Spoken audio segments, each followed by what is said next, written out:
Okay, so today we're doing Julius Caesar and the fall of the Roman Republic. Julius Caesar is considered the greatest historical figure of all time. He's also one of the most controversial, okay? So today we're going to look at three questions about his life, and I want to provide an argument about his life, okay? So the first question we're going to look at is, what did he want? What were his motivations for what he did? Did he want to become a king of Rome?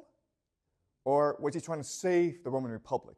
Okay, so this is a historical debate that's been around for us for about 2,000 years, and no one has resolved it.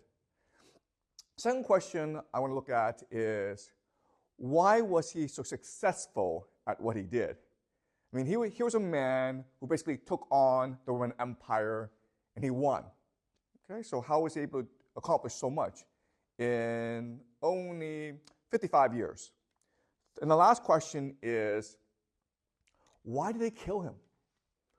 Because he was killed, actually, by his friends, by his allies, by people he grew up with, by people he fought wars with, by people he pardoned and showed mercy and generosity to. Okay, so why did they kill him?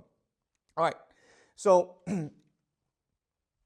my central argument to you today is that Julius Caesar was so successful because he was a myth maker. Okay? A myth maker. A myth maker are individuals who change the course of human history because they see themselves as a man of destiny who must change the world for the better. And they do so by constructing a new reality that begins to absorb the old reality and alters it. Okay? And they do so through their words, their speeches, their writings, and through their actions. So they see themselves as the main character, the protagonist, in a novel that they are writing.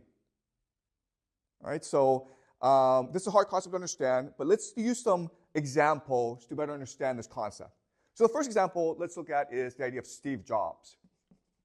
Steve Jobs was an entrepreneur, but he was first and foremost a myth maker.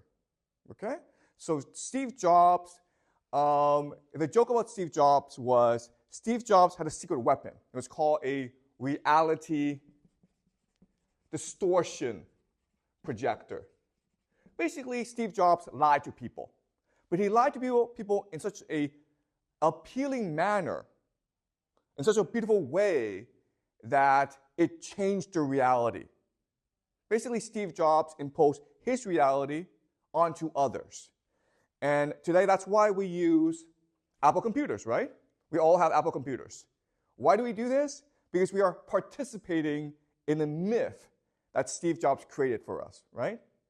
That if you use Apple computers, you are using the most advanced technology, and you are participating in a pleasing lifestyle. Okay, so it's about technology, but it's also about lifestyle. It's also about attitude, and that's why we are all using Apple computers today, because we are trying to participate in this myth. Okay.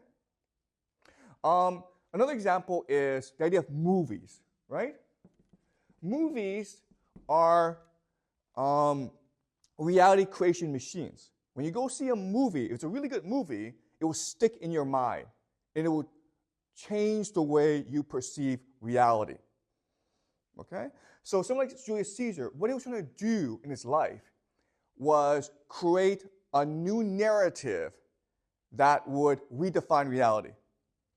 The last example I want to use, and I'm really sorry for using this example, is Donald Trump. Right? Because Donald Trump wants to make America great again. And so through his speeches and through his actions, he's trying to construct or conceive a new understanding of America that absorbs the imagination of everyone around him. Okay? Does that make sense? That's what a myth maker is. And that's why ultimately Julius Caesar was so successful. Okay? But the problem with being a myth maker is by creating new myths, You are disrupting old myths that people rely on for their understanding of the world. Okay? You're creating something called cognitive dissonance. And people don't like cognitive dissonance. It makes them uncomfortable. So they killed Julius Caesar because his new myth of Rome was surpassing the old myth of Rome, and that made the old guard uncomfortable, and that's why they had to kill him. All right, so that's my argument to you today. All right, so now that I've made the general argument, let me provide some historical background so we understand the historical context that Julius Caesar was operating in. Okay, so let's go back to 216. Last class we talked about 216 BCE, and this was the Hannibal invasion of Rome. And remember, at the Battle of Cannae, Rome lost about 20% of its adult male population.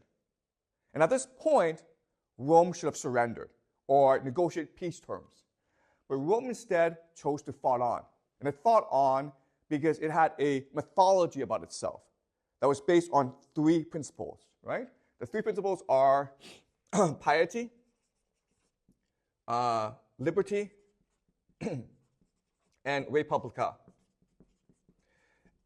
And because of these three principles, every Roman felt he or she had to make the ultimate sacrifice in order to save Rome. Okay? And so everyone made a sacrifice. The rich made sacrifices by basically paying for the war. Okay? Also, the rich freed their slaves so that slaves could become citizens in order to fight for Rome. The poor also made a lot of sacrifices because they had to fight in the army, but also because the way the Romans decided to defeat Hannibal, and it worked, is something we call a scorched earth policy.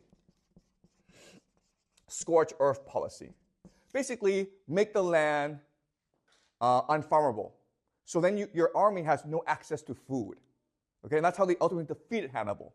Because they burned all the land, and they couldn't grow food on the land, and so Hannibal's army could not feed itself. Okay? So everyone made the ultimate sacrifice. The rich and the poor fought alike. The rich paid for the war. The poor lost their land.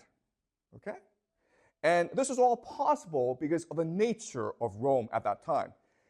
Remember, Rome at that time was poor, very small place where everyone knew each other, and ultimately it was threatened with existence. Okay? Hannibal proved to be an existential threat to Rome, and that's why everyone became united and made the ultimate sacrifice. Okay? And for Romans, this was the finest hour. This was the moment they celebrated when their very existence was threatened by Hannibal, but they came together and made the ultimate sacrifice and ultimately defeated Hannibal. The problem was this. The problem was like after Rome won the war, the question then is who got the rewards, right? Everyone made the sacrifice. The poor lost their land. The rich lost their money. And because the rich controlled the government, remember Rome is a republic, it's not a democracy, it was decided the rich would get most of the rewards of the war. In fact, the poor got very little. Okay, so an example here is the idea of common land. Common land is what do you do with the new territory that you conquer in Spain and from the Carthaginian Empire. And normally, common land would be given to everyone, right? Maybe in proportion, but it would be given to everyone, especially the poor who lost their land. But Rome made the decision that the rich would be compensated for lending money to the Republic during the war, meaning the rich got the lion's share of the new land. But not only that, the remaining common land, the rich just pretended it was theirs, okay? meaning that they illegally occupied common land. They didn't pay for it, it wasn't theirs, but they just assumed it was theirs. And so now Rome had a problem. Rome was great, it was poor and small, it was threatened by its neighbors like the Etruscans, the Carthaginians, and the Greeks. But by 146 BCE, Rome had vanquished all its major enemies. And basically, it was an empire. And by 146, Rome had become a contradiction. Okay? The contradiction is this. It is an imperial republic. Okay? It is an empire now, but its form of government is a republic. And this was a contradiction. And suddenly, these three values, okay, piety, liberty, and republica, these values that made Rome strong were now problems for the Roman people. Okay? So let me explain how. Let's look at republica. Republica means public virtue in Latin. It's the idea that the best and brightest in Rome are in competition with each other to promote the Roman national welfare, okay? To bring glory to Rome. That's if you were the best and the brightest, then your responsibility to your family and to the gods and to the nation was to win new territory for Rome, okay? And so the first thing you had to do was basically win political office. And when Rome was poor, it was basically a meritocracy, right? You had to prove like you were the best speaker or you had the best resume in order to be promoted.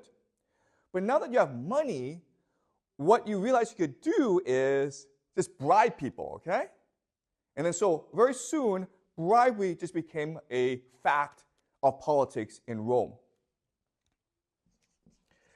Once you won political office, you can then become a general to go off to provinces to fight wars, to win new territory for Rome, okay? But because you got into so much debt to win the political office, when you went to a province, you did two things. First of all, you exploited the local people, okay? Because you need to get back that money that you spent. And the second thing that you did was you start wars for no reason. Okay? You antagonize the locals in order to start wars.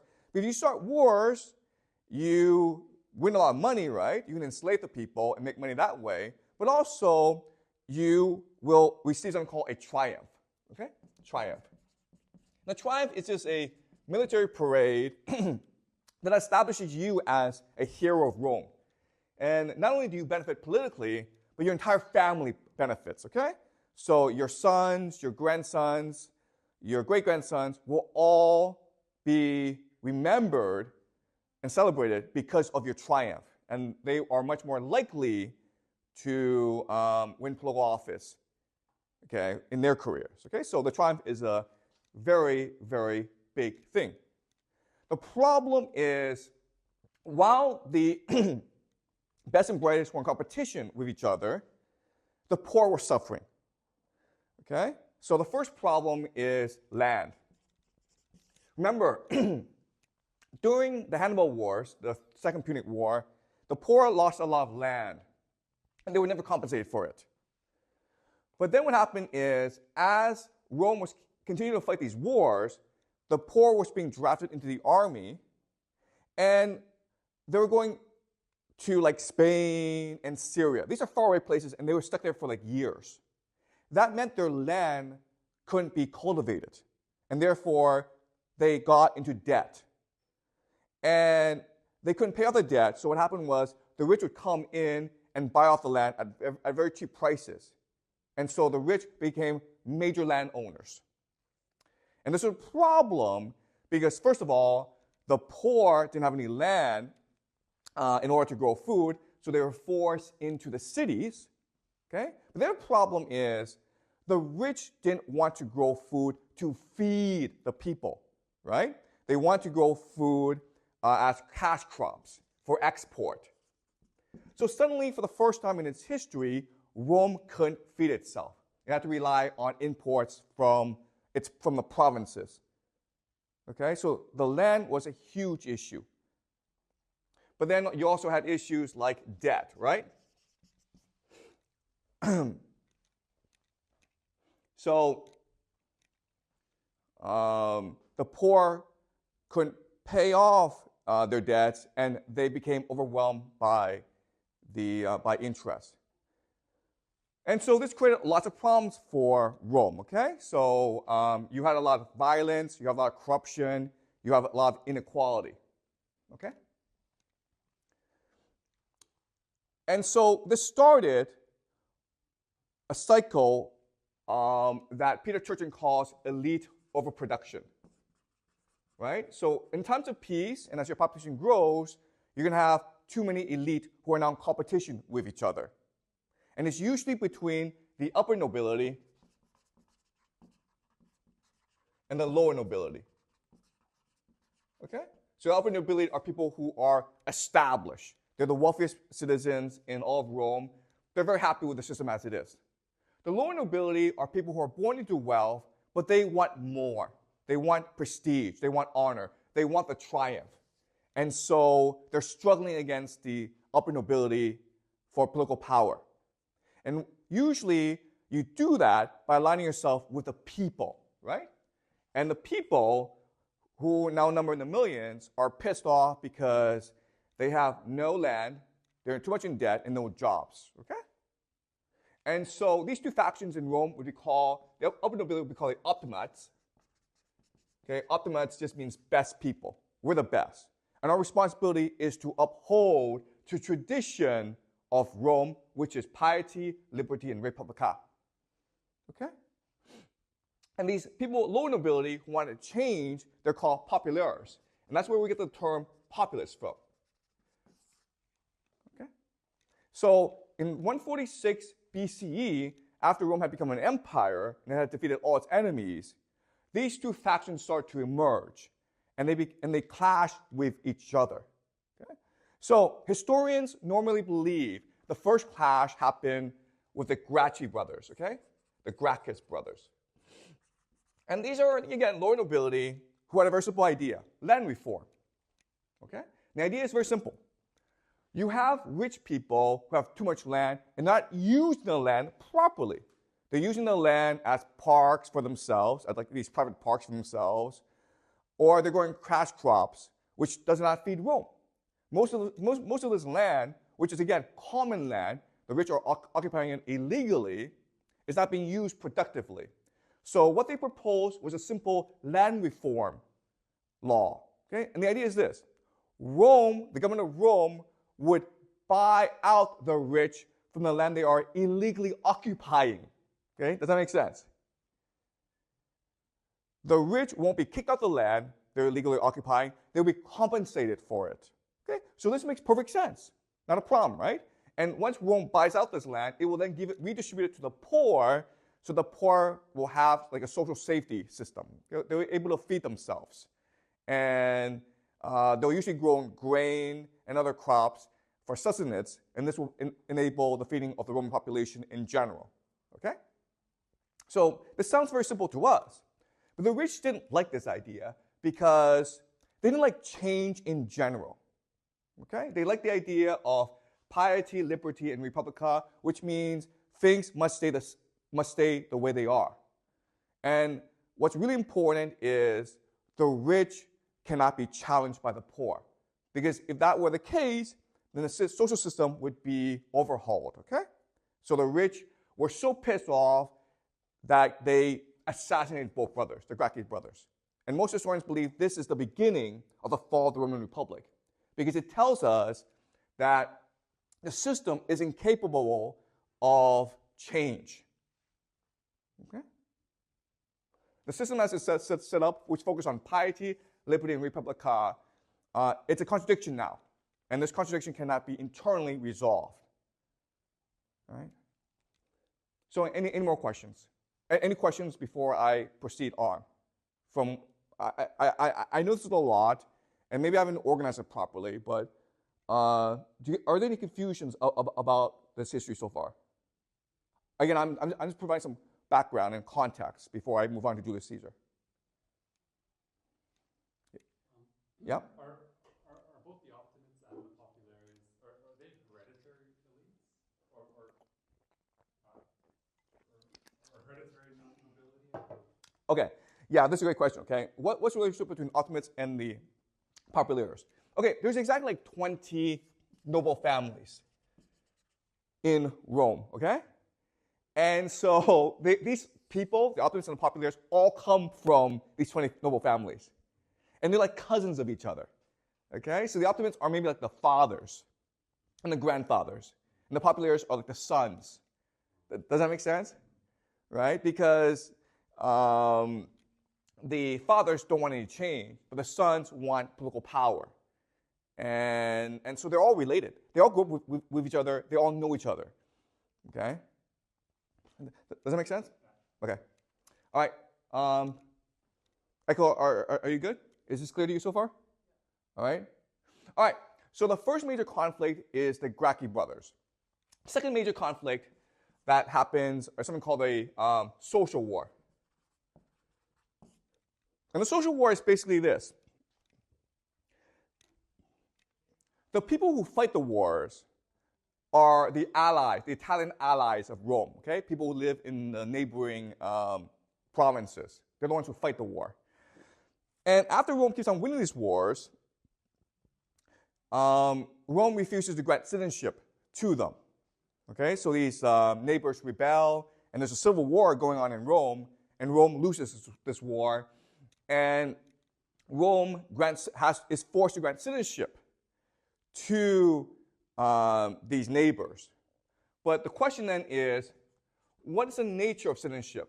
Like, how much rights do you get? How much power do you get?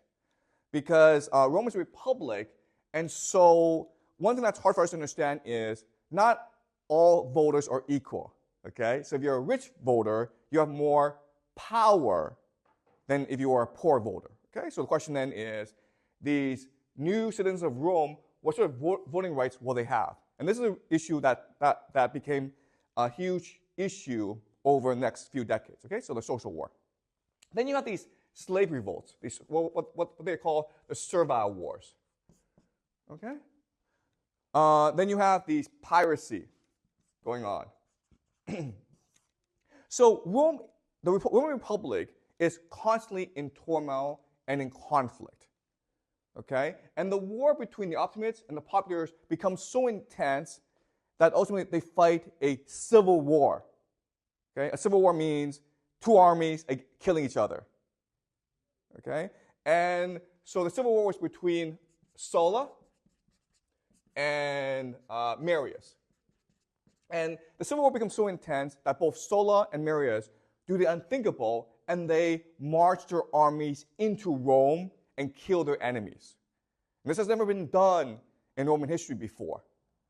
As a general, you're not supposed to take your soldiers and march against your own government, against your own city, and kill your own people, okay? But that's what they both do. Sulla wins the civil war, and he understands, like all Romans, that this can't go on, okay? There has to be a solution. And Sulla's solution is, well, you know, if the problem is a conflict between the populares and the optimates, let's just kill all the populares. And then the problem will be solved. Then you have stability in Rome. Okay? And this is what we refer to as proscription. Proscription. And proscription means this. There's a list, a public list of about 1,000, 2,000, okay, individuals. And these individuals are basically sanctioned to be killed. So if you go kill them, you'll be rewarded by the state, and you'll be given the property of those you killed. Okay? And it's called proscription. And this is a new invention by Sulla in order to resolve the conflict between the optimates and the populares. One of those individuals who was designated to be proscribed, his name is Julius Caesar. And he's about 19 years old now, okay? And Julius Caesar comes from a very prestigious Roman family called the Julii, and he's the nephew of Marius. And that's why he was proscribed, okay? Now, the good thing is, if you're rich, you can bribe your way out of these things, okay? And Julius Caesar's family was extremely wealthy, and he was able to bribe Sulla into letting him go, okay? So Julius Caesar's life was spared. And Sulla believed that by doing this, by killing off the populares, by making the Optimates the supreme power in the land, this conflict would go away. But after Sulla died, this didn't happen, okay? In fact, the conflict became even worse, okay? So Julius Caesar grew up in this conflict, right? He grew up in a time of the Imperial Republic, a contradiction. And he saw himself as the man of destiny to save the Republic by implementing the reforms necessary in order to restore stability in Rome. Okay? He basically wanted to make Rome great again. Any questions so far?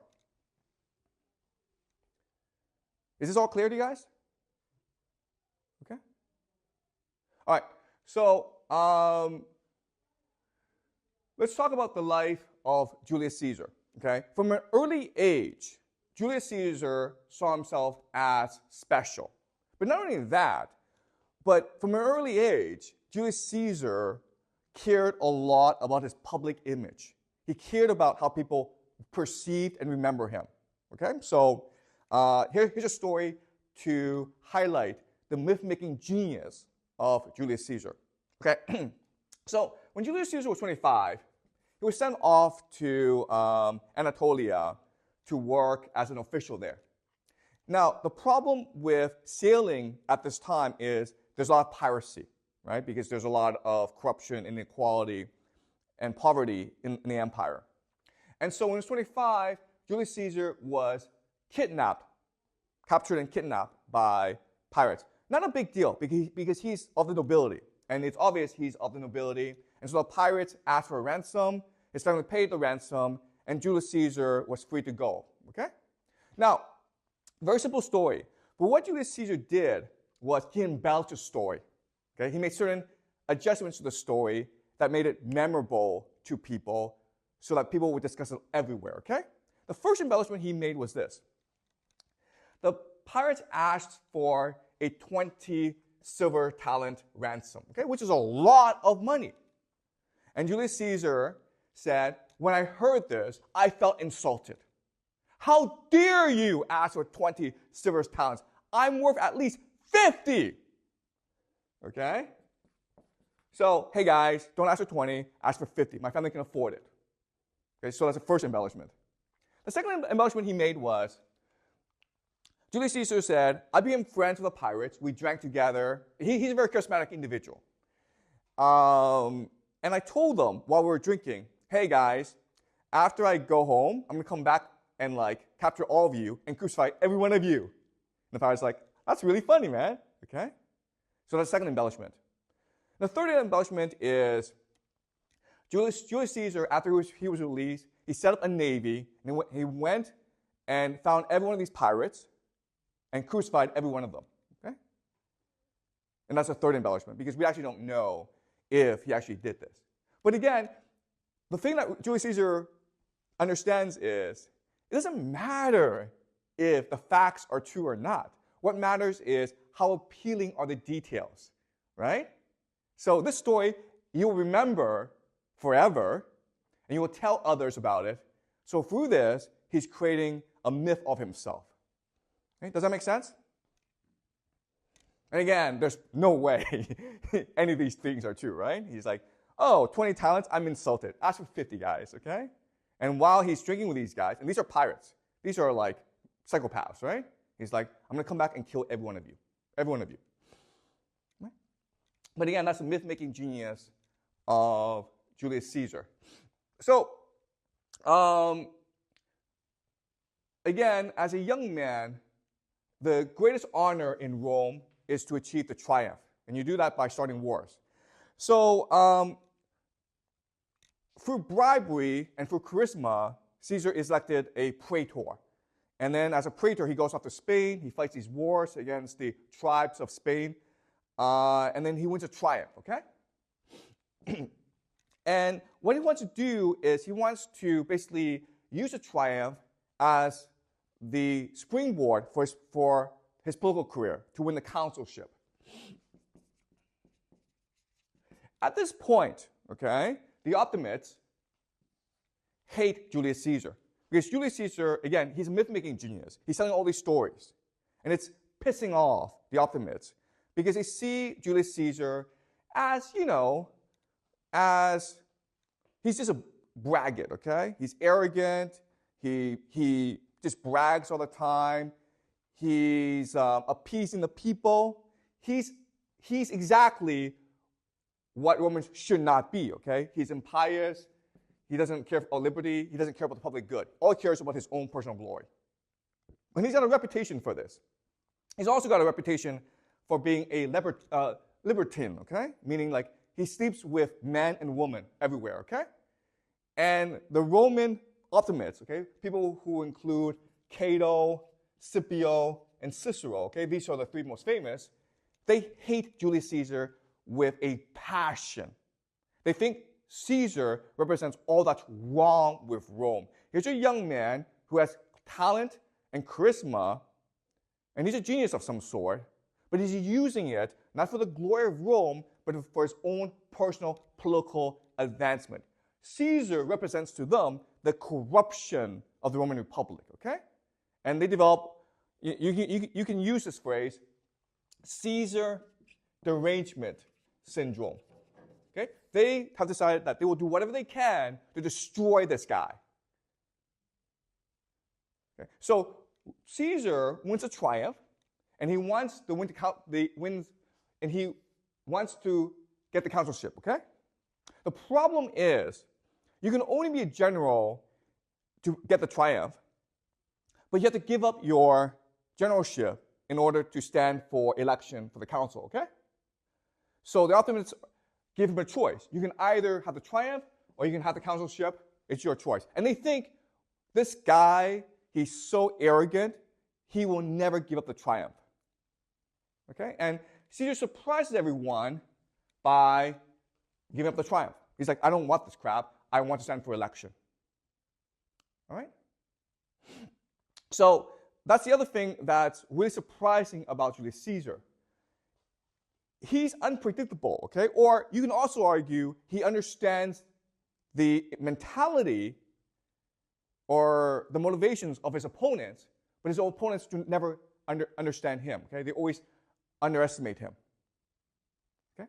So Caesar is consul, and as consul, he wants to do what everyone wants to do and promote stability in Rome, okay? So he's promoting land reform. And here, the optimates try to obstruct him wherever they can. Okay? The other thing is, after the consulship, Caesar wants to go take over Gaul, okay? And Gaul is a northern province in Rome. And there, he wants to win glory for himself. Okay? That's a plan. The authors understand this, and so beforehand, they decide the next consul will be sent to Italy, okay, which is like basically Rome. If you're in Rome, you can't fight wars. You can't fight wars, you can't win glory, you can't have triumph, okay? And that's the idea. We'll let Caesar be consul, but we'll have him in Italy building roads and cutting wood and cutting trees, okay? We're not going to let him go fight wars in Gaul, that's for sure. Caesar knows about this, and he does something that's really unexpected.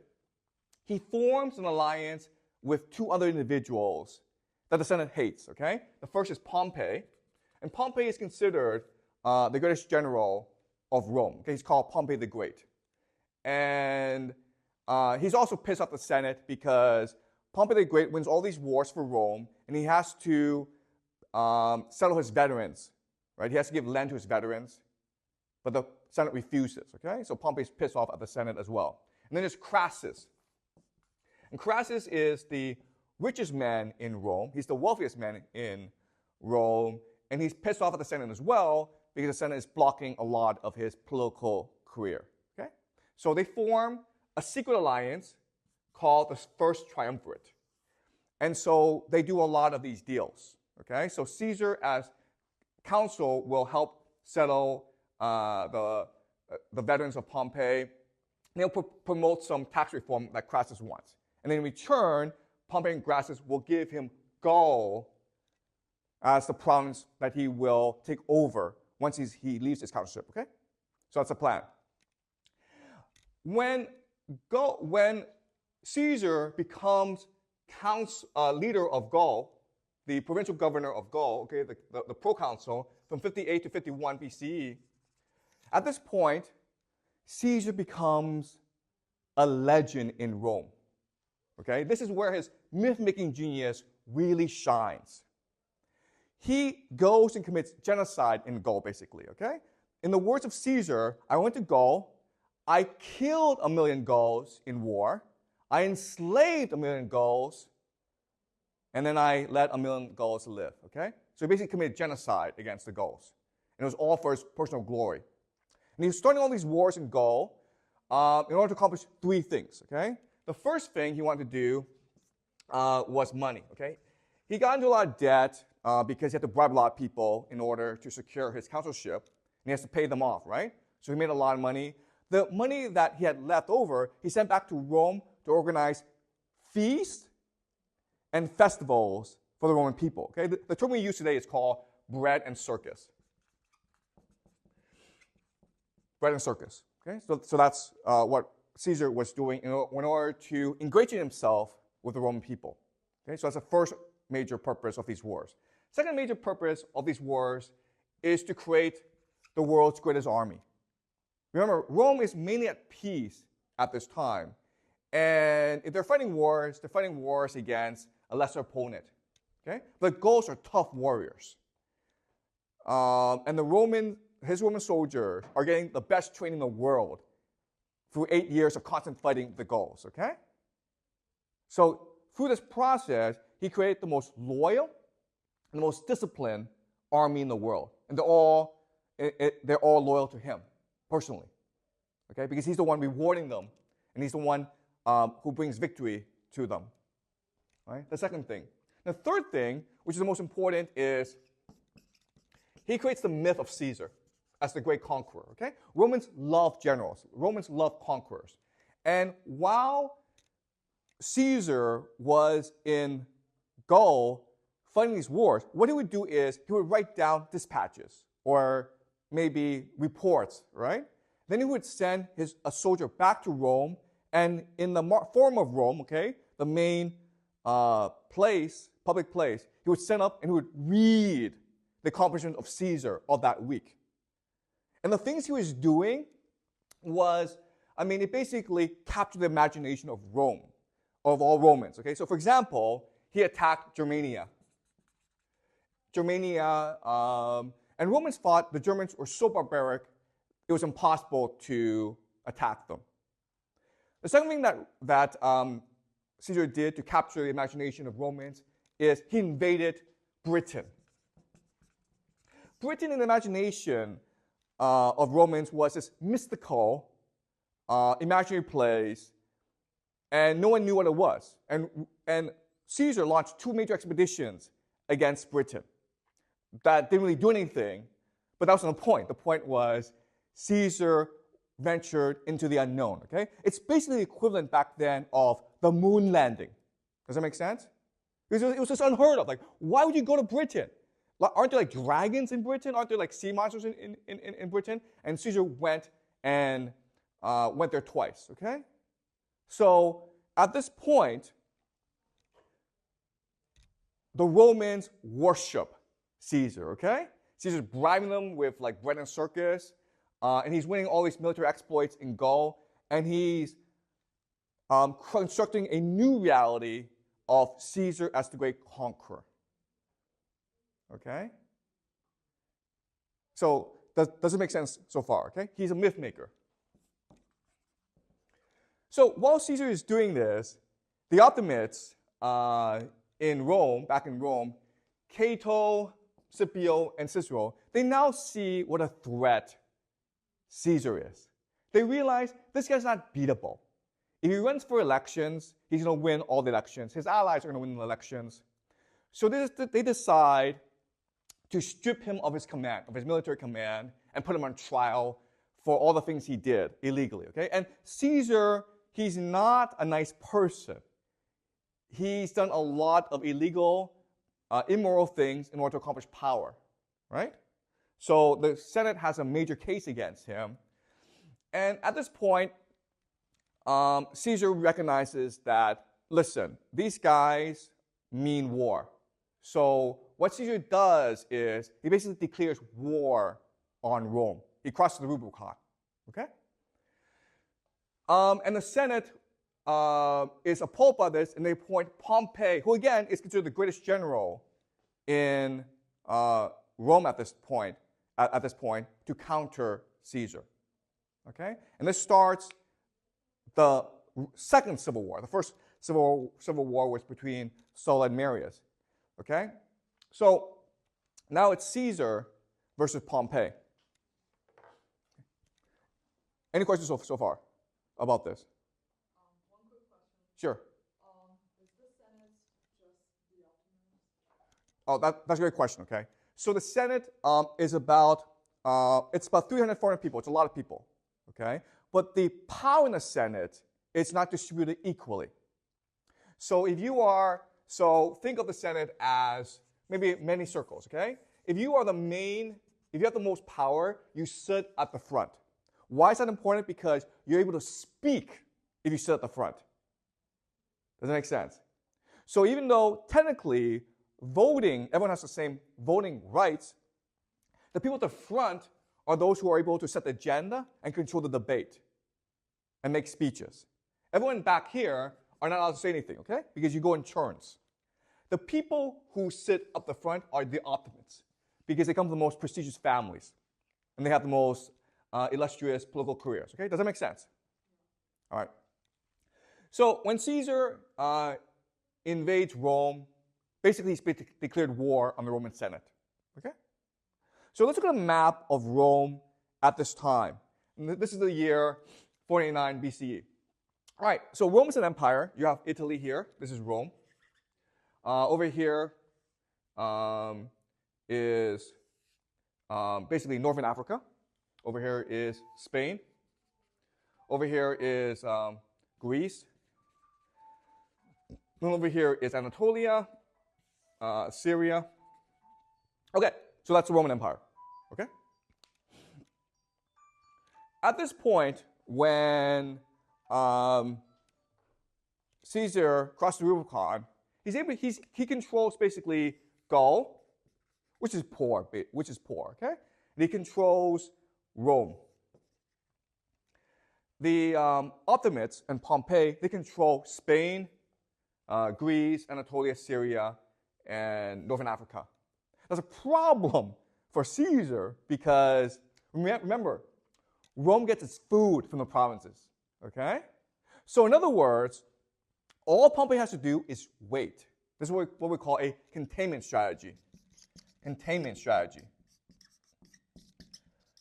Look, Caesar can't do anything, right? And eventually, because Romans are starving because of this blockade, then the Romans will rise against Caesar. Game over. Okay? That's all the Ottomans have to do, just wait it out. Over time, Caesar will lose the loyalty of his troops and of the Roman people, and then he will be weak, and then at that point they're going to attack him. Okay, the war will be over. Does that make sense? All right. So the odds are against Caesar because it's basically one man versus an entire empire. Okay, but Caesar has two advantages. Okay, he has two major advantages. The first advantage he has is he has again the world's greatest military, who have fought 8 years in Spain. They're extremely disciplined. They're extremely devoted to him. Okay, that's the first major advantage. The second major advantage is the division within the Ottoman opposition. Okay, because even though the Optimates, Cato and Cicero and Scipio, they hate Caesar. They don't trust Pompey either, right? Because as this war continues, more and more power will accrue to Pompey, right? He's going to have more and more power. So even though Pompey wants to drag this war out, the optimates don't want this war to drag out. They're afraid that by getting rid of Caesar as dictator, they will make Pompey the dictator. Because the optimates, what they want to do is maintain the status quo, right? They don't want a new king to arise. They don't want a situation where Caesar loses but Pompey wins. Okay? Does that make sense? So optimates are pushing Pompey to end the war as quickly as possible. All right? And this division will be costly. In fact, it will basically cost Pompey his life. So, given these two advantages, the divisions within the optimate opposition, and given that Caesar has the world's greatest army, Caesar decides he must take the offensive. Okay?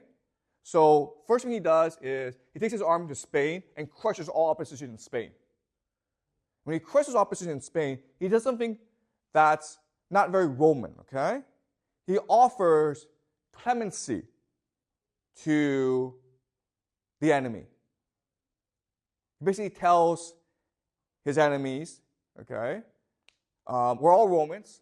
We're all fighting for the greater good of Rome. So I've won this war. Will you promise not to fight against me?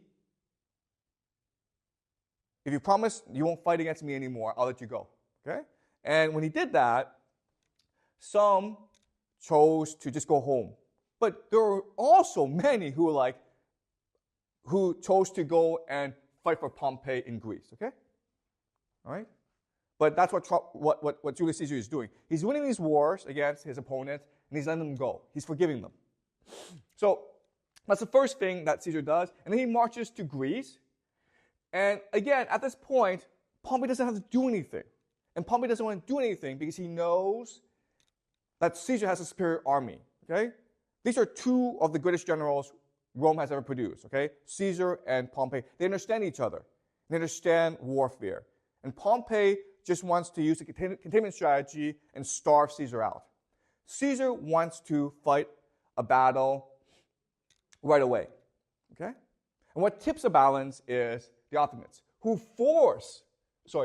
optimates, Cato, Scipio, and Cicero, who force Pompey to fight a battle. And in August 48 BCE, at a place called Pharsalus, the two armies meet, okay? Pompey and Caesar.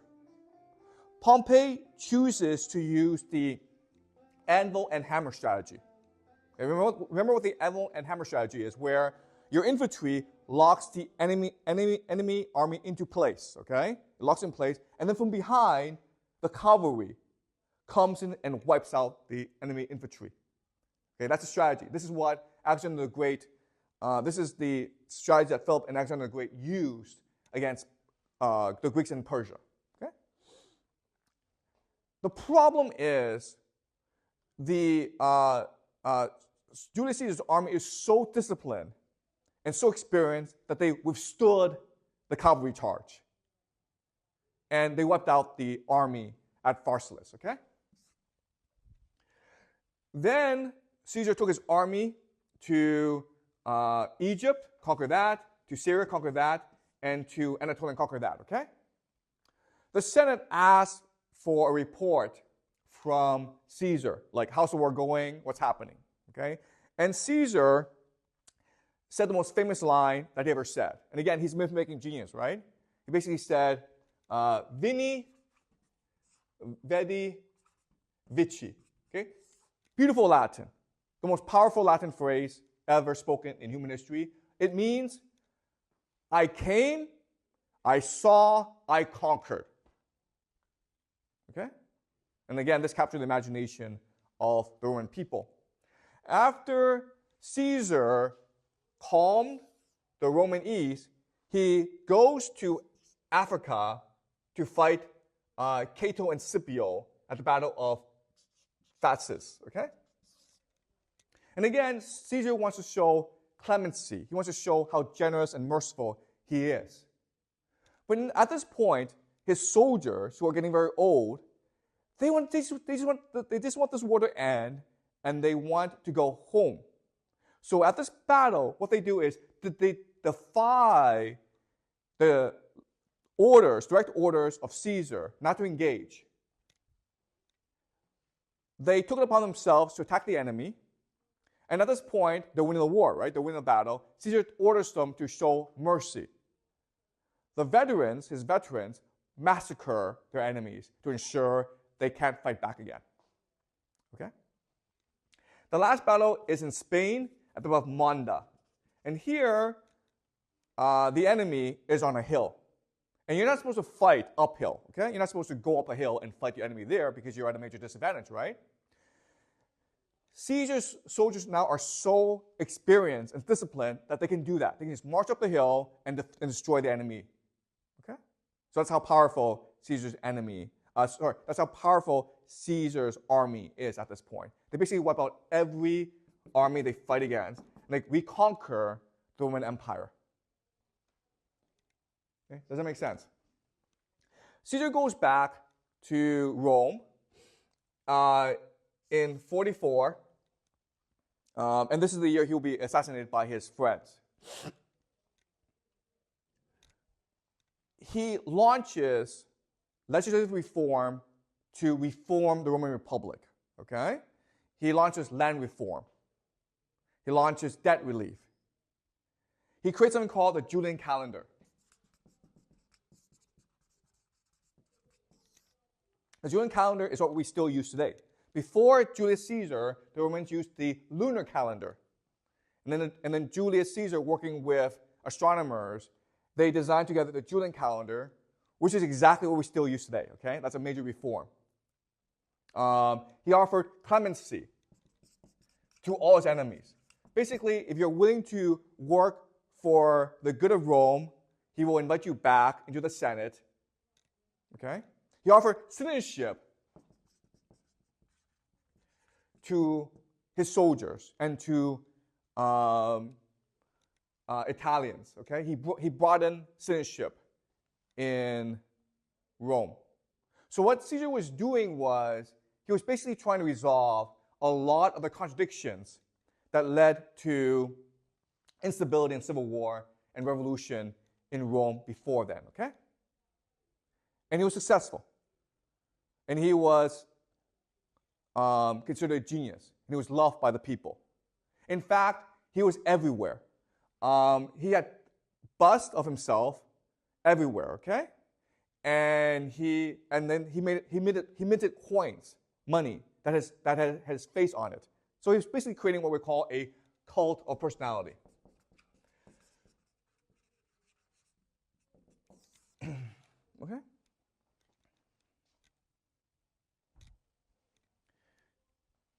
And he wanted to continue to expand the Roman Empire.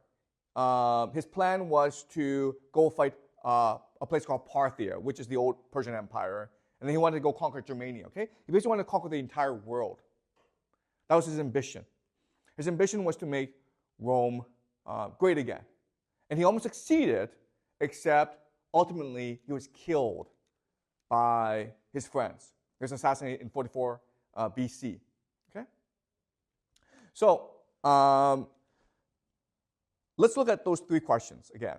Okay? First of all, what motivated Caesar? Second question is, why did he succeed? The third question is, why did they kill him? Okay? So I think what motivated him is exactly what motivated someone like Sulla and Marius and other great generals of Rome. They want to make Rome great again. They're nostalgic for the Rome of the Hannibal Wars, right? When everyone came together and made the sacrifice necessary in order to protect and save Rome. He wanted to return that era. Okay, and that's what motivated him. He didn't want to become king, and if he became king, he didn't want to stay as king. Remember, Sulla won the war, and he could have made himself king. But he didn't do that. He implemented a lot of reforms and then retired, because that was the Roman way. Okay, that's what the ancestors did. And he wanted to be loyal to the gods, to the ancestors, and to Rome. Okay? So Caesar didn't want to become king. He just wanted to save Rome. Second question then is, how is he able to succeed? And this is a more difficult question, okay? So again, the argument is he's a myth maker. What does that mean? Okay, so there are different individuals in society that promote the social good, okay? Or they're able to accomplish great things in different aspects of society. The first is a general, right? The general. The general, he is bold and disciplined. And he's fair, right? That's why the soldiers follow him. He's bold, he's disciplined, and he's fair. He's also concerned about organization and logistics. How do you move an army from place to place? How do you feed your army? Okay? That's what the general does. That's what the great general does. That's what Hannibal did, okay? Then you have the politician. And the politician, he's basically like an avatar of the people. He's able to capture and represent the emotions and the dreams and the longings of the people, okay? He's very charismatic and he's very manipulative, okay? He's able to tell stories that capture the emotional imagination of the people. That's what the politician does. Then you have the administrator or the legislator, okay? And this person is very concerned about details and law and legal aspects, okay? Regulation. And the person, you can say, is almost a systems design thinker. Very big picture, very macro, and trying to figure out how the different pieces fit together. If you think about it, these three individuals, the general, the politician, and the administrator, the legislator, they're very different personalities. They're in contradictions with each other, okay? So for example, Pompey was a great general, but he's a terrible, terrible politician. Okay? Hannibal was a great general too, but he was not a very good legislator, okay? The thing that made Julius Caesar distinctive is he was all three together, okay? Because what enables you to be all three together is the imagination.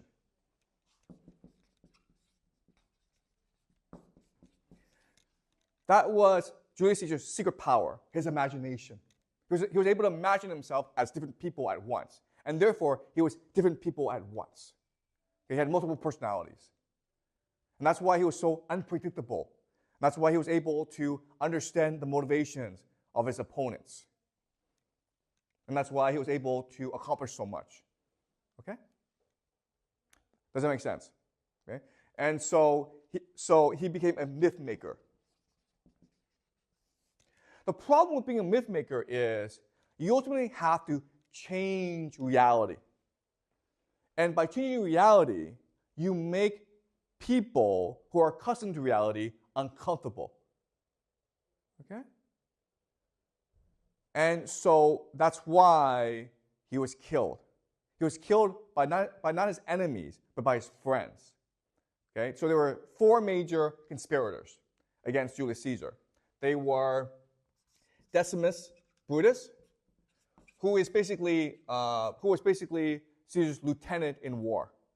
You had Trebonius, again, a major lieutenant of Caesar. But you also had Cassius. Cassius was actually fighting for Pompey, but Caesar thought he was such a great general that Caesar pardoned him, okay? And you also had Marcus Brutus, who Caesar actually saw as a son. Okay, so these are the people who are closest to Caesar, and they ultimately killed Caesar because even though Caesar was making Rome better, he was changing Rome, which caused them to feel uncomfortable and anxious about the future of Rome. Okay, does that make sense? So an analogy is this. Let's just say that one day the Chinese government says, we're going to outlaw rice, white rice, because white rice has proven to be scientifically bad for you, okay? It's not nutritious for you. Instead, we're going to make every Chinese eat steak and potatoes and broccoli so that Chinese can be strong and healthy. Okay? How would Chinese feel about this? They'd be pissed, okay? Do you understand? So, it's unfortunate that Caesar did nothing wrong. And everything that Caesar did was for the good of Rome. But change, reform, causes cognitive dissonance. Okay? It makes people anxious and uncomfortable. Okay? It disrupts your identity. And that's why there's conspiracy that ultimately killed Caesar. Okay? Does that make sense? Okay. How did Caesar challenge their identity being Rome's? Okay. Okay. So the question, how did Caesar challenge the identity of being Roman? Okay, that's a great question. All right, so let's look at his reforms. First of all, he had the Julian calendar, right? The Julian calendar. So he was challenging people's sense of time. Do you understand? So before you had the lunar calendar, now you have the Julian calendar.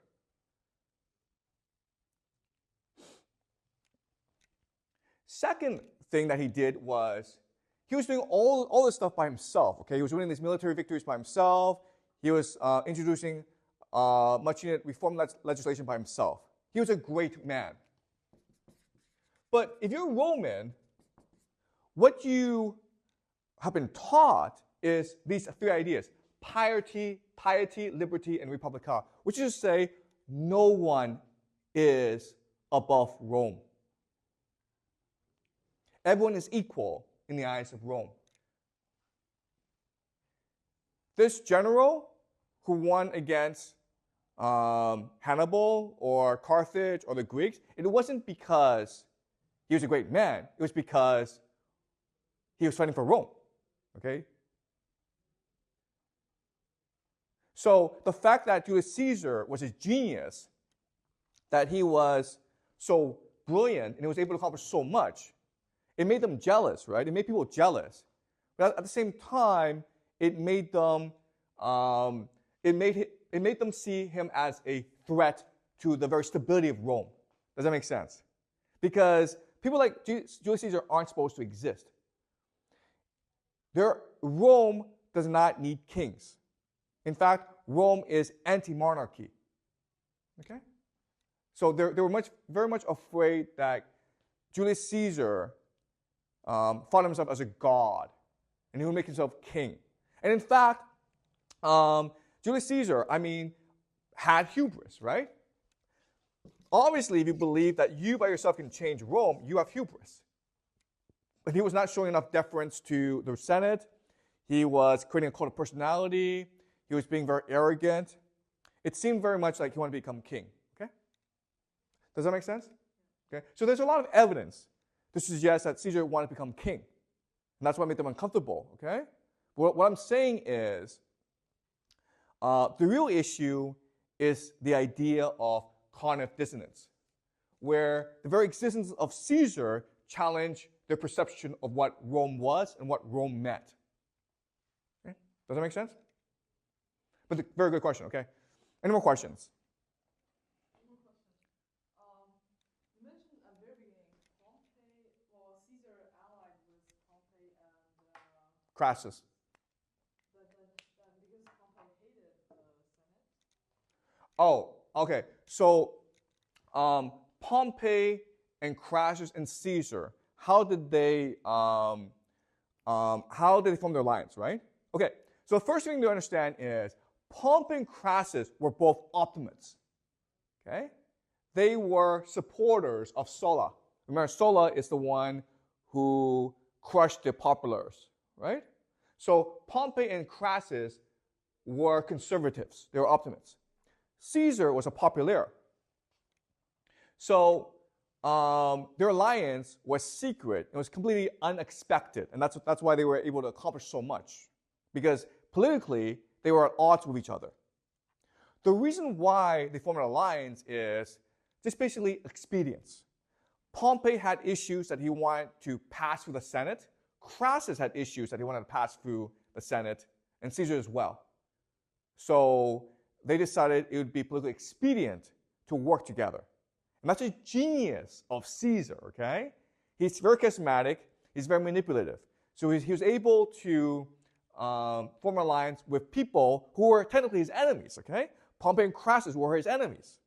They were politically at odds with him, but Caesar was able to put aside political differences and form an alliance for the sake of interest and expediency, okay? Does that make sense? But obviously, this would not last very long. Okay? Any more questions? Okay. Okay, so next class, we're going to look at the world that Caesar created. Okay? Because after he dies, the Republic falls. So we will look at what happens after he dies and look at the birth of the Roman Empire. Okay? So we are doing Octavius and the birth of the Roman Empire today. Okay, so let's review where we are. The year is 44 BCE, and Julius Caesar has just been assassinated. And the three main conspirators, there are 60 senators, but the three main conspirators are Marcus Brutus, who is considered the leader of the conspiracy, Cassius, and Decimus Brutus. Okay? And after they assassinated Caesar, obviously Rome is in turmoil. And Mark Antony, who is currently the consul or the head of state in Rome, he reaches an agreement with these conspirators. And the agreement is this. Mark Antony, who is a staunch ally of Julius Caesar, he will not seek retribution. And in return, the conspirators will declare that Caesar was not a tyrant. He did not want to become king. Okay? So a peace settlement was reached to avoid a civil war. The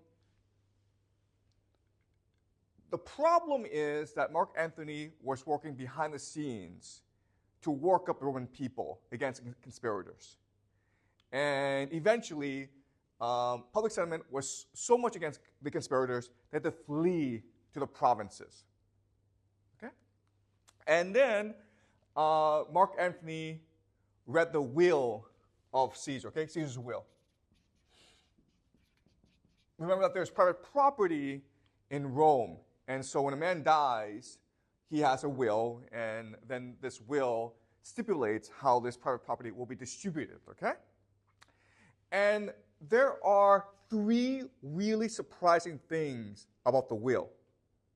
The first thing is that Caesar right now is the wealthiest man in Rome, and he stipulates that upon his death, every Roman citizen will get 3 months of a soldier's wage. That's a lot of money, okay? That's extreme generosity.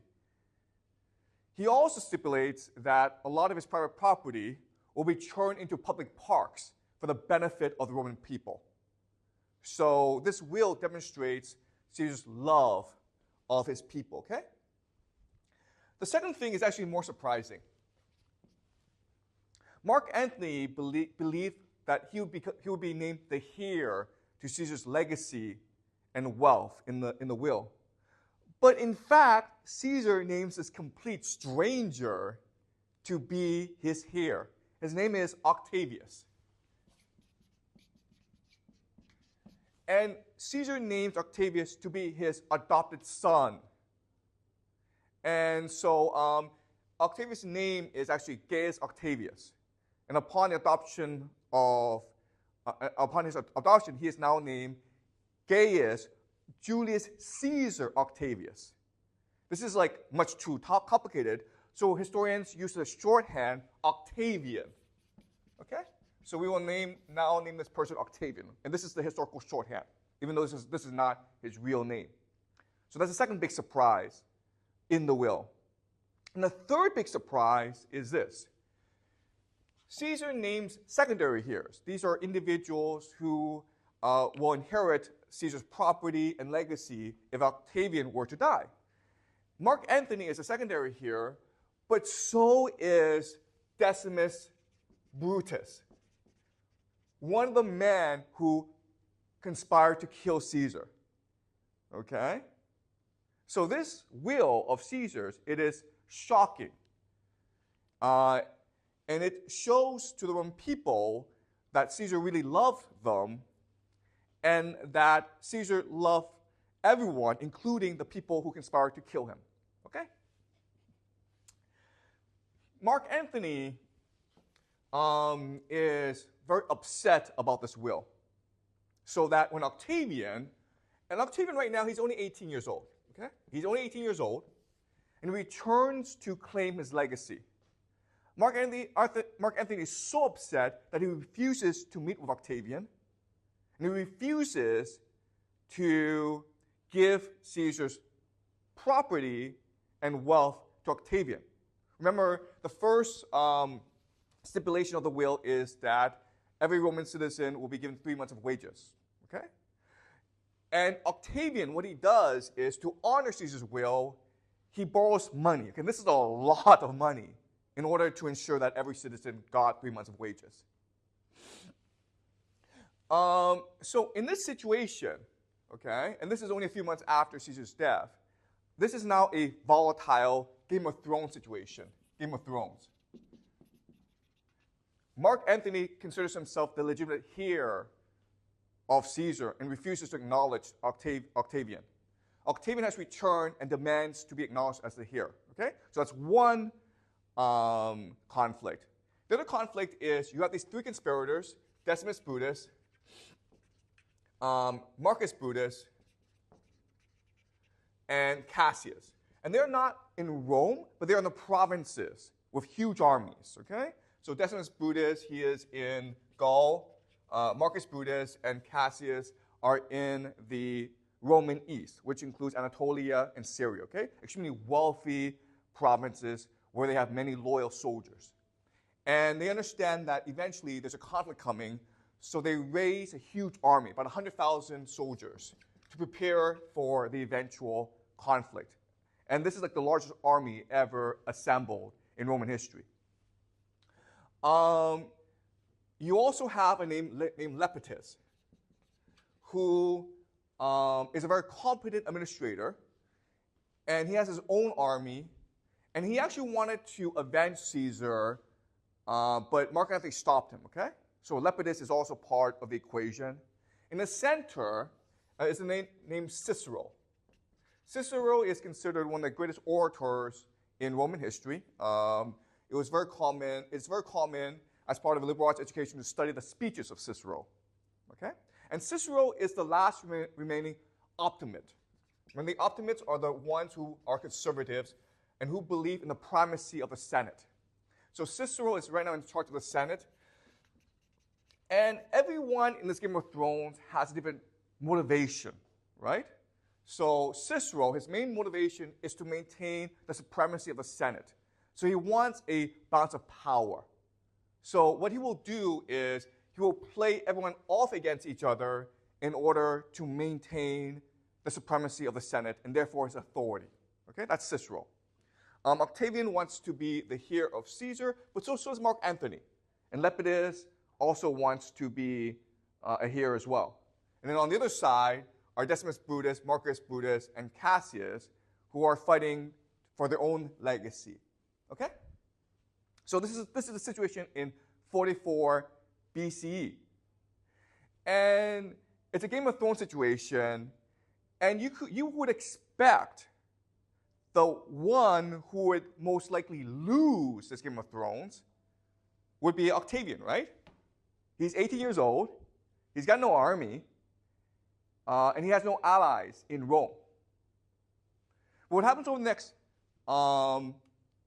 15 years is, one by one, Octavian destroys all his enemies. What happens first is that Mark Antony goes to war with Decimus Brutus. Decimus Brutus is in charge of Gaul, and Mark Antony wants the armies of Decimus Brutus.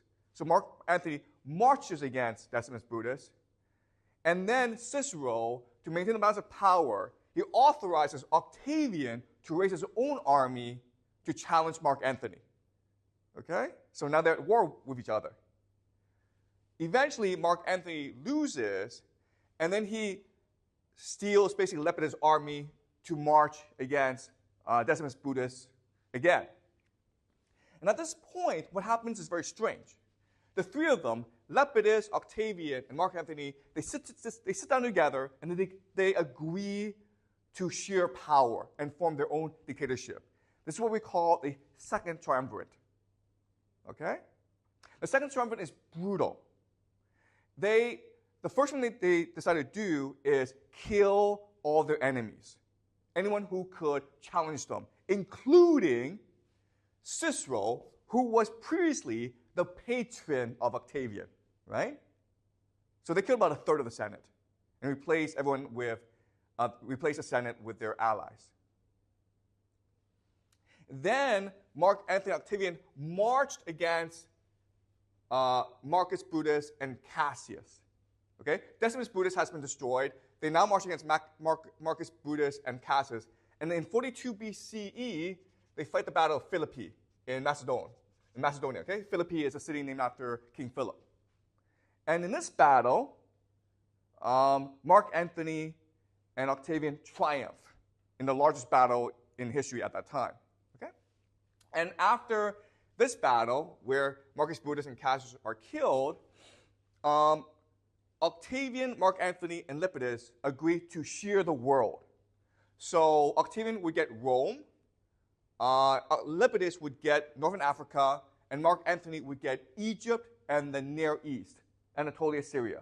So Mark Antony basically gets the lion's share of the Roman world, okay? And they agree to share it. Then what happens is Lepidus comes into conflict with Lepidus comes in conflict with Octavian, and Octavian gives a speech to Lepidus' soldiers who all defect over to Octavian. Then Octavian comes in conflict with Mark Antony. And in 31 BCE, at the Battle of, what's that battle called again? 31, Actium in Greece. It's a huge battle where Antony's forces are aligned with Cleopatra forces against Octavian. In this battle, what happens is basically Mark Antony and Cleopatra, they run away from the battle, and then they return to Alexandria, and then Octavian goes and hunts them down, and they both commit suicide before they're captured. And then this ends in 27 BCE when Octavian returns to the Senate, the Roman Senate, in triumph, and they declare him Augustus Caesar. Okay? Augustus Caesar. His name has now changed to Augustus Caesar. And he's considered the first emperor of Rome. Okay? So this is the brief history. Now I want to ask the question, how did Octavian, again, who in 44 BC, he's only 18 years old, he has no army, and has very few allies in Rome, how was he able to triumph over everyone, okay? All right, and there are different explanations. The first you can say is just, well, he got lucky, okay? Yeah, I know he was lucky, and that is a possibility, but you don't become emperor by becoming lucky, okay? So that doesn't suffice. Second is, you can say he was brilliant. Julius Caesar was brilliant, right? King Philip of Macedon was brilliant. These are all brilliant people. Very few people say Octavian was a brilliant person. He didn't have the charisma of Julius Caesar. His oration was good, but nowhere near as good as, say, Mark Antony's or other Romans, okay? And it's generally agreed upon that he was a terrible, terrible military leader and strategist. He lost a lot of wars. He lost a lot of battles during this conflict, Okay, so he was not a great military leader. So he was not brilliant. I mean, he was brilliant in his own way. He was brilliant politically, but he was not brilliant in the traditional sense. Okay. The third explanation is, well, he's just ruthless. He will do anything for power. And again, this is true. There is some truth to this. But guess what? In the Roman world, everyone was ruthless, right? Mark Antony was especially ruthless. Mark Antony killed his own wife. Okay? So that doesn't explain it. Fourth is the legions, the army. They remembered Caesar, Julius Caesar, and now that Octavian is considered the son of Julius Caesar, the legions swore loyalty to him. And that is true. Okay? But they also swore loyalty to Mark Antony. And you can argue Mark Antony had a stronger claim to Caesar's legacy than Octavian. So that by itself doesn't explain it either. Next explanation is Marcus Agrippa. And Marcus Agrippa is considered Octavian's partner. And he was considered a great general. And it was actually Marcus Agrippa who was responsible for all of Octavian's major military victories, especially the Battle of Actium, which basically ended the Civil War. And this, again, is true. Marcus Agrippa is a brilliant military leader. But so were Cassius, Decimus. Okay? There were other brilliant military leaders. The other issue is that in this ruthless world of Roman politics, how could Octavian trust Marcus Agrippa? And why did Marcus Agrippa stay loyal to Octavian? Okay? Okay, so these are 5 explanations, and there's all some truth to that. Okay? But I want to offer you today another explanation. And the explanation is this. The death of Caesar allowed Octavian to become emperor. Okay? And here's my argument. Remember last class, we said that Caesar, his greatness was in his myth-making genius. He created a myth of himself that he was a man of destiny who would save the republic. But his myth was counter to other myths that were more dominant in Rome, especially the myth of Lucius Brutus, right? Lucius Brutus, the man who created the republic and killed the king. And so Caesar had this great myth, but it was against other dominant myths. When Caesar was killed, it made his myth the dominant myth of Rome. In fact, it turned his myth into reality. And it was this new reality that propelled Octavian into power. Okay? So another simple way of saying this is that it was the love of the Roman people that propelled Octavian into power. And we see this in history all the time, right? So for example, in Canada, Doug is from Canada, so am I, there's a man named Justin Trudeau. The most incompetent politician you will ever meet, okay? But he's prime minister, and he's been prime minister for like 10 years, right? Why? Because his father is Pierre Trudeau, who is considered one of the most popular prime ministers in Canadian history, right? So it was basically people transferring their love of Pierre Trudeau onto the son. Okay? So that's one example. The other example, of course, in America is George W. Bush, right? Whose father was George H.W. Bush, who was considered, a very good president. Okay? So is it, yeah, Doug? Oh, just to add in a little bit, not on the Canadian stuff, but what's interesting for me here is you see it almost as a new origin story, right? Like Caesar breaks the other myths, and there's this new myth that you build a state around, right? Yep. And just when I was thinking about different examples of this, like you could see this in Russia, like there's the revolution. That's right. Lenin becomes like the great figure that. That's right. From his legacy, everybody tries to build this Yeah. legacy. Here in China, there's still a picture of Chairman Mao and That's right. Square. So if you think about it, politics, political change, it's really about myths, right? If you want to create political change, you have to change you have to change the myths. and new governments will create new myths. Okay, all right, great. All right, so that's a basic thesis. Okay, so let me explain it some more. Okay, so let's go back to the death of Julius Caesar, the assassination of Julius Caesar, and there were three major assassins, as I said: Decimus Brutus, Marcus Brutus, who is considered a leader, and Cassius. And they were just the leaders of a huge conspiracy that involved 60 senators. That's about 7% of the Roman Senate. That's a lot of people, man, right? 7% of the Roman Senate. And each of these individuals had a different reason for wanting Caesar dead. Okay, so Decimus Brutus was considered Julius Caesar's most competent general. Okay, and he wanted to be acknowledged as such. So you could say that Decimus Brutus, he was driven by jealousy or maybe thwarted ambition. Okay? He wanted to prove that he was better than Julius Caesar. So that's Decimus Brutus. Cassius is a different story. Cassius fought for Pompey the Great. And because Cassius was such a great general, Julius Caesar showed mercy to him and forgave him and made him a general, his own general, okay? So this is Caesar demonstrating his benevolence and clemency and mercy. The problem is that in the Roman world, mercy is not considered a good thing, okay? So by showing mercy on Cassius, Cassius could have interpreted this as Caesar showing contempt for him. Caesar didn't really see him as a threat. Okay? And so Cassius might have been motivated by a sense like a desire for vengeance, right?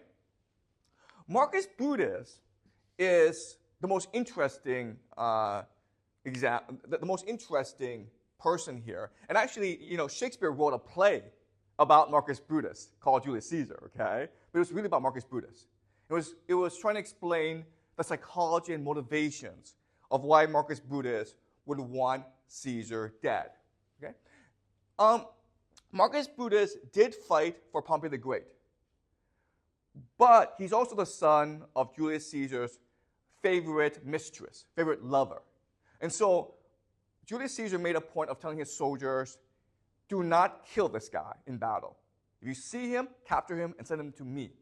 And so Marcus Brutus was captured, and Julius Caesar adopted him basically as a son. And he basically fast-tracked Marcus Brutus' career. And so Marcus Brutus had every reason to thank Julius Caesar, right? But instead, Marcus Brutus becomes the main conspirator. And in the play by Shakespeare, Julius Caesar, the argument that Shakespeare makes is Marcus Brutus is driven by his own sense of virtue, okay? Basically vanity. He believes, or he's told, that he's named after Lucius Brutus, the founder of the Republic, and therefore he has a responsibility to save the Republic from wannabe tyrants like Caesar. And that's what drives him. What Shakespeare doesn't mention, though, is what Romans believe is that Marcus Brutus is the biological son of Julius Caesar. Okay, so maybe there was that interpersonal dynamic where Marcus Brutus despised Caesar. Okay, all right. So it's a very complicated situation. But what unites everyone is the feeling that Rome was changing too fast. Okay, so remember, Julius Caesar, he did what he did in order to save the Republic, to restore the Republic. And so when he had obtained power, he was making changes that were necessary, but which changed the Roman sense of themselves. Okay? So one example is he brought in senators from the provinces. And these were aristocrats who spoke perfect Latin, but because they were from the provinces and they were foreigners, the Roman people were very upset by this. Okay? That's the first thing. Second thing is Caesar ended corruption in the provinces. And that goes against the interests of the nobility, because one way for you to become rich as a noble person is to go to provinces and steal a lot of money. Okay? So Caesar was doing a lot of things that were good for the empire and for the republic in the long term, but which hurt the interests of the senators and nobility in the short term. And this is what caused the conflict, okay?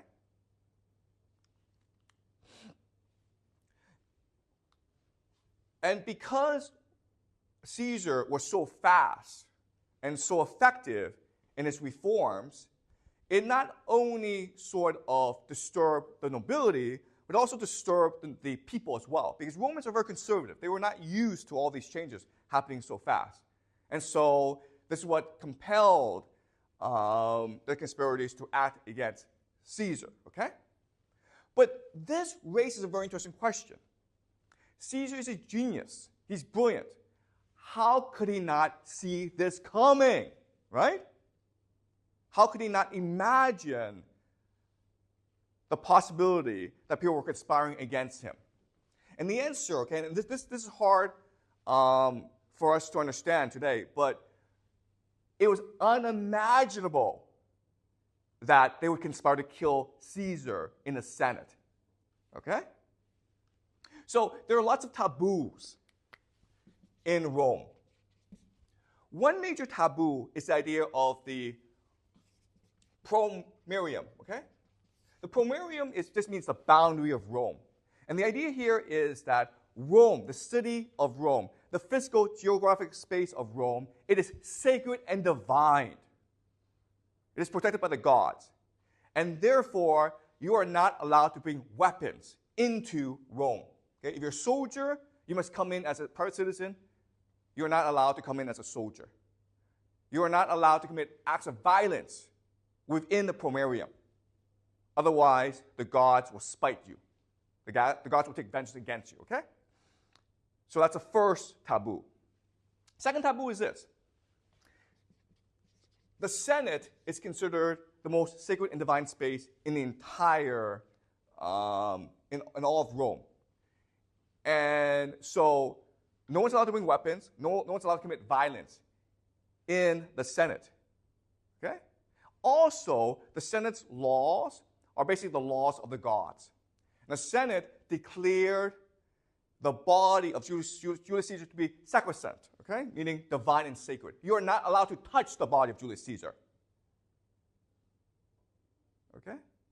The third thing is that everyone in the Senate was personally appointed by Julius Caesar.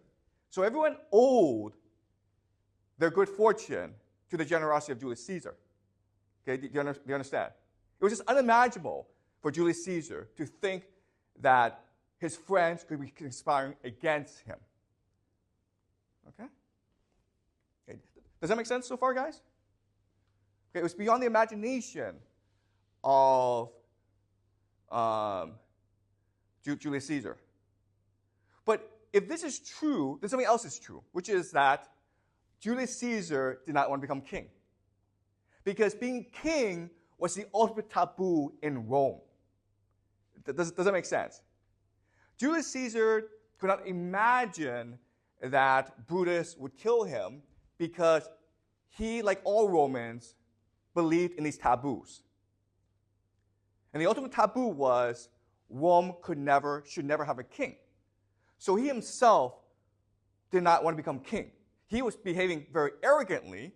He was behaving like a king, but he would not become king himself because it would go against the Roman Republic. It would defy all the taboos of the Roman Republic. Okay? And also, before Caesar, there was also another dictator named Sulla. Okay?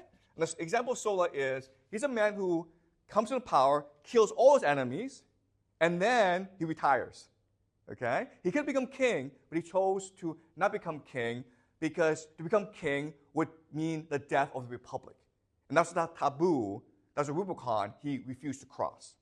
Okay? So we can imagine that Caesar saw himself as a better Sulla, okay?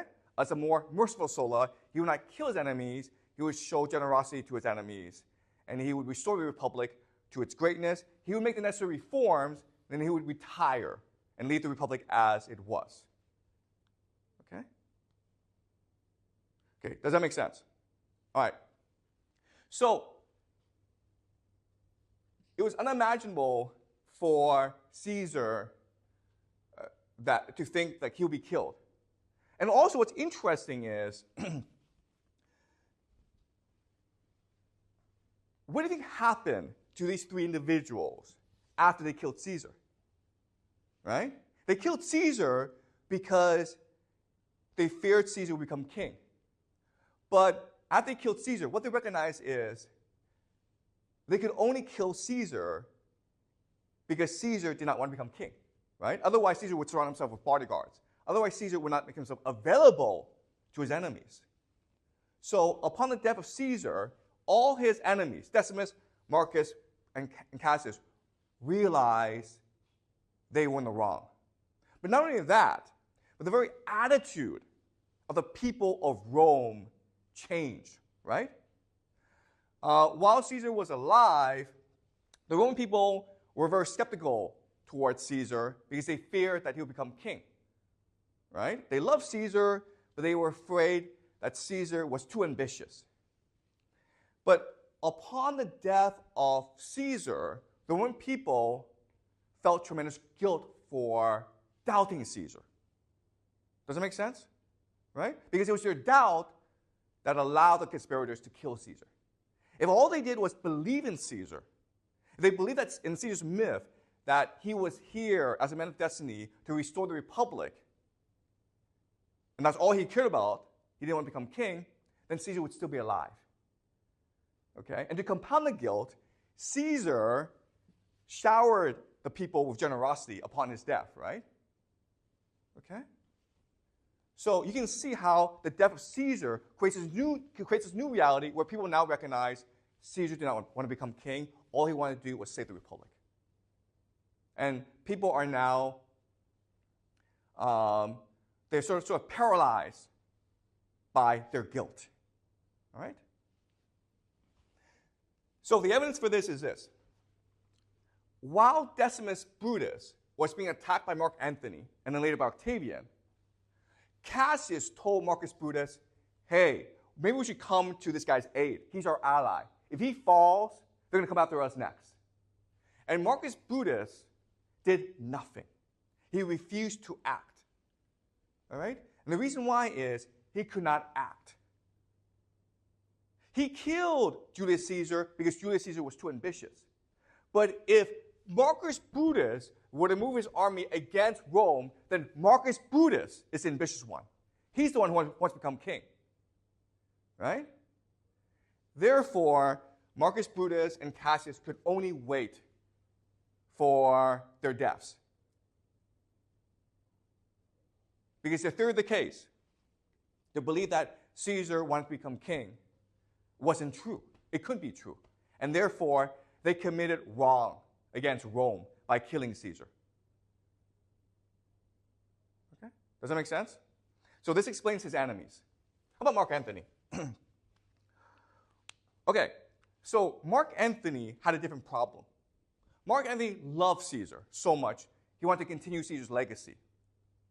And Mark Antony sort of felt betrayed by Caesar when Caesar named Octavian to be the heir and not Mark Antony. Okay? And so what does Mark Antony want to do now? Well, he wants to prove that Caesar's wrong. Mark Antony wants to prove that he is the rightful heir of Caesar, and to prove so, he will continue his legacy. Okay? So Mark Antony started to do things that were against his own personal self-interest and which ultimately led to his self-destruction. The first thing that he did was he marched against the Parthians. The Parthians are Rome's last great enemy, okay? Rome destroyed Carthage, Rome destroyed the Greeks, but the Parthians still had an empire to the east of Rome. And Roman generals failed to make inroads against Parthia. And in fact, Julius Caesar, he wanted to basically end his life by invading Parthia. Okay, so Julius Caesar's plan before his death was to attack Parthia, conquer it, and then sweep back to Europe and conquer Germany. Okay, basically conquer the whole world to prove he's better than Alexander the Great. So Mark Antony decides that this is how he will prove he is Caesar's rightful heir, by finishing Caesar's legacy against the Parthians. Okay? The problem is Romans are not good at war against the Parthians and the Persians. Okay? Because the Romans are infantry focused, and the Parthians and the Persians are cavalry focused. Right? They have horses. So Mark Antony goes over to Parthia, and he gets his ass kicked. All right? He gets his ass kicked. He's not Julius Caesar. He's not the heir to Julius Caesar. And he falls into a major depression. He basically becomes a drunk. Okay? That's his first major mistake. Second major mistake he makes is he falls in love with Cleopatra. Cleopatra is the queen of Egypt, but much more importantly, she is the mistress of Julius Caesar. In fact, rumors were that upon his retirement, Julius Caesar would bring Cleopatra to Rome and they would live happily ever after. Okay? That's the rumor. So Mark Antony goes over to Egypt and he becomes the lover to Cleopatra. Okay? Because he's trying to be Julius Caesar now. And this is a problem because to marry Cleopatra, he has to divorce his wife, who happens to be the sister of Octavian. Okay? So this causes a personal rift between Octavian and Mark Antony. And the third thing that he does, which is what causes his demise, is he names in his will, okay? He names in his will that his children of Cleopatra will become the heirs to the Roman East. All the property, all that land that Mark Antony controls will be given to his children with Cleopatra. They're foreign citizens. And also, Mark Antony does not have the authority to give that land out to his children. Only the Senate has the authority. Okay? So Octavian used the will as a pretext to attack Mark Antony. And he's heavily supported by the Roman people. Okay? So Mark Antony, because he's trying so hard to escape the shadow of Julius Caesar, because he's trying so hard to prove he is the legitimate heir to Julius Caesar, he basically self-destructs. He didn't have to do any of this, but he did. And by doing all this, it guarantees his destruction. Okay? So Mark Antony basically self-destructs. Let's look at Lepidus. Okay? Lepidus, he is an extremely effective administrator, but he is not as charismatic and as brilliant as Julius Caesar. And Lepidus basically shied away. Okay? He didn't have the confidence to challenge Octavian for the ultimate power. And seeing this lack of confidence and this insecurity, his soldiers basically went off to join Octavian. Okay? And a lot of soldiers did that. A lot of soldiers that were fighting for the enemy's side would just jump ship because Octavian is the heir of Julius Caesar. Okay? He is the new Julius Caesar, and they all worship Julius Caesar. All right? Now, let's look at Octavian. Why did Octavian succeed so much? Again, he became partners with Marcus Agrippa, who was a much better general than him. But Octavian, again, he was not a brilliant man. He was not charismatic. He was not a great general. But he believed himself to be the heir to Julius Caesar. For whatever reason, Julius Caesar believed in him. And therefore, he had a responsibility to finish the legacy of his father, okay, which is to restore the Roman Republic. And that meant he had to do whatever sacrifice was necessary in order to do so, okay? So the difference between Octavian and the others was he acted. He wasn't very successful, but he was willing to act, whereas Marcus Brutus was not willing to act. And when you act, sometimes you will succeed, okay? And only a few successes will allow you to become the emperor of Rome. He was driven by the fact that he believed himself to be the heir of Julius Caesar. He was a son of Julius Caesar. Julius Caesar believed in him. Therefore, he has a responsibility to restore the Republic. And that's why he trusted Marcus Agrippa. Okay? And that's why Marcus Agrippa trusted him. They were all fighting for the legacy of Julius Caesar. And that's why ultimately the Roman people allow Octavian to amass so much power. Right? So remember, the Roman people have been taught to fear kings. But over time, Octavian was in power for 40 years. Okay? Augustus Caesar was in power for 40 years. Over time, he became even more powerful than a king. This is what he did. He amassed all powers to himself. After he conquered Egypt, he made Egypt into his own personal property. Okay? This was his private estate. He used all the money from Egypt. And again, remember, Egypt is right now, and for the longest time, the wealthiest country in the world at this time. Okay? They have so much wealth. He used his money in order to have his own army. Before, the Roman army was loyal to the Senate. Now, because it was Octavian himself who personally paid every soldier in the army, which is now a professional army, they're now loyal to the emperor. Okay? He took Gaul, which was land that Julius Caesar basically depopulated with genocide, and he gave the land to his veterans. Okay? So basically, he made the entire army loyal to him personally. So he now has the power of God. The Roman people allowed him to do that because they believed that, like Julius Caesar, Octavian was driven by his sense of mission, his desire to save and restore the Roman Republic. But ultimately, because they believed him too much, Augustus Caesar would destroy the Republic and concentrate all power in his hands. Okay? Does that make sense? All right. Any questions?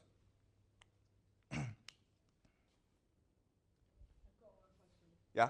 Why did Julius Caesar name Octavian as his heir but not Mark? Okay, that's a great question. Okay. So why did Julius Caesar name Octavian as the heir and not Mark Antony? Okay.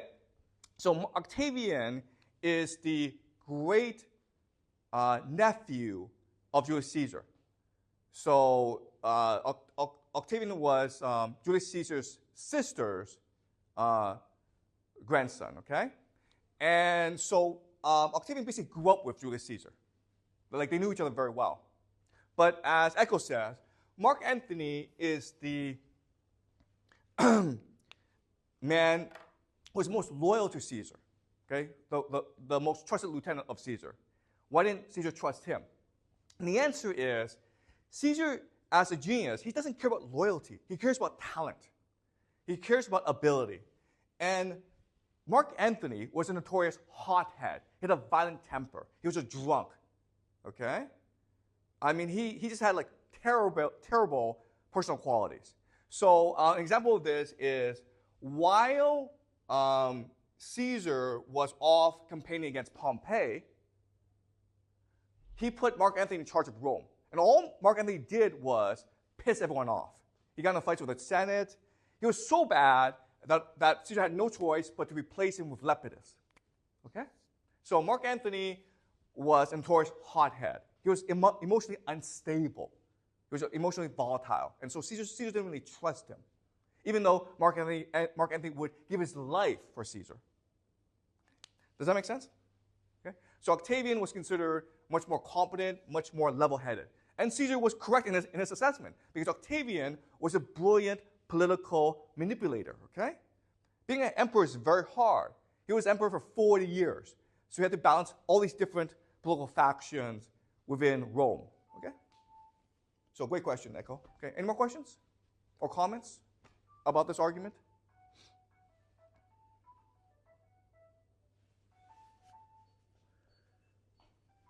Is it all clear? I can just make a comment to say something. Sure. Give you a great. You were talking about how taboo it would be to kill someone in the Senate. Yes, right? that's right. And I remember feeling that. Like I've traveled to different places in the world. I've been to the Palace of Versailles in France. I've been to what's called the Hermitage right now, or the Winter Palace in Russia. Like both places where there were violent revolutions, right? Where revolutionaries came in and killed the king and so on, right?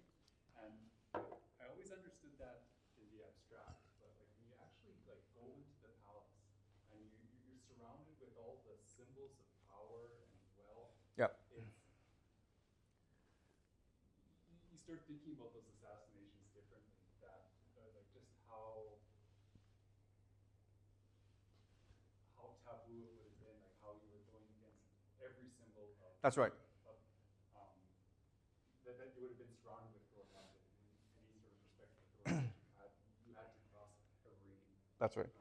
Every Rubicon. So yeah, I mean, it was very hard to kill Caesar, okay? So they were in the Senate. There were 60 conspirators, okay? They all brought knives. They hit the knives, the daggers, in the toga, okay? They were all supposed to like lunge Caesar together. So, but only five senators actually physically attacked Caesar. Everyone else just stood paralyzed because, as you said, it was taboo. It was the ultimate taboo to commit violence in the Senate. So they were all paralyzed by this fear, even though they had this intense hatred of Caesar. Okay? They had for months imagined how they would go about killing Caesar. Okay? They had this plan meticulously. But when it came to actually acting it out, they couldn't do it. Okay? Only five actually managed to take out their dagger and stab Caesar. In fact, the first person who attacked Caesar stood behind Caesar while Caesar was talking to the Senate, and he was shaking, okay?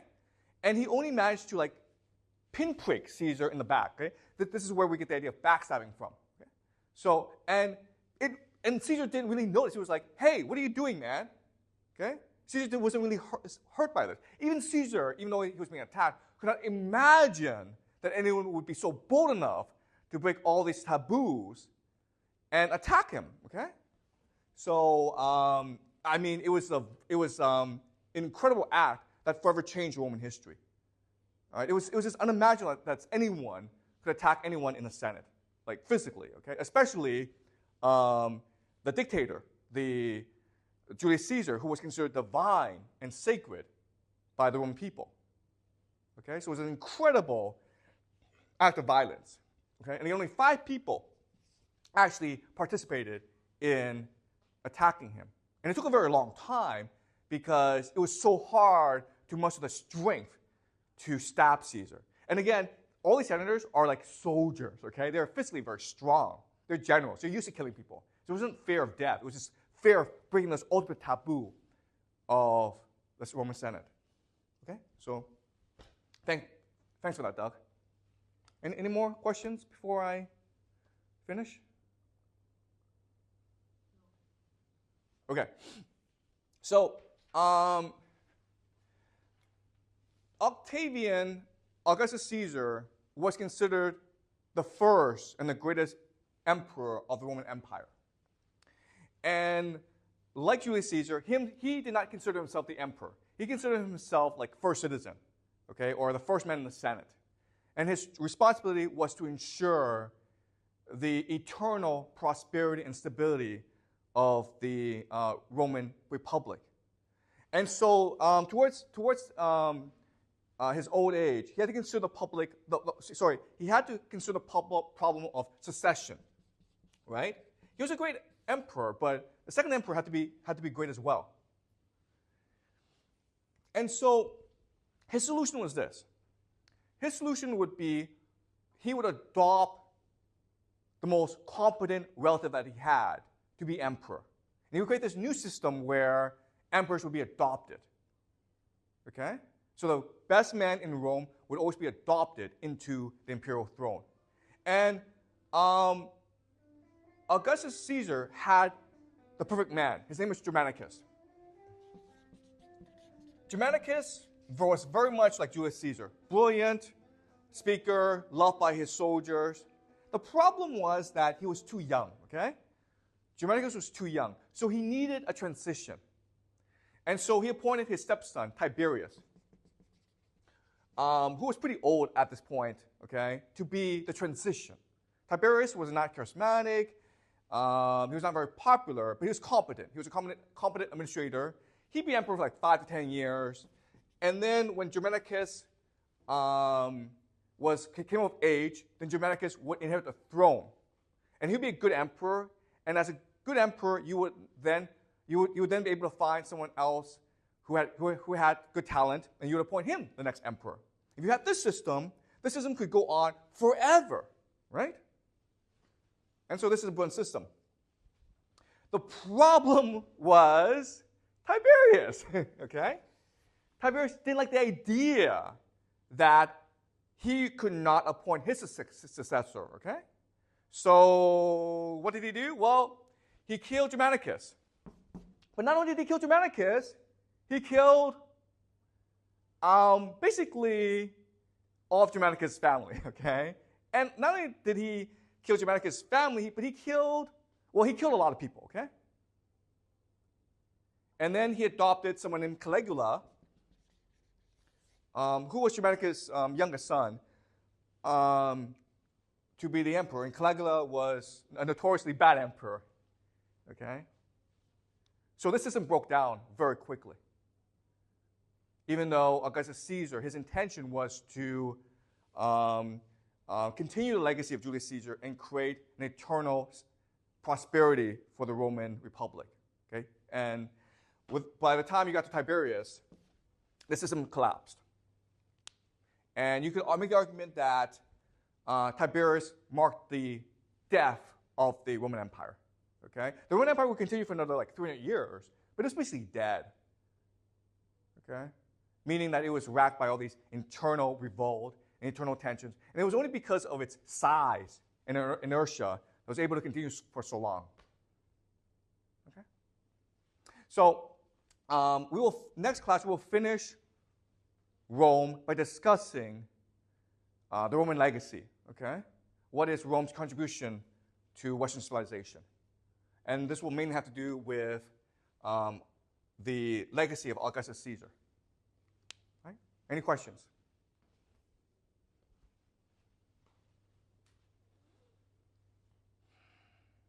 Okay, all right, great. So we will finish with Rome next class, and then we'll start Egypt, okay? And Egypt will be a lot of fun. Okay, good morning. So this is going to be a very long class today, and I'm going to throw a lot of information at you, okay? And the reason why is I want to summarize and review what we've learned about Rome so far, compare and contrast it to the Greeks, and then look forward on how the Romans and the Greeks will influence the development of Western civilization, including Christianity. Okay? So I'll be throwing a lot at you today, so if you have any questions, please let me know, okay? If I'm being unclear, please let me know. All right? Just raise your hand. Okay. All right. So let's review what we know so far. So the Romans and the Greeks are very different civilizations. If you remember the Greeks are scattered across the Aegean and across the Mediterranean. Okay? They have colonies over the place. So the Greeks are primarily focused on trade, especially with the great empires of the Near East, okay? Primarily Egypt, Mesopotamia, and Persia. Okay, the three great civilizations that we will discuss starting next week. And so the Greeks have colonies all over these three civilizations, and as such, the Greeks are able to absorb new ideas pretty easily. And because the Greeks are focused on trade, maritime trade, they're a very open-minded people.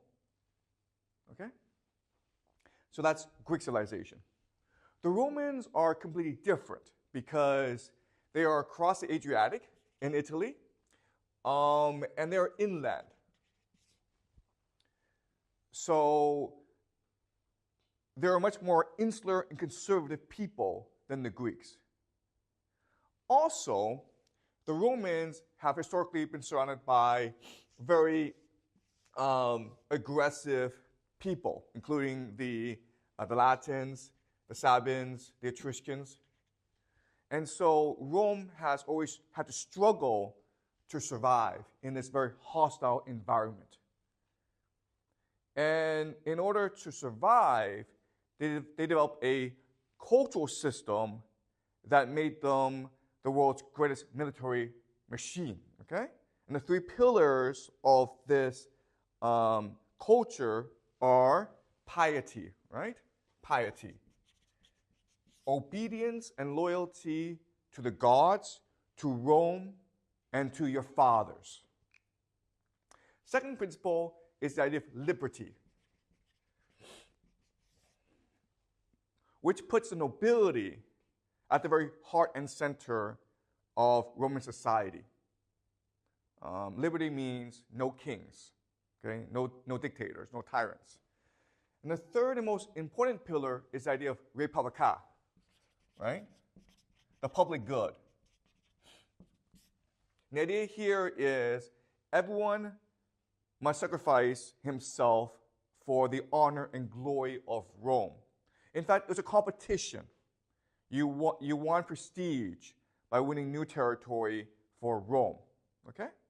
And this is a great system if you are a poor, small nation always at war and under threat from larger nations. So remember, in 216 BCE, Hannibal destroyed every Roman army, but at the same time, the Romans were able to rally themselves and ultimately defeat Carthage in the Second Punic War. Okay? So it's a great system if you're a small and poor nation always at war with larger nations. But this system breaks down when you become rich, big empire, and you're the major hegemon in the area. And this system will lead to three major problems in the Roman Republic: corruption, division, right? Civil wars. The first one between Marius and Sulla, and then between Julius Caesar and Pompey, and then finally between Octavian and Mark Antony. Okay? And also inequality. So now Rome is in crisis. And the ultimate resolution to all these problems was the beginning of the empire, okay, the emperor. So Octavian became the emperor. He is now known as Augustus Caesar. And again, what he does is he centralizes all military authority in his hands. Egypt is now his private estate, and he uses it to bankroll the army, which is now composed of professional soldiers. Before they were citizen soldiers, so they only volunteered when Rome was at war. But now in the empire, there's a professional standing army, and they serve for like 20 years or 30 years. And they're all paid by one man, the emperor, through his land holdings in Egypt. Okay? He also established something called the Praetorian Guard. And the Praetorian Guard is basically the secret police of Rome. Okay? So there are no soldiers in Rome, but there's a Praetorian Guard. And they're responsible for peace and security in Rome. And they're only responsible to one man, okay? The emperor.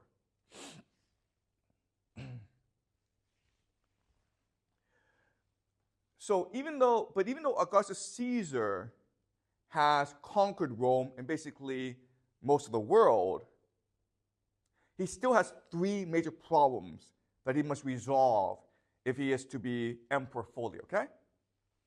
The first problem he must solve is the question of legitimacy. Why is he emperor?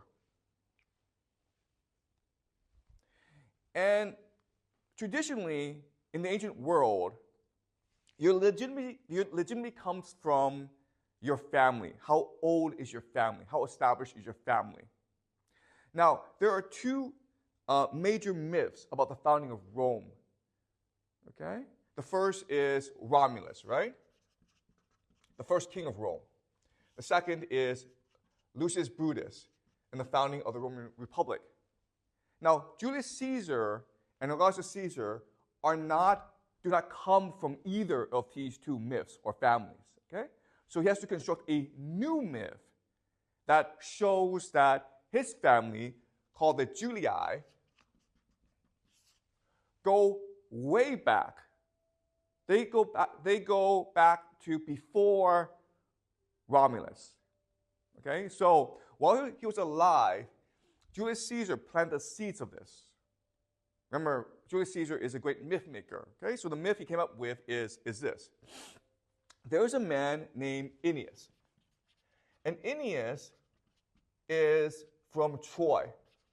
Right? When Troy was destroyed, Aeneas was able to escape with some survivors. And they came to Italy, and they built the foundations that would become Rome. Okay? So in other words, Romulus is descended from Aeneas, but Julius Caesar is also descended from Aeneas. Okay? So that is how Augustus Caesar will cement his legitimacy, by promoting the idea that his ancestor was Aeneas, who is the real founder of Rome. Okay? So he's running a new myth, and he's trying to popularize it. So it's the first problem he's trying to solve, legitimacy. The second problem he's trying to solve is like a new Roman cultural identity.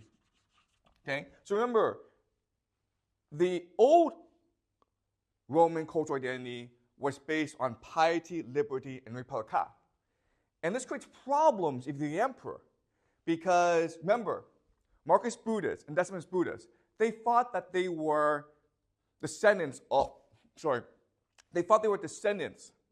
of Lucius Brutus. And therefore, they had a responsibility to kill all kings, all tyrants. And that's why they assassinated Julius Caesar.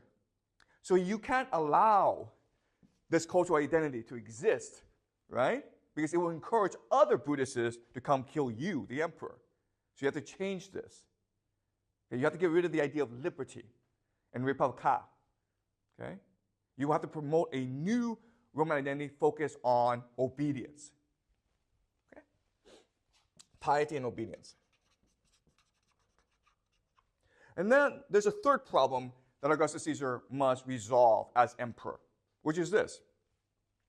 Even though the Romans have conquered most of the world, okay, basically the Mediterranean world, culturally, it's the Greeks who are dominant.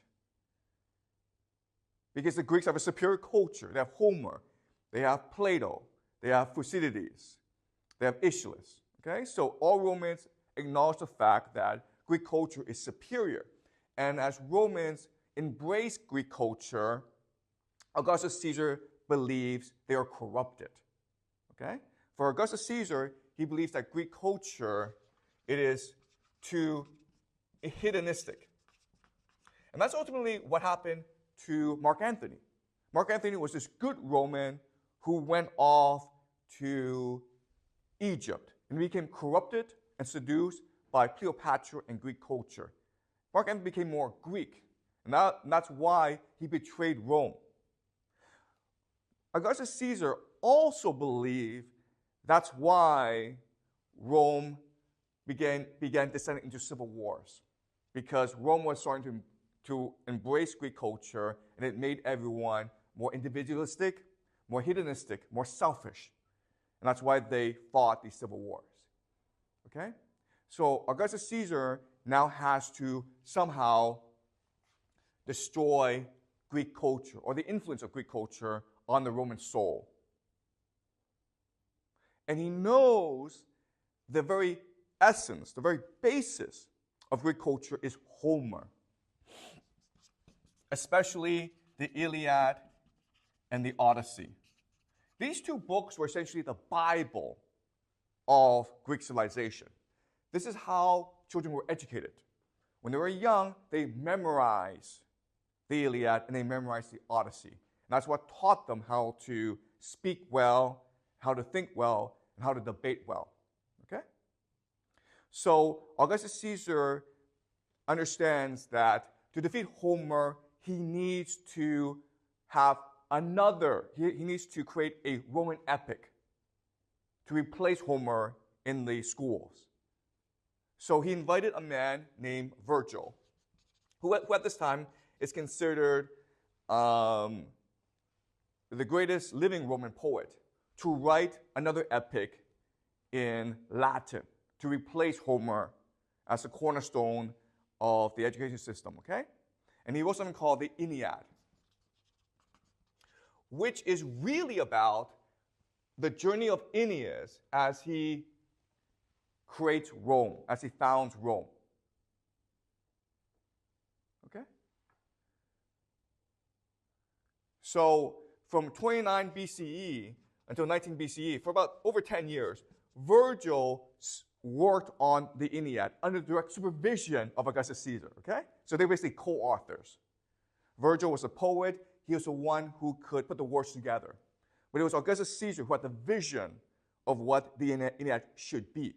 And the Aeneid will accomplish all three of these major challenges. It will establish the primacy of the Julii family as the first family of Rome. It will establish a new Roman cultural identity focused on piety over liberty.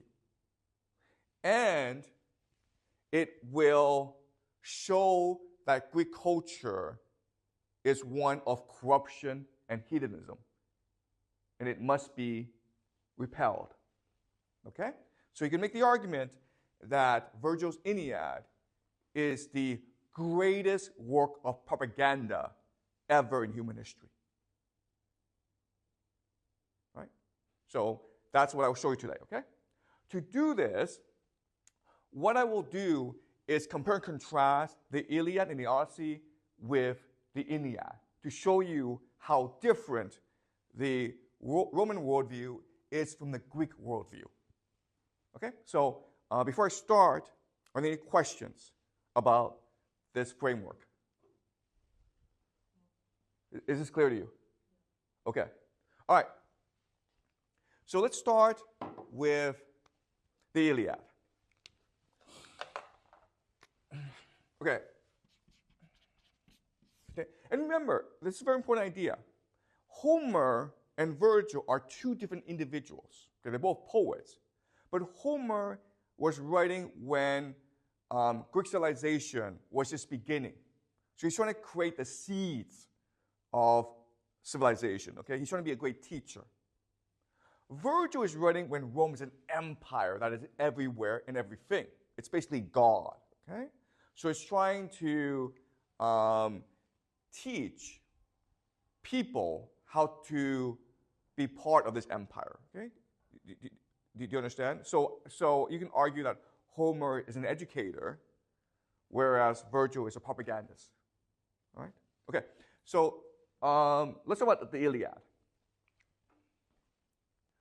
Okay. So the first thing is the Iliad is a very complicated work. It's a universe unto itself with like dozens of characters. Okay? I'm only going to focus on one character, Achilles, and tell his story, okay? But please be aware, the story I'm telling, it is my interpretation. There are different interpretations, okay? But it is a one interpretation found within the universe of the Iliad. Okay, so the basic story, it's very simple. Helen is the queen of Sparta, married to the king of Sparta, Menelaus. She is seduced by the prince of Troy named Paris. They fall in love, and they run off together to Troy. Menelaus and his brother Agamemnon,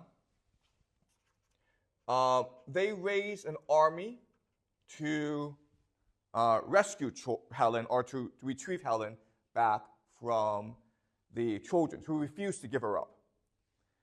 And what follows is a 10-year siege of Troy. And the Greeks aren't really getting anywhere because Troy, it is the largest city in the world at this time. It's a walled city, and the Greeks don't know how to break through the Trojan walls. Okay? The Iliad starts when Achilles, who is the greatest warrior of the Greeks, he gets into a fight with Agamemnon. They get into a fight, and Achilles calls Agamemnon a dog. You insult me, I fight for you, I will not refuse to fight for you. I will let the Trojans kill all of you. And Agamemnon, the king, wants to save face, so he tells Achilles, I don't need you. Okay? But in fact, the Greeks do need Achilles because the Trojans have a great warrior named Hector. And Hector recognizes that Achilles has retired from the battlefield, and Hector leads his army against the Greeks. Okay? And they push the Greeks so far back, the Greeks are now trapped on their ships by the coast. And what Hector wants to do is burn down these ships. Because if he burns down these ships, the Greeks cannot resupply themselves, and they will eventually die in Troy. Okay? So at this point, Agamemnon has no choice but to beg Achilles to return to the battlefield, because only Achilles can defeat Hector in battle. But Agamemnon doesn't want to lose face, so he sends a delegation of generals, led by a man named Odysseus, to beg Achilles to return to the battlefield. Okay? So Odysseus goes and sees Achilles in a ship, and Odysseus says, listen, Achilles, we're dying out here. If you don't fight for us, we're all going to die. Hector is destroying us. If you fight for us, Agamemnon will give you everything, okay? All these treasures we are promised in Troy, we'll give to you. Agamemnon will give you anything you want. He'll give you the world. And Achilles, because he's an asshole, says, no, I want Agamemnon to come beg me himself. Okay? So this goes nowhere.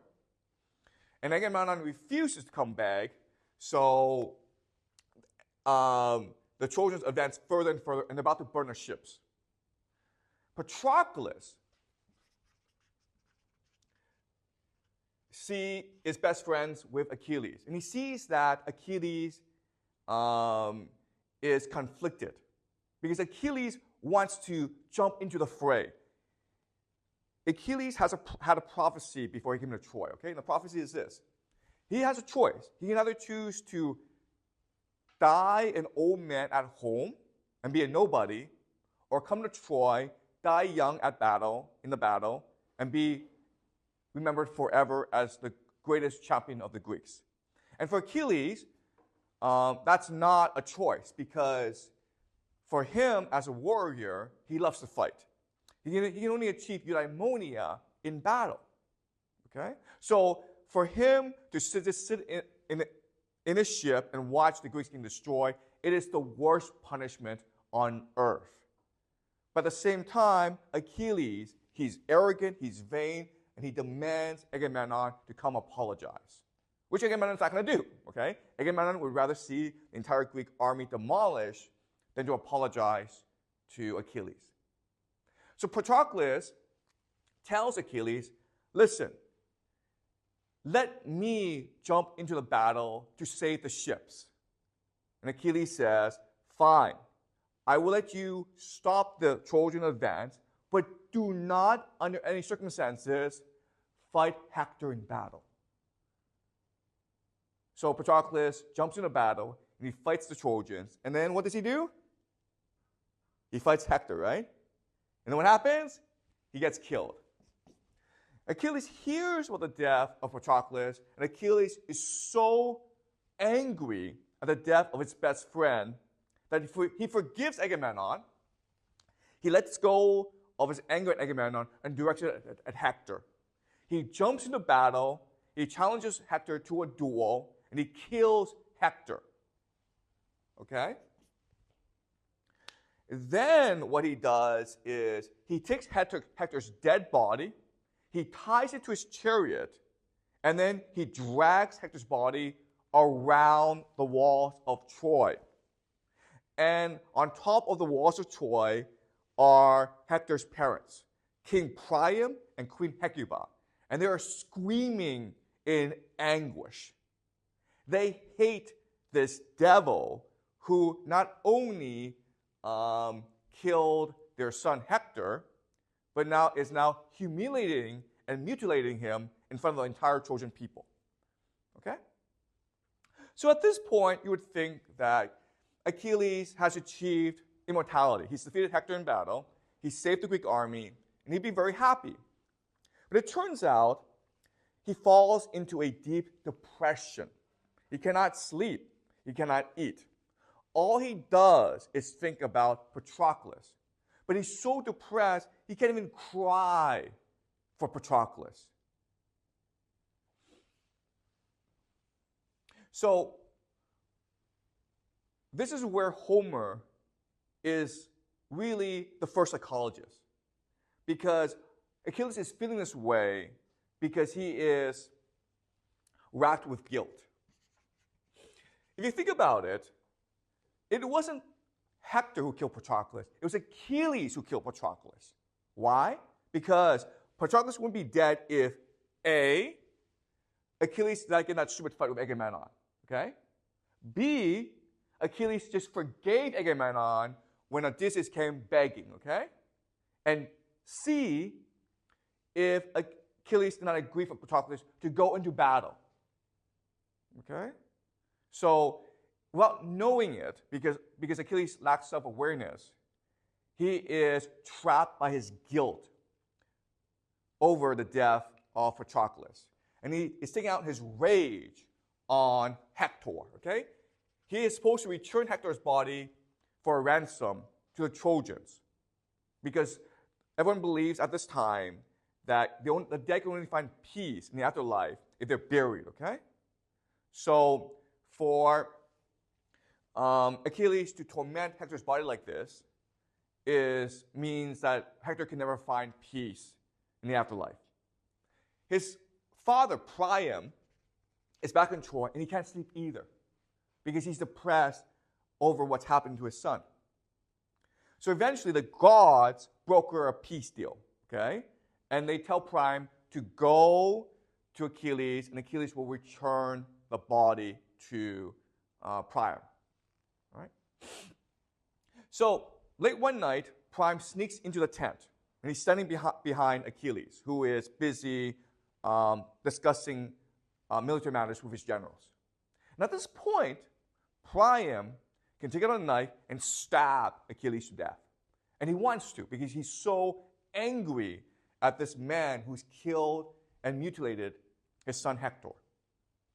Instead, and this is the genius of Homer, okay? Priam kneels down and kisses the hand of Achilles, the man who has killed his beloved son. And in response, Achilles stands and he is in awe of this old man who at this moment has demonstrated more courage, more strength than Achilles has ever witnessed. Okay? So, in this act of submission, Priam has emotionally defeated Achilles. And Achilles is ashamed of himself. And by forgiving Achilles, Priam allows Achilles to now forgive himself. Okay? Does that make sense to you? All right. And so the two then start to become friends because in the face of Priam, Achilles sees his father, Peleus, and he pities Priam for having lost his son. And in the face of Achilles, Priam sees his son Hector. And they both hug and they cry. And this is the first time that Achilles has been able to cry since the death of Patroclus. And these tears release him from the ghost of Patroclus who is haunting him. Okay? And this is how the Iliad ends.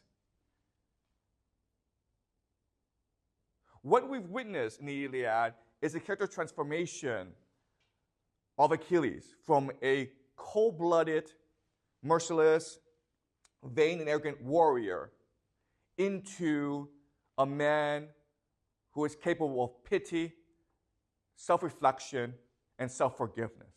Okay? And you can argue that this is a process of civilization.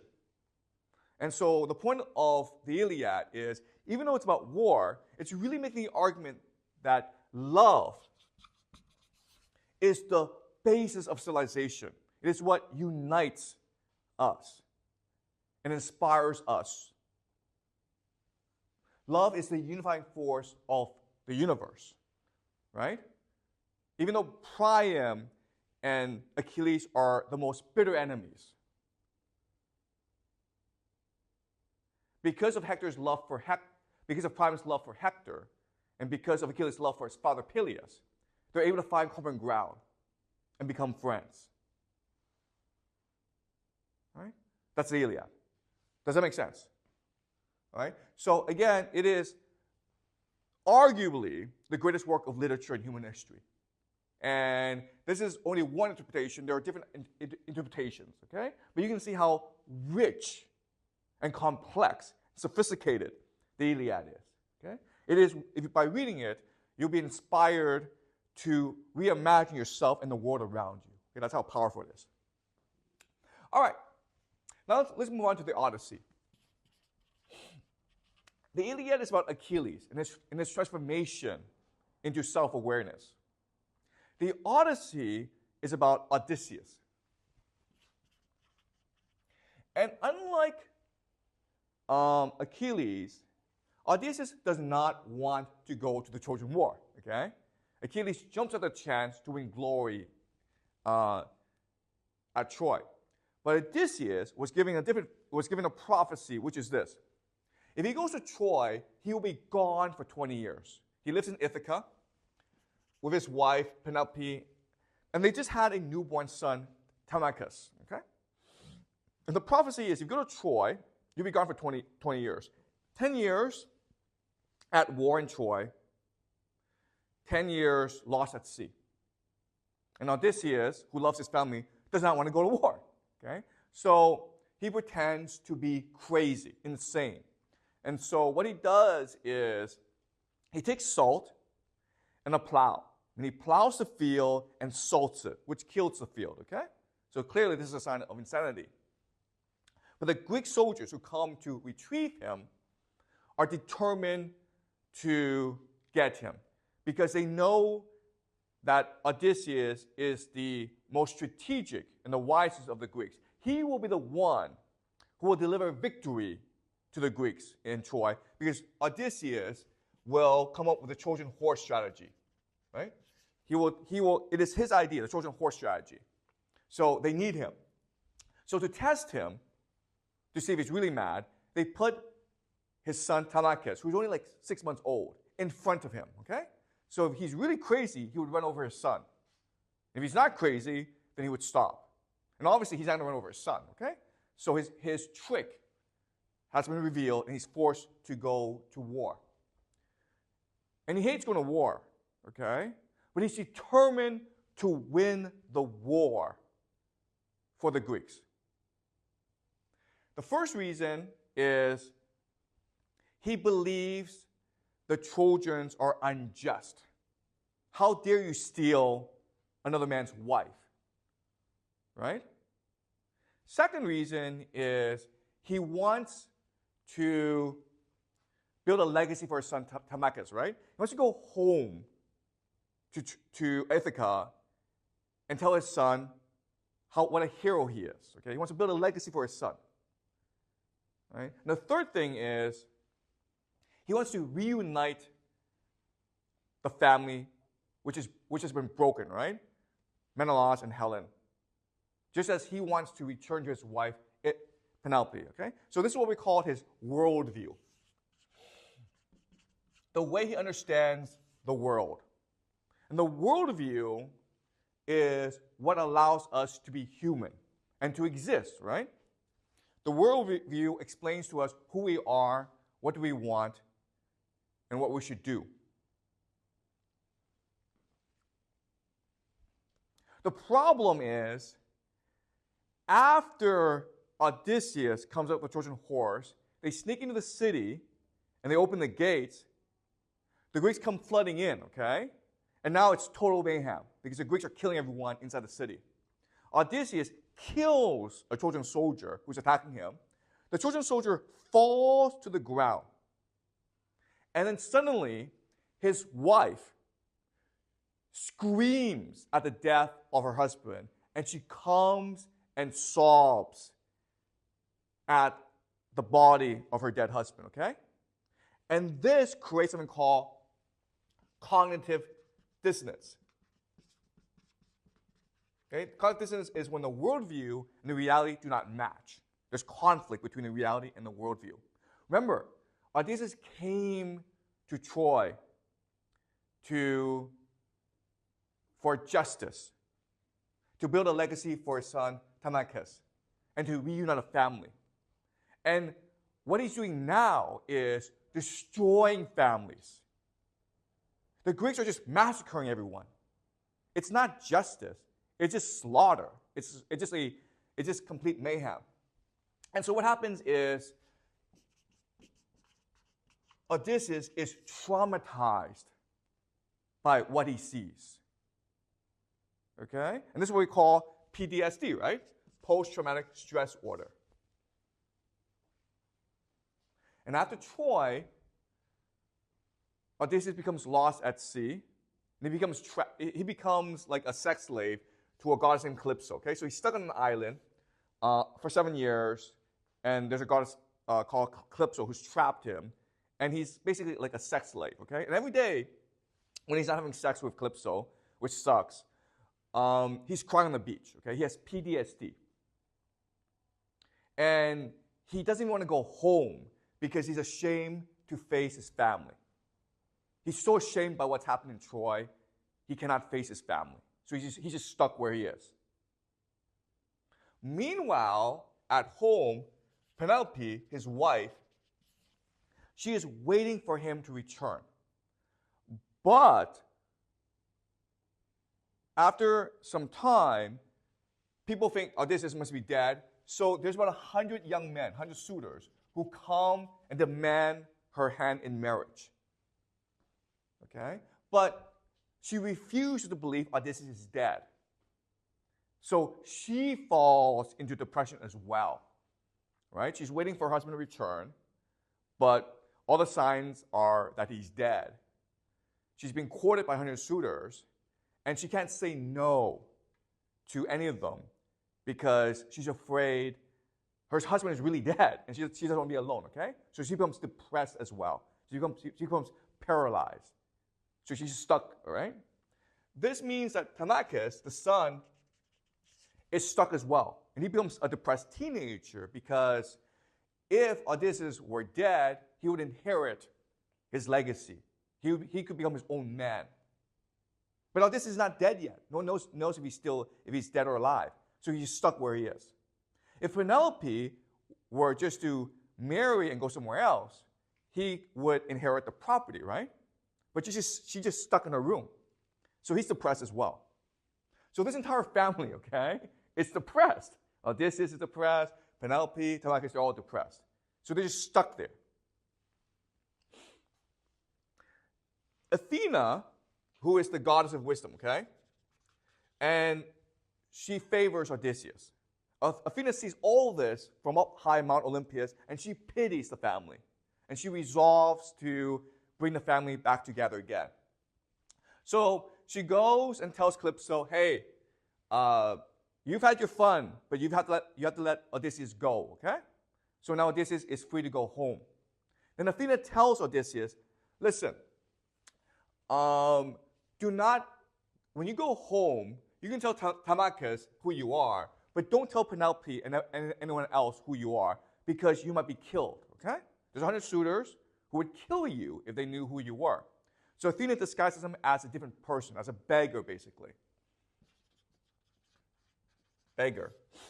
And when Odysseus returns to Ithaca, the first thing he wants to know is, does Penelope still love him? Remember, Odysseus is suffering from post-traumatic stress disorder, okay? He's lost his ability to fight, to imagine. He's lost his capacity for love. So he doesn't even know if his wife still loves him. So he meets with Penelope, okay? And again, he's still disguised. Penelope has no idea who he is. And he cannot reveal himself to Penelope. But he sees Penelope is distraught. And he tries to comfort Penelope by telling her that he has seen Odysseus. Odysseus is still alive. Penelope breaks down in tears at the thought that her husband is still alive. And then she asks Odysseus, how do you know my husband is still alive? Prove to me that you've met my husband. Now Odysseus says, I will describe something intimate about him. Okay? He has a brooch that he carries on his cloak. And this brooch is beautiful. And he goes into poetic detail and describes this brooch. And at this point, when Penelope hears this, she breaks down in complete tears. Because now she knows this beggar must be my husband Odysseus in disguise.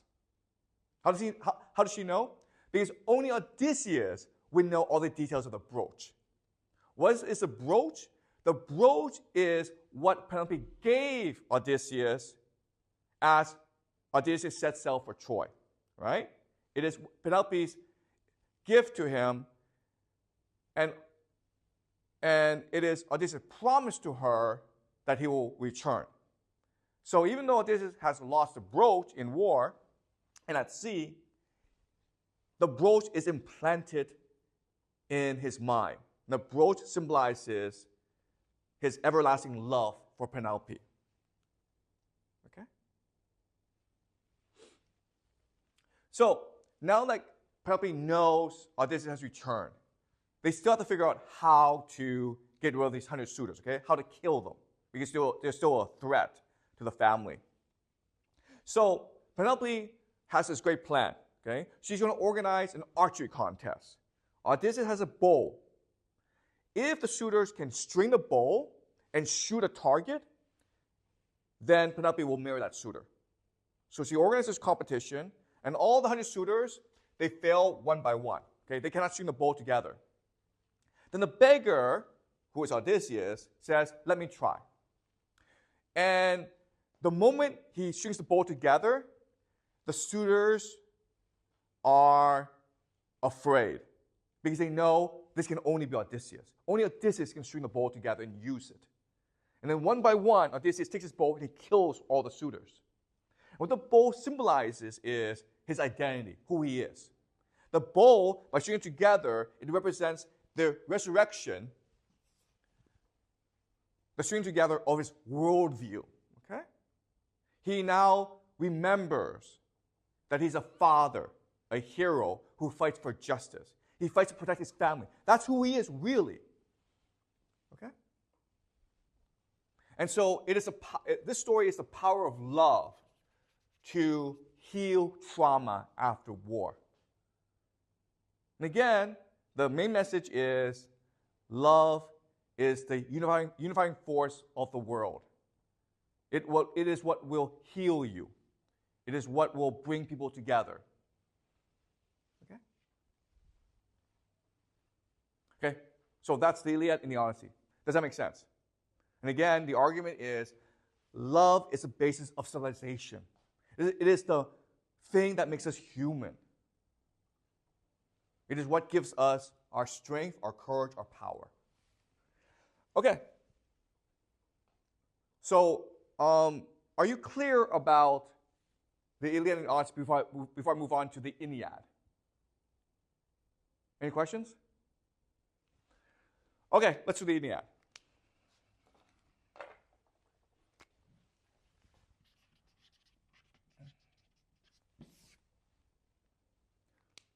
Okay.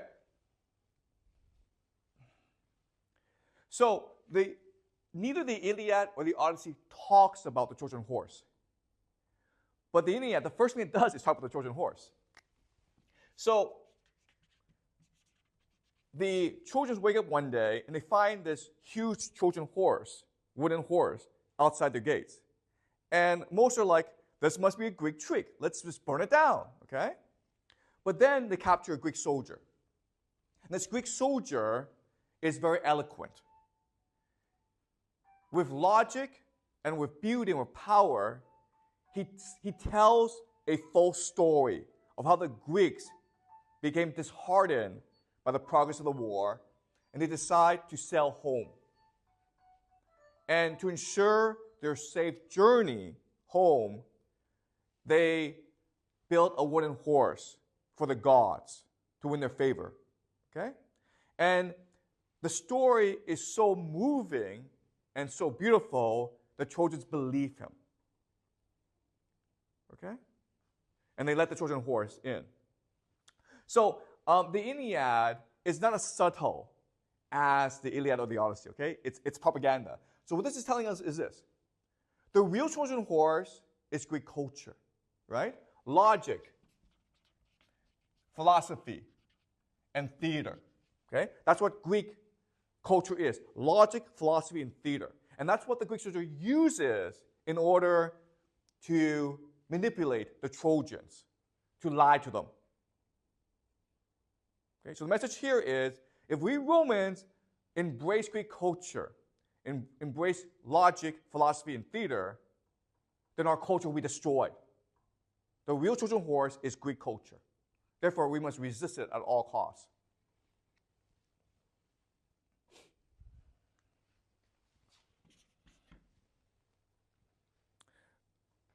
So Aeneas wakes up and he finds the city in flames. The Greeks are going around massacring everyone, okay? So Aeneas goes and he tries to save Priam. He runs to the palace, and Priam is on his throne, and he sees one of his sons being killed by Achilles' son, Neoptolemus, okay? Neoptolemus. And Priam curses Neoptolemus, and he says, your father, you insult the honor of your father. Your father was an honorable man. We were friends. And then Neoptolemus goes up to Priam and kills him and says, my father is dead. You should join him in the underworld. Okay? It is a horrific scene. Okay? So what this is telling us, again, this is not subtle, okay? There is no place for love, friendship, and forgiveness. That's all a lie.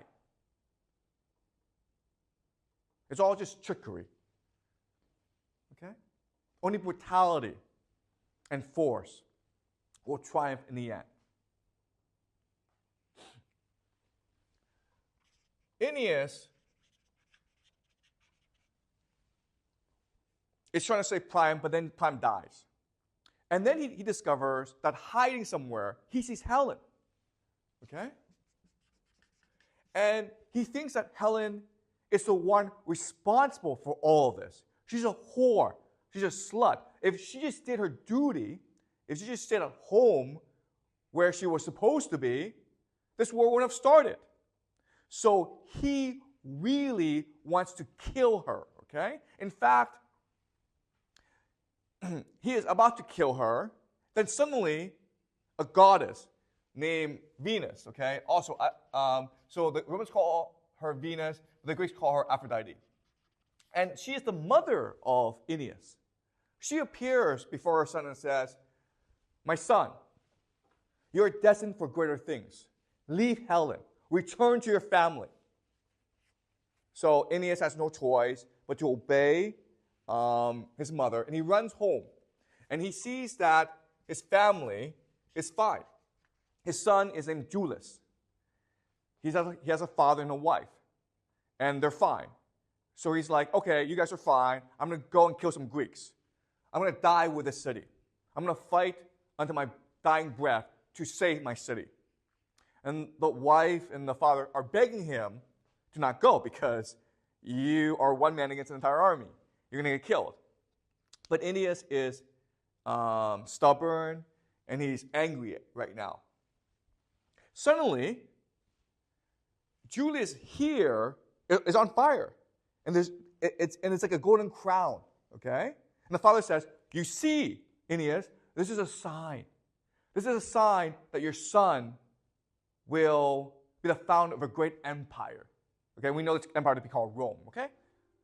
And this is what stops Aeneas from committing suicide. It's like, okay, now I understand. It is my duty to save my son, my family. So he carries his father, who is unable to walk, and he carries his son, and he carries both of them to safety. They're looking for ships, okay? And his wife follows behind. They get to the ship, and he turns around and he discovers his wife has disappeared. He goes back, and he's discovered that his wife has killed herself. Why? Because she knows that in this new world that they're going to, she can only be a hindrance. Okay? She wants him to embrace the future and let go of the past. Also, she's afraid that if she lives, she'll be captured and become a slave to the Greeks. And she does not want to dishonor him like that, okay? So that's what a good wife is, right? Helen's a bad wife because she's independent and she's looking for love. But a good wife is someone who will kill herself for her husband, okay? So Aeneas and his people, they're on ships, and they end up in Carthage. And they're guests of a queen named Dido. And Dido falls in love with Aeneas. They get married, and Aeneas is very happy in Carthage, okay? But the gods look at Aeneas and says, hey, man, we told you this many times, but you have a destiny to go to Rome. Your son will be the founder of a great empire, okay? That's the plan. That's the destiny. That's your mission. That's your duty. Stop fooling around in Carthage and do what you're told. So Aeneas has to go see Dido and say, listen, I have to go, okay? And Dido goes insane because she's in love with Aeneas. And she kills herself, okay? So the message here, again, this is not subtle, okay? The message here is love is a disease, right? Love is a disease, a plague upon the world. It was Helen's love that caused the Trojan War. And it was Dido's love for Aeneas that will cause the war between Carthage and Rome. Okay? Because before she dies, Dido instructs her people to destroy Rome. In the future, a great city called Rome will arise. You, the Carthaginian people, have a responsibility to honor my memory and destroy Rome. And that's why Hannibal went to attack Rome, okay? Again, this is not subtle propaganda. Aeneas ends up in Italy, like he's supposed to. And there, he meets the local king. His name is Latinus. And he's the king of the Latins, okay? And he is mesmerized, stunned by the nobility of Aeneas. And he wants his daughter to marry Aeneas. But his daughter has already is already supposed to marry another prince called Turnus. And this starts a war between Aeneas and Turnus. And this war goes on for a very long time. It's like the Iliad. And Turnus kills one of Aeneas' friends. Okay? And he sees that the friend of Aeneas has this really nice belt. He takes it for himself. And this belt was a gift from Aeneas to his friend. Okay? Eventually, Aeneas and Turnus get into a duel. And Aeneas overpowers Turnus. And at the very last minute, Turnus surrenders his sword, and begs for mercy. And Aeneas wants to show mercy. He's like, I've beaten you, you're no longer a threat. I can show some forgiveness, okay? I can be merciful. But then he sees the belt that he gave his friend. And he knows Turnus has killed his friend. And so he just plunges his spear into Turnus. And that's how the Aeneid ends, okay?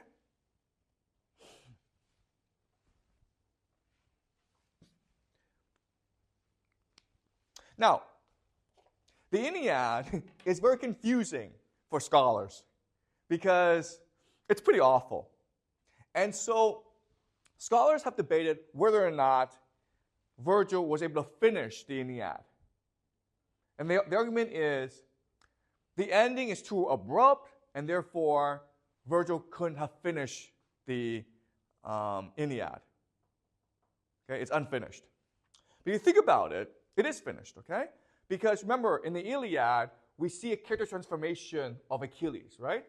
Well, we also see a character transformation of Aeneas in this book, all right? So remember, when Aeneas sees Helen, he really wants to kill her, and and he only stopped because the gods intervened, okay? Remember, Aeneas wanted to abandon his family and get killed in the streets of Troy. The gods had to send him a message, okay? So another divine intervention. Remember, Aeneas wanted to stay at Carthage and be with Dido. So the Greeks had to send a messenger to tell him, you can't do that. You have to fulfill your destiny and go to Troy. And go to Rome, okay? But at the very end, when Aeneas wanted to kill, when Aeneas wanted to kill Turnus, the gods didn't have to intervene, okay? He wanted to show mercy to Turnus, and he recognized, no, my duty is to kill this guy. You understand? Okay? So Aeneas has become the embodiment of piety and duty. Before, the gods had to instruct him to do his duty.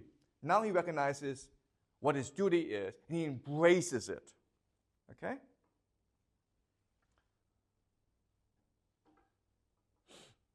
Now, what's important for us is to remember that throughout this throughout this book, there's the idea of destiny. That what Aeneas is doing has been preordained by the gods. Because the real purpose of Aeneas is to go to Rome so that his son can build the Roman Empire. So another major message of this book is the end point of history is Augustus Caesar, okay?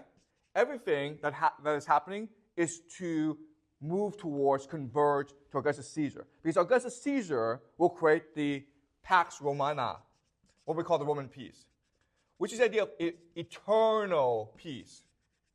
Peace on earth.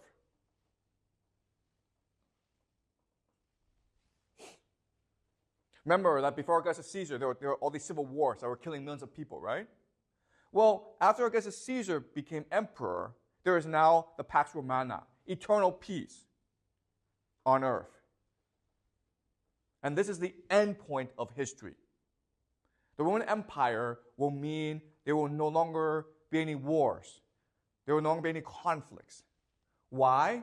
Because what the Roman Empire will do is transition us from love to piety.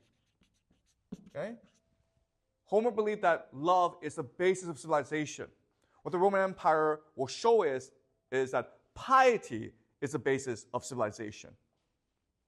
Love is the force that comes from within you, okay? It grows within you. Within. But piety is what is told to you, okay? It is what you must accept. Love is what you can feel. Love is the embrace of your emotions. Piety means the rejection of your emotions. Don't listen to your feelings. Listen to what you are told.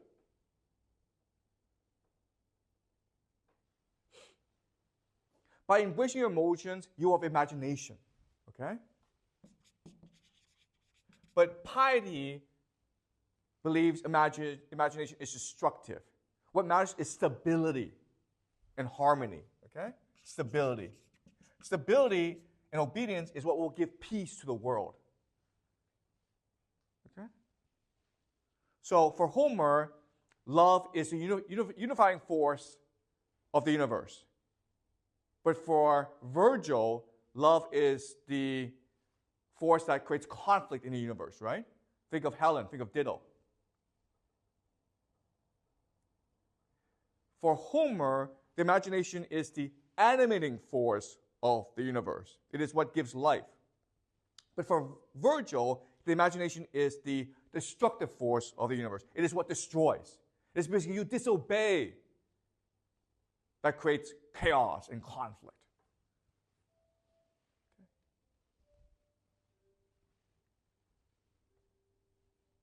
And so we now have a transition from the Greek world to the Roman world that is focused on piety.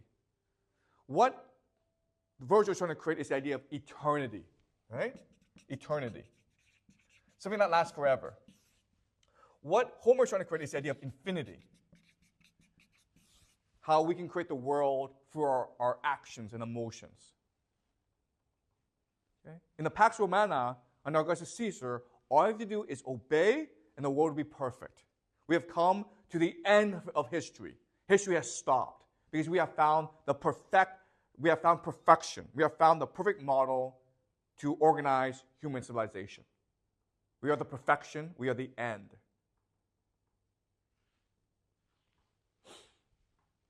Okay. And so this is the idea of Roman eternity. And this marks a radical transition in Western civilization, okay? Does that make sense? Any questions?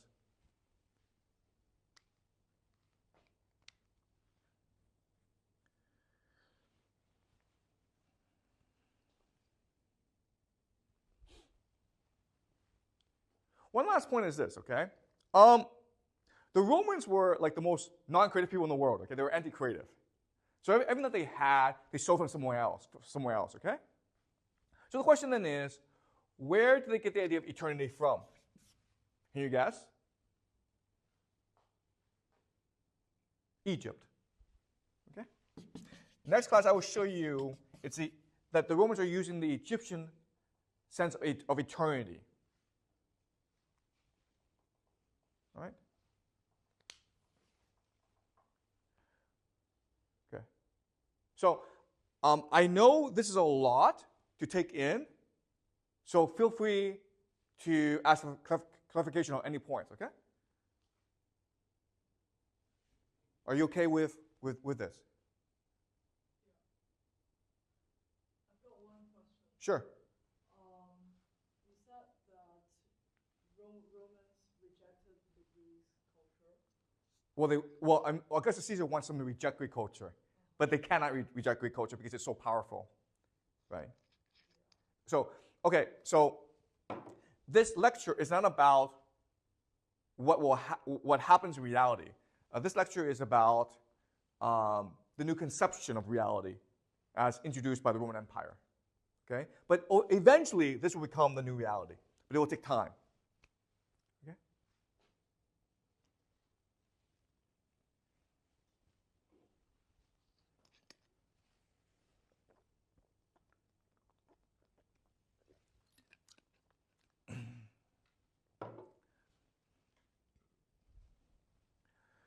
Okay, so looking ahead,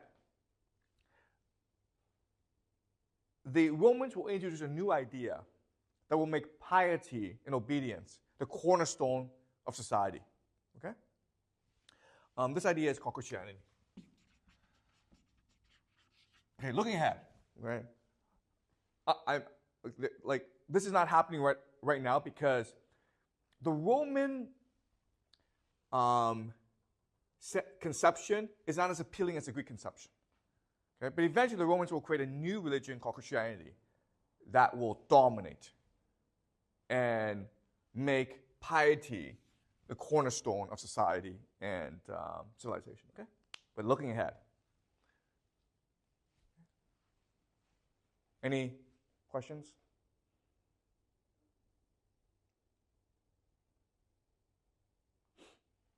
Okay, so next class, we will discuss Egypt. So this will be a fun class today. We are doing the Great Pyramid. Okay, so the Great Pyramid was built about 2500 BCE. That's 4,500 years ago, by a pharaoh named Khufu. And it was one of the 7 great wonders of the ancient world. It's the only one that's still standing. From 2500 until 1400 CE, which is about 4,000 years, it was the tallest man-made building in the world. Okay, the Great Pyramid, the direction is true north, meaning you can actually use the pyramids as a compass to tell the directions. Let's look at the architecture of the Great Pyramid. So the center is something called the King's Chamber. That's where the king's mummy rests in the sarcophagus. There's a grand gallery that gives you access to the king's chamber, and then a slope, and then it's a pyramid structure. And on the top of the pyramid is what is called the benben, or the pyramidion, okay, the pyramidion, okay, and it is extremely significant culturally and religiously in Egypt, because in Egyptian mythology, in the religion, the creator god Atum, he's known as Atum, he's also known as Ra, the sun god, first came into existence on the benben. So imagine a large, dark ocean, and there's nothing, and then suddenly emerges a mound, okay, called a benben, and that's where comes the creator god, Atum, or Ra. Okay, that's one legend. The other legend is from the dark ocean of space comes down a benben, and on top of it rests Atum, okay? So this idea of the primordial, the benben, it is central to the idea of creation in Egyptian mythology. So this is an extremely powerful and beautiful monument to Egyptian culture. Architecturally, Napoleon, who visited the Great Pyramid, he calculated that if you took all the stones from the Great Pyramid, you could actually build a wall around the perimeter of France. There's more material in the Great Pyramid except for 2 structures. The first structure is the Great Wall of China. There's more stone in the Great Wall of China, okay? And there's more stone, there's more material in the Three Gorges Dam, also in China. Okay? And it took them about 26 years to build this pyramid. So today, in today's class, I'm going to look at 3 questions. The first question is, how did they build this? Because it's still with us today. You can actually go to Egypt and visit the Great Pyramid. Second question is, why did they build this? What was the purpose? And the third question is, why did they stop building the pyramids? Okay, so those are the 3 questions we're looking at today. How was it built? Why was it built? And why did the Egyptians stop building the pyramids? So, how it was built is an extremely controversial question that has plagued historians and Egyptologists and archaeologists for hundreds of years, okay? And originally, a Greek historian by the name of Herodotus proposed the idea the pyramid was built in steps, okay? So it was first a step pyramid, and then using pulleys, they pull the stones up, okay? And it was the accepted idea for the longest time because there's no better idea. But architecturally, that has been disproven, okay? It can't work that way.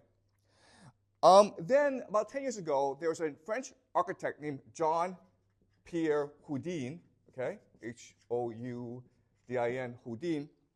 And he's an architect. He's never been to Egypt, doesn't speak Arabic, never studied Egypt. But his father and him were very interested in how the Great Pyramid was constructed. So he came up with this theory. And they've run computer simulations and discovered this to be true. There's also a lot of physical evidence to suggest this theory is true. Okay, so this is how they built the Great Pyramid. What they did was they first constructed an external ramp in order to build the base. Okay, so you now have the base. And then from the base, what they did was they built two structures, okay? And this is what they call counterweights, okay? So these counterweights are like pulleys, which allows them to pull the stones up up high, okay? And then surrounding these two structures is what they call a eternal spiral ramp, okay, to carry the stones up. And so what they did was they basically built the pyramids from the inside out. And then once they built the structure, they covered it up with limestone so that it reflects in the sun. Okay? If you actually were living back then and you saw the pyramids from a distance, you would think it was the star that has come down on the planet Earth. Okay? So that's how they built the pyramid. But then this raises another interesting question is, how did they come up with this plan? And how were they able to do this without blueprints and without basically writing or modern engineering techniques? And the answer is, if you think about it, what they did was they built a model right beside the pyramid, which allowed them to figure out how to build the larger pyramid, okay? But Egyptologists still believe this was not possible because they believe that Egyptians didn't have the intellectual capacity to imagine this to be true, okay? And I'll show you later on that they actually did, that we underestimate their imagination and their intellectual capacity, right? So that answers the first question pretty easily. How is it built? A more controversial question is, why was it built? And for the longest time, the accepted theory is this was a tomb. Okay, a tomb. The reason why is Egyptians believed in the afterlife. And so the theory is this pyramid is designed to ease the pharaoh's transition into the heavens, where he would become a star or a sun. And so the common phrase is, this is almost a resurrection machine where the pharaoh goes up to the sky, and then after a few centuries, he reincarnates inside the pyramid. And the structure is meant to accomplish this. And again, this is the generally accepted theory today. But there are three major problems with this theory, which basically discounts it, okay? The first major problem is there are about 100 pyramids in Egypt, okay? 100 or more, we don't know, okay? We have not found a mummy or a body inside any sarcophagus inside the pyramids. So this is a problem. If this is a tomb, why is there no body? We can't find the body, okay? So that's one problem. Second problem is this. For this to be a tomb, this implies that the pharaoh, because the pharaohs are divine, right? They are basically the emanation of God on earth. This means that when they come to the planet Earth and they become the pharaoh, their priority is to build their own tomb, right? Does that make any sense? They come to Earth and they're like, okay, well, I'm going to die, so I want to get out of here as soon as possible, so let's build that tomb, right? Now, the problem is that this would imply that the pharaoh sees the Egyptian people as his slaves, right? You exist in order for me to live. And so,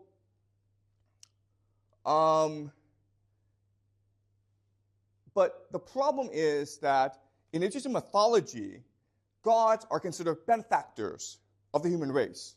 Okay, so for example, Atum-Ra, he is the one who gave life to the world, but then his son, his descendant Osiris, another god, gave civilization to Egypt. And then Horus, the son of Osiris, gave the institution of kingship to Egypt. Okay, so these gods come to earth in order to help the human race develop in some capacity. So it doesn't make any sense that the Pharaoh's primary purpose when he's on earth is to create a tomb, because that's a very selfish reason. Okay? Does that make sense? And the third problem with this is just pure logic. If you're a pharaoh and your primary concern is the afterlife, resurrecting yourself, and the pyramid is a primary means of accomplishing this, and it takes about 26 years or 30 years to build a pyramid, how can you be sure that you won't die before the pyramid is built? Right? That's a problem. Okay? So these are three logical problems. But again, Egyptologists insist that it is a tomb, okay? Primarily because of the way that Egyptians understand the afterlife. Okay? So here's some evidence to suggest it is a tomb. This is considered a writing of a pharaoh to his son about what the pyramid represents. So this is what he says. Make your grave well furnished and prepare thy place in the west. Okay, the west is where they go off to die. Look, death counts little for us. Okay, we can conquer death. Look, life is valued highly by us.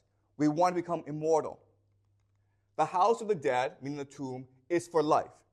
Okay, so the pyramid is what will make us immortal. All right, so this is again highly debated today. So logically speaking, it doesn't make sense that the pyramids are a tomb, but there's a lot of evidence to suggest it is a tomb. And because of this debate, different theories have been proposed as to the purpose of the pyramid. And there are lots of really strange theories out there, okay? Lots of really strange theories.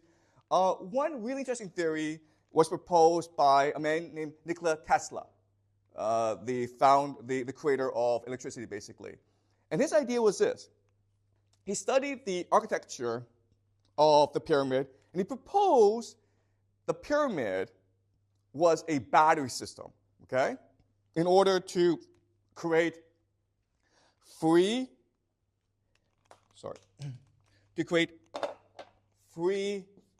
clean energy. And the theory is this, okay? The theory is, first of all, if you look at the king's chamber, the sound frequency in it is F sharp. And F sharp is also the frequency of planet Earth. Okay? So it seems like the pyramid is attuned to the planet Earth. Second of all, if you look at where the pyramids are geographically, it's true north. Okay? It's put in a place that matches the directions of the Earth. And so the theory is the direction of the pyramid is capturing the energy from the electromagnetic field that the Earth generates. Okay? And the third explanation is inside the pyramid are granite stones, and outside are limestones. And this is the perfect way to trap and store energy. Okay? So think of a solar panel where the sun and the moon reflects light onto the pyramids, and this energy is stored inside the pyramid. Okay? And so this is a great theory. And again, there are lots of people who believe in this because this is actually much more plausible than the tomb theory. But the problem with this, of course, is it doesn't work scientifically. And also you have the question of, if they produce all this free, clean energy, what are they using it for? Okay? So this leaves us with a big question. Why did they build the Great Pyramid? And today I want to propose to you another solution. Okay? The solution is this. My belief is the Great Pyramid was designed as Egypt's Manhattan Project.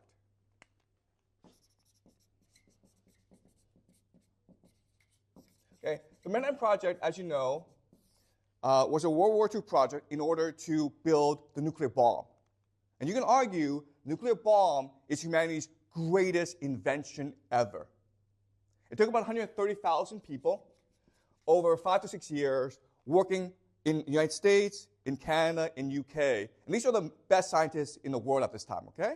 Working collectively in order to create the nuclear bomb. And you can also make the argument that there are many working on the project who believe the Manhattan Project was about bringing peace to Earth, eternal peace. It was ultimately about mastering the secrets of the universe, channeling the power of God in order to create eternal peace, to bring God on Earth. And you could also argue that because we've had no major war after World War II, fingers crossed, they were right. Okay? So that's my argument to you. The Egyptians conceptualized and created the Great Pyramid in order to harness the power of God in order to create eternal peace on earth, to bring an end to history, to bring an end to pain, suffering, and death. Okay? So, before I provide the evidence, let me explain this theory in general, okay? And again, this is my theory. It's speculation, it's imagination, but I think it makes sense, okay? So let me explain the theory to you. The trick is the body of the pharaoh, the mummy, okay? Now, if the pharaoh was divine, and the Egyptians believed he was divine, then after his death, the body would be sacred and divine, right? But not only that, but you think about it, after the pharaoh dies, he would ascend to the heavens to become a star or a sun, right? The body then becomes a portal or a mechanism for you to communicate with the pharaoh while he's in the heavens. You could also argue the body, the mummy, could be a mechanism for you to channel the pharaoh's powers on earth. Okay? So imagine this. You have the sarcophagus. The mummy is inside, okay?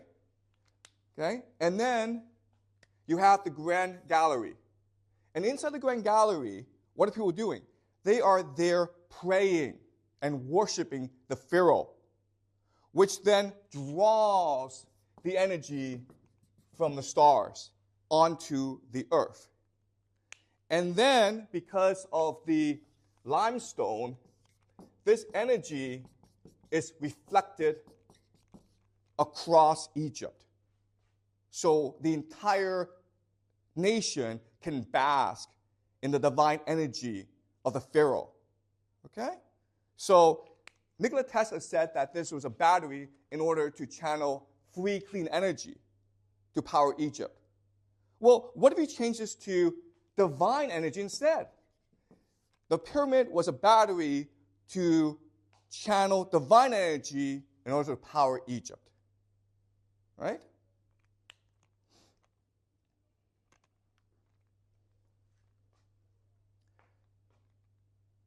Now let me discuss, if you are a worshiper in the Grand Gallery, what are you experiencing? Okay. Well, first of all, you're experiencing the collision, the nexus of life and death, right? Because the pharaoh, he's dead, but he's still alive through your faith. Even though you're mortal, you're now in communication with God. Okay, so this is a nexus of life and death. This grand this grand gallery, if you actually have a chance to visit it in Egypt, okay, you'll recognize that this almost looks like a womb, okay? All right, so it's almost like you're inside a dark space that's taking you back to the point of your birth, right?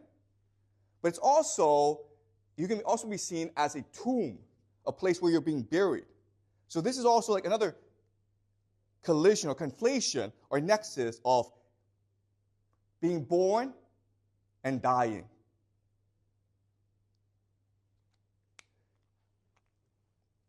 If you were outside and you just saw the pyramid, again, you would think of it as a star that has landed on Earth, right? So this is a conflation, a nexus of heaven and earth. It's a collision, a nexus of myth and reality. You can also make the argument that through divine worship, what you're really doing is you're reversing the Big Bang. You're reversing the Big Bang. You bring it into this one space. And you are creating oneness, wholeness, and completeness. You have achieved the union and the unity of all things through your faith in the Pharaoh, which gives you divine energy to be born anew, cleansed of your sins, and to cleanse others of their sins, to create a moral Egypt. Okay? Does that make sense? All right, so that's the theory. So now let me explain the idea of eternal peace. Why would the pyramid create the idea of eternal peace? Well, the first reason is, even though Egypt was an empire dynasty at this point, it was still divided culturally. Okay? There were at least 4 different cultures scattered around Egypt. And they all had their own mythologies. They had all their own religious practices. They had their own faiths, right? So the point of this pyramid was to unite all these faiths into one singular object in the worship of the Pharaoh. If you were an Egyptian citizen, if you were in Egypt and you looked at the pyramid, you could not help but think this is God on earth. Okay? This centers your faith, and it forces your obedience and your submission to a higher authority, which is the Pharaoh. Okay? That's the first reason, unity. Second is the idea of awe. So let's just say you're a powerful army, and you're an enemy, and you want to conquer Egypt. Well, you send your scouts to Egypt, and they see the pyramids, right? The Great Pyramid. What are they seeing? They're seeing God on earth, okay? So you're not going to attack God on earth. You're going to run away. So it creates a sense of awe around the world, right? Now, the last thing is the domination of nature. So through divine inspiration, Egyptians are able to summon the Great Pyramid. And it shows the God's ability to control nature. Why is this important? Because the source of Egyptian wealth and power is the Nile River. Okay? The Nile River. And basically, it's the Nile River that has made Egypt the wealthiest country in the world for thousands of years. Okay? So the thing about the Nile is, if it's in a good mood, you live a very good life because the Nile just floods the banks and leaves this rich soil, and then you just throw some seeds in it, and then you can grow all these crops very easily. Okay? It's very easy life, and you can become very wealthy that way. So if it's a good mood, then you are a very happy person. But if it's in a bad mood, okay, for example, it doesn't flood or it floods too much, you could die of starvation or of drowning, okay? So it's very important for you to be able to control the moods of the gods. Okay, and that's what the pyramid is meant to do. The Egyptian word for Egypt is Kemet, which basically means black earth. So the source of all life in Egypt is the soil, right? The black earth. And that's, okay? So let's go back to this quotation. And now we can actually understand it in a different way, right? Make your grave well furnished and prepare thy place in the west. That's fine. Now, look, death counts little for us. We're gods. We're pharaohs. We will never die, so we don't worry about death. We don't have to worry about dying, okay? Look, life is valued highly by us. What is life? Life are humans, the Egyptian people. our concern as pharaohs is for the well-being of the Egyptian people. So that's our primary responsibility. Okay? The house of the dead, the pyramid, is for life. The pyramid is our legacy to the Egyptian people. It is our benevolence. It is our generosity. It is how we will make Egypt eternal and stable and prosperous. Okay? So that's my theory of what the pyramid is. It is really the Manhattan Project, an attempt by the pharaohs to bring eternal peace. Okay? Any questions about this idea before I elaborate on it and present the evidence for it?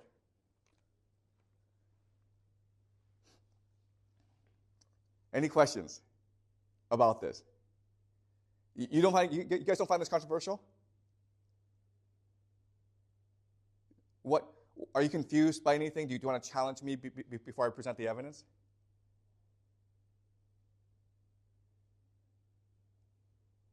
Okay, all right, so let me start presenting the evidence, okay? So the first piece of evidence is, again, Egyptian mythology.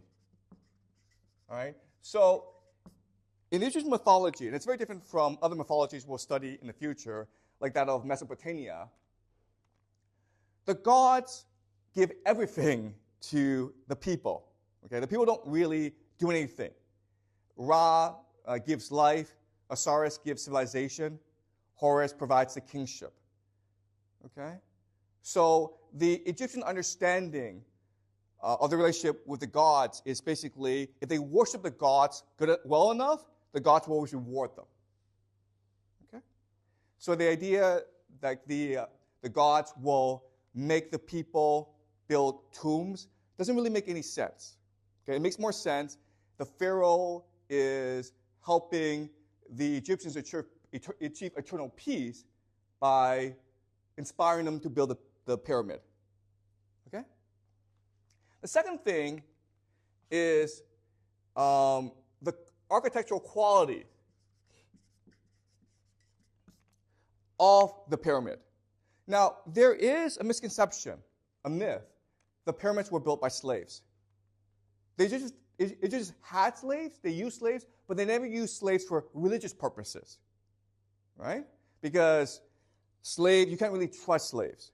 So it was tens of thousands of laborers who built the pyramid together. And it's a complete mystery to people how they're able to achieve such a miraculous building. Okay? And so the answer is this. Let's think for the past 1,000 years. The most impressive buildings in the world are usually churches, temples, mosques, right? So that just demonstrates the power of religious devotion in the act of creation. So if the Egyptians saw the pyramids as the ultimate temple, as bringing God on earth, you can imagine every one of them would work very hard in order to do their best. Does that make sense? Okay? The third is the idea of the cult of the skull. So around this time and throughout the world, people practice ancestor worship. So the way they did that usually is maybe they have an ancestor who was well regarded. Okay? They would keep his skull around. They would decorate it with clay and ochre. And they would use this skull as maybe a portal into the outer world, into the spirit world, in order to draw inspiration, to draw good luck from this. Okay? So the idea that they would use the pharaoh's body as a portal into the heavens is would be a very common idea at that time. All right? And then you have cave paintings. So remember, way early in the semester, we looked at Ice Age cave paintings. So these paintings inside caves. And we discussed these paintings were a means of religious worship, of bringing the spirit world into our world, connecting the two, okay, in order to celebrate life and hunting. Okay? Then you have a place like Göbekli Tepe, which is considered one of the earliest temples. Okay? Remember, it is a religious monument on top of a hill, okay, which would be also another way for you to connect our world with the heavens. And for your worship, draw divine energy from the heavens. Okay? So this, in other words, there's a pattern of humans trying to connect the spirit world with our world through religious worship. And the pyramid represents the ultimate temple. Okay? Does that make sense? So the pyramid is a continuation of this sort of religious devotion and worship and religious practice. Okay? All right. Okay. Any questions before I move on?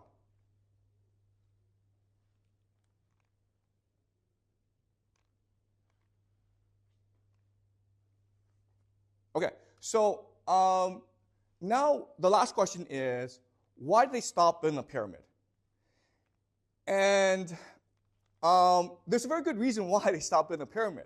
Because remember, this pyramid was about creating eternal peace, pleasing the gods, unifying the world, right? That's a theory. The problem is this theory doesn't work because in about 2200 BCE, the 4.2 kiloyear event happened. Okay? Think of this as a mini ice age, where for about 100 years, there's a drought in Egypt. Well, that's a problem, right?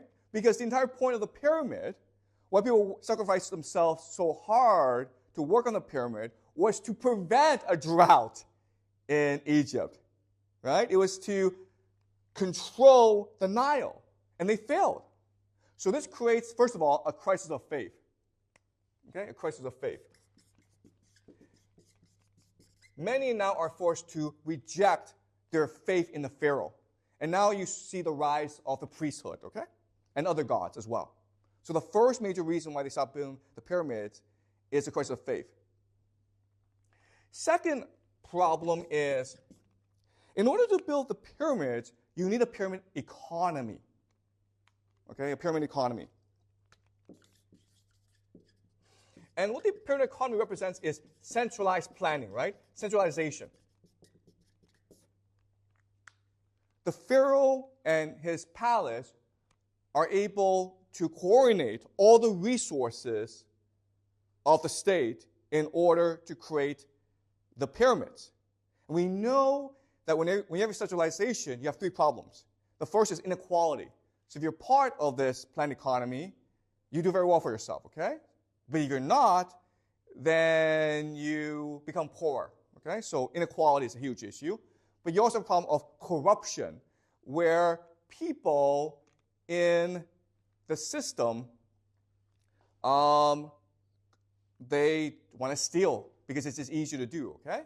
And the third problem is just waste. It's not very efficient.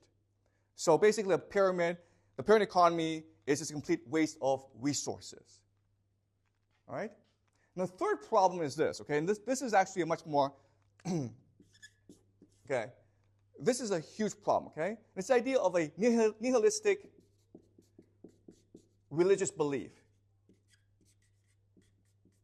What this religious saying is, life doesn't matter.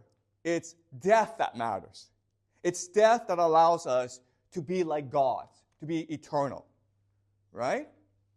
In order to ensure our ascent into godhood, one, we have to be close to the pharaoh. Okay, we have to be loyal to the pharaoh. But two, we have to ensure we obtain a lot of wealth in our life. Okay?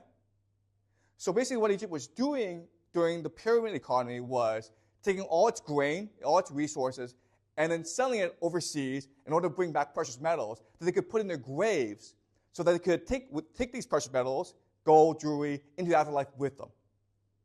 Okay? So basically, they were just taking all this tremendous wealth of Egypt, almost unlimited wealth of Egypt, and just squandering it, gambling it away, basically, in the promise of an eternal afterlife. And they really didn't care about the here and now. They didn't care about building a great nation. They really weren't concerned about ensuring everyone was well off and prosperous and happy in a nation. Okay? So you had an elite who was concerned about abusing their power in order to steal as much money as possible in order to ensure a good afterlife. Okay? And this is the three major reasons why they stopped building the pyramids. Okay? One, because it's a crisis of faith. Doesn't really work. Second is the centralization creates inequality, corruption, and waste. And third is the religious belief can only lead to the corruption of the state and tyranny. Okay? So I answered those three questions. Any questions before I continue? Maybe just an observation. Okay.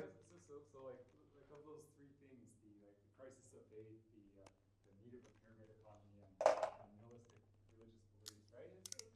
At first I was thinking, well, Christianity has gone through that, Buddhism has gone through that kind of stuff, but then take a step back and you just think of the scale of time that the Egyptian case represents, and it's really easy to fit our contemporary religions into that continuum, basically, right? And that within the next few hundred years, it's kind of easy to imagine contemporary religions would follow that path.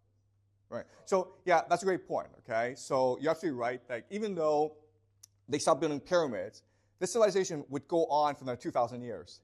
And it was still, for the majority of that, a very prosperous, stable nation that was basically the hegemon of the Western world, okay?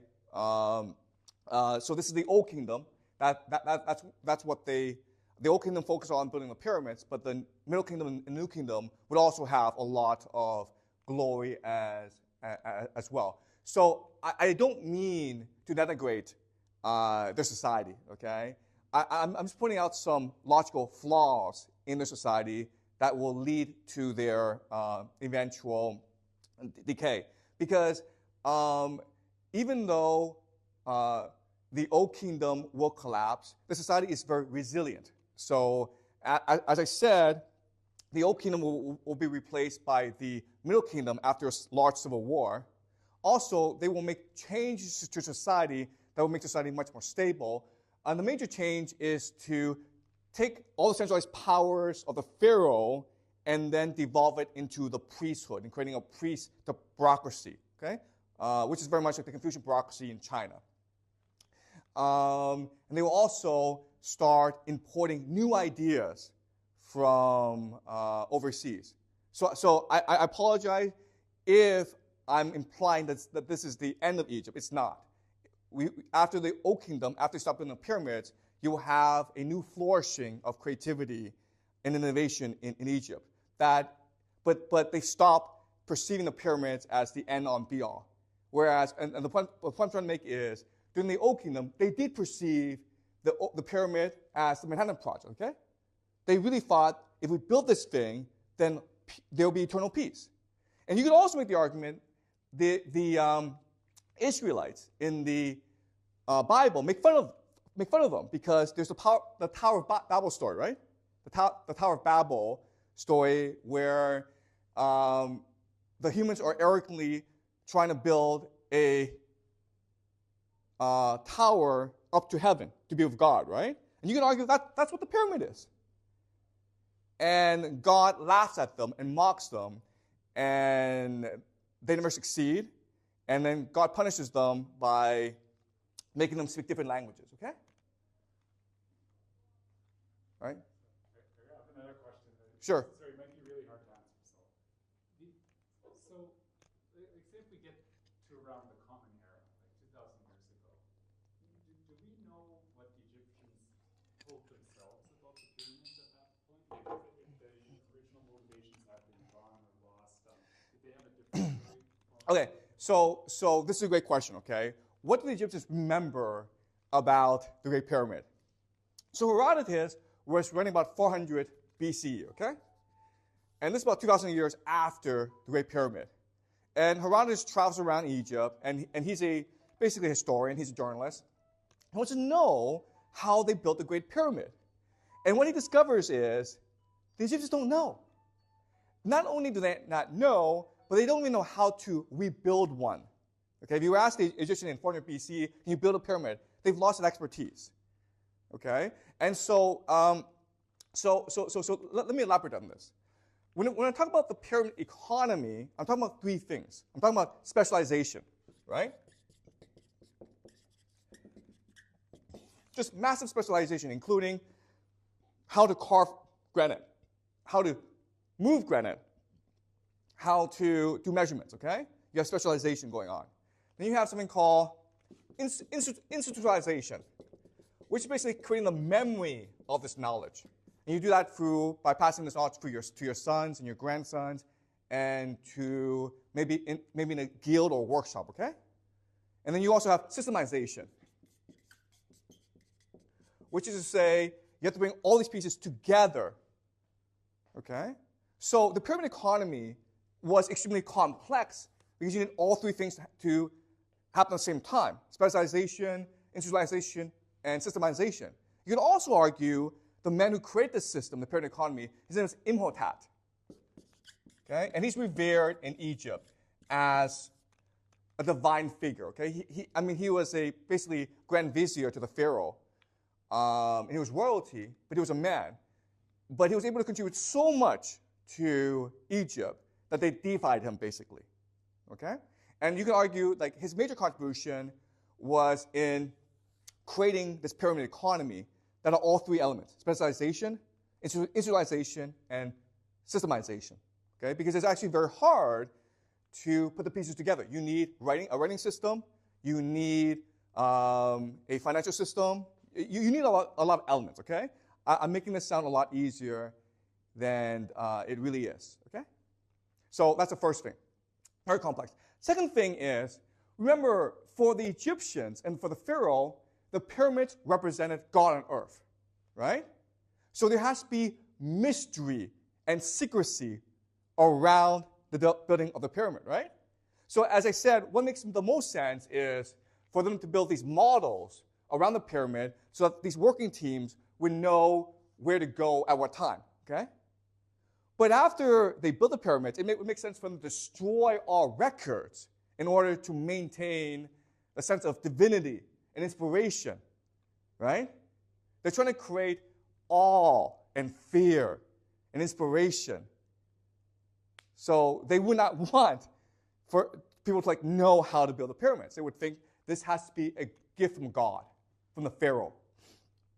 Okay? Does that make sense? Okay, but that's a great question. Thanks. Okay, any more questions before I move on?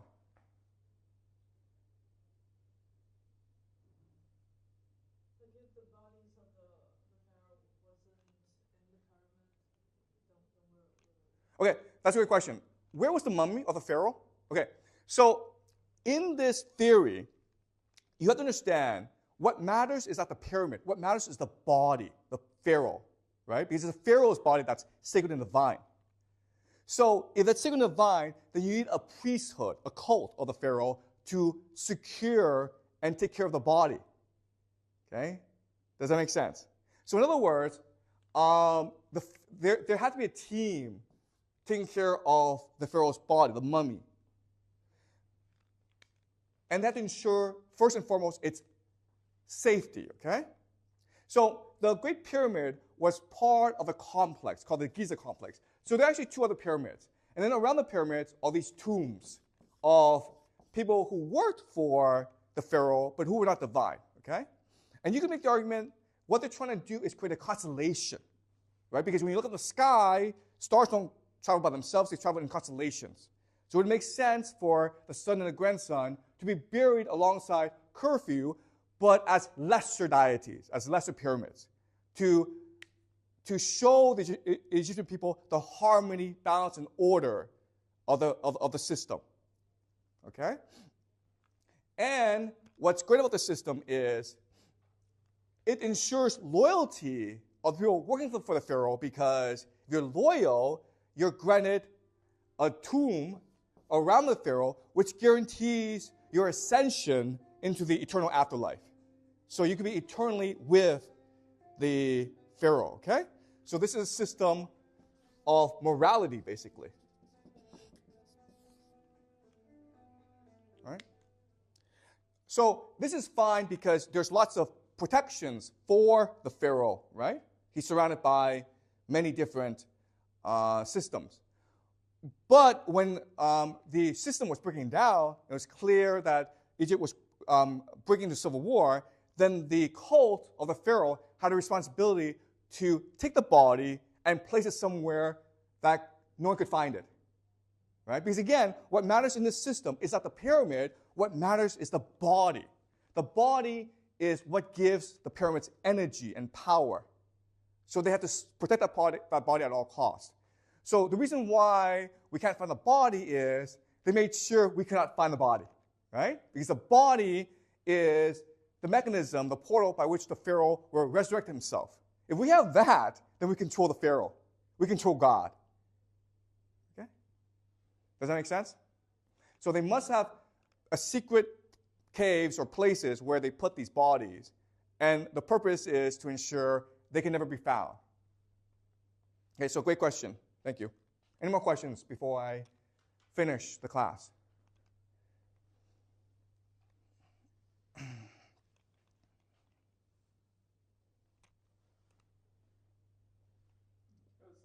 Sorry, just I haven't seen the inside of a pyramid for a long time, like just pictures of it. But like when you go inside, there are paintings and all that kind of stuff, right? Can you talk a little bit about how that might support your theory, like the images you see within a pyramid? Okay. So what's inside the pyramid?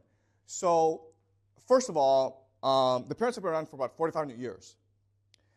And tomb raiding was a huge problem, right? So what's actually in the pyramids, we can't be sure about, right? Because of time, because of tomb raiding, okay? We didn't find that much inside the pyramid, okay? There were no pictures, artwork. There were very few hieroglyphics inside the Great Pyramid. There were hieroglyphics and paintings in other pyramids, okay? But inside the Great Pyramid, we haven't found that much, which I think gives even more credence to my theory that this was meant to be a temple of worship. Okay? And this is also why people believe it's a tomb, because there's so few artwork. If it were a temple instead, you would imagine there would be a lot of artwork. Okay. Any more questions before I finish the class? Are you guys clear so far? All right. So I want to finish the class with a different question, which is, why is it that my interpretation is so radically different from the mainstream academic interpretation? Okay? And I want to propose the way that our minds work today are radically different from the way that the minds of people like the Egyptians worked, okay? For three reasons. Today, the Egyptian people had a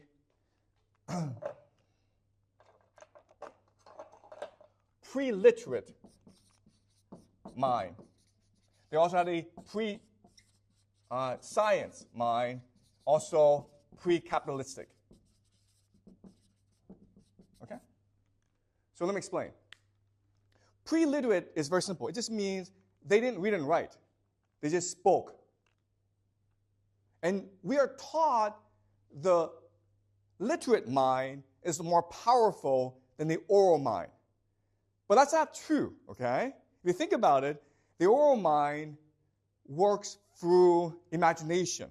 The oral mind is capable of tremendous memory. Because back then, in order to do anything, you have to memorize a lot of information.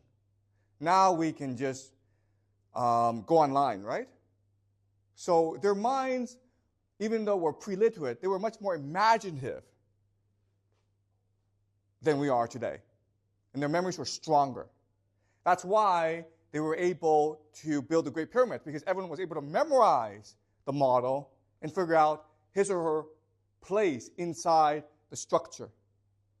They were also able to imagine in their heads the Great Pyramid. Remember, Homer and Virgil.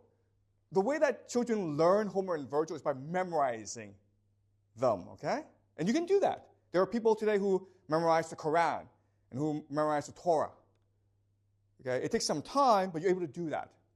So back then, they were able to build the pyramid because they were able to visualize the pyramid in their minds. And you can do that with a pre-literate mind. Okay? Second is the idea of pre-science. So in today's world, science is our God. Okay? So in school, you're taught the scientific method, which is basically you collect information, then you synthesize it, then you write your thesis. Okay? It's a step-by-step logical process. But if you're a pre-scientific mind, then where do you get your ideas from? You get your ideas through divine inspiration, through God, right? So you can make the argument, like back then, they were capable of these grand ideas that we're not capable of today because we're locked in by the discipline of science.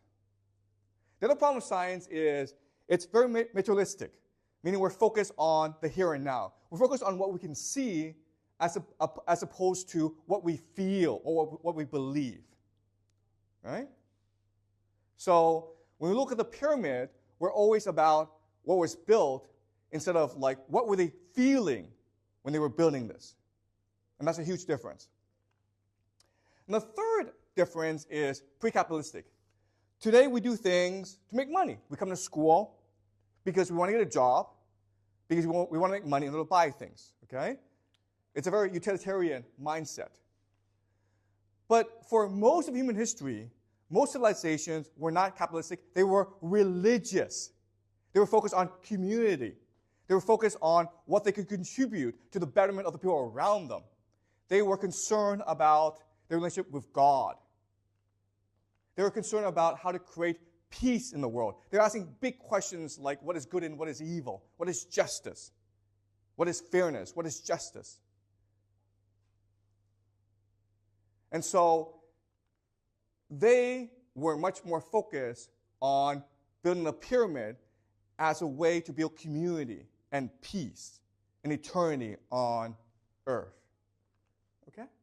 So in other words, what's interesting is, even though we are much more technologically advanced, we're much wealthier than the Egyptians, we don't have the imagination, we don't have the will to build something like the Great Pyramid again. Okay? And that's why I think, even today, the Great Pyramid captures the imagination of so many people around the world because it's really beyond our own imagination. It really shows the limitations of our own imagination. All right? Okay, that's it. Any questions?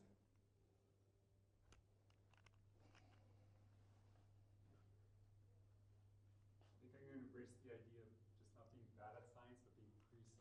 Okay. Yeah, let's all be intuitive and pre-science here. Yeah. Something to embrace it. Okay. So this begins the Bronze Age. Okay. This is part of the Bronze Age. Egypt is the greatest civilization of the Bronze Age. Next class we will look at Mesopotamia and the Indus Valley civilization. Okay. So there are three great Bronze Age civilizations: Egypt, Mesopotamia, and the Indus Valley. Okay, good morning. We are doing Mesopotamia today. This is the Bronze Age. We did Egypt last class. We are doing Mesopotamia today. In the next class, we will finish with the Indus Valley. Okay? So before I begin, I want to make three general points about the study of history and how civilizations develop. Okay? The first point is this. Every culture has a mythology. And the mythology is the collective worldview of the people that lets them understand the reality around them. Okay? So another idea that we can say is mythology is a shared reality. And every civilization has mythology. So for example, today our mythology would be science and history, right? We think they are true and objective, but they're actually mythologies. They're a shared reality. And every civilization would have its own mythology. And that's what makes the culture unique. Okay? So that's the first point. So what we will do today to better understand Mesopotamia is to compare and contrast its mythology with that of the Egyptians. Okay? Second point is there's an idea called the dialectic. And this was an idea proposed by the German philosopher named Friedrich Hegel in the 19th century. He believes that history is driven by opposing ideas. So whenever you have one mythology or one idea, there always must arise another opposing idea that challenges it. And that's what drives history. And history is always moving towards a synthesis of ideas. Okay? So the example would be there's capitalism, and the opposing idea would be communism. And the synthesis of the idea would be socialism. And what's really important to understand is that ideas can be living things that change over time. Okay? The third idea I want to introduce is the idea of diversity and differentiation. And the idea here is we humans have some fundamental natures about us. So, for example, we're all religious in some aspect. Another fundamental instinct about us, we strive to be different. And that's why diversity is the iron law of society. Okay, so the example is in a family, all the siblings will be different. In a classroom, the students will be different. And you could be a certain way in a classroom, and then you go to another classroom and you figure out the students there are similar to you, so you will change as a person to differentiate yourself from other people. Okay? So that's also another principle of history. Societies strive to be different from each other. They strive for diversity and differentiation. We cannot make generalizations about societies. The only thing that we can say is societies or cultures fall into a spectrum. Okay? And they're usually defined by the elite or generalizations. Okay? So this is another way of saying today I'm going to make very broad generalizations about these societies and civilizations. And they're useful for our purposes, but I want you to be aware that these are simplifications, these are generalizations. Okay? All right. So let's start. Okay. So Mesopotamia is a very different culture and civilization than Egypt because of its geography. Okay? So if you look at the geography of Egypt, it has natural boundaries. So for example, to the west is the Sahara Desert. To the north is the Mediterranean Sea. To the east is the Red Sea. Okay? And then to the south are the cataracts. So it makes it hard to travel up the Nile from the south. Okay? So there are really only two access points into Egypt, which can be easily defended. The south and also from the Levant, okay, which is basically Israel, Syria, Jordan.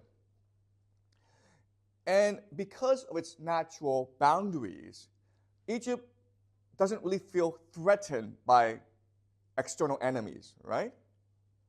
Also, it has the Nile River, which is the foundation of its civilization. Remember last class we talked about how the Nile was very generous. It flooded predictably every season, and so it made agriculture very productive in Egypt, which allowed them to sustain a very large population, which then can be used to create monuments like the pyramid. Okay? So for most of its history, Egypt was stable and prosperous. Mesopotamia is completely different, okay? So first of all, Mesopotamia, which is in what we call Iraq today, it has no natural boundaries. Mesopotamia is Greek for the land between two rivers.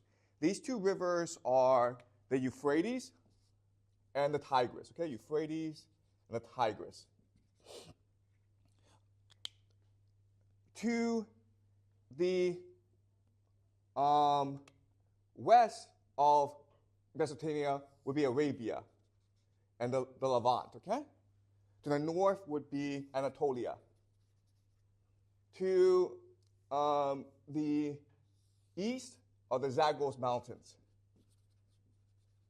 The thing about Anatolia is it itself is a very prosperous place. So it will become eventually home to certain empires, like the Hittites, who will always threaten Mesopotamia, okay?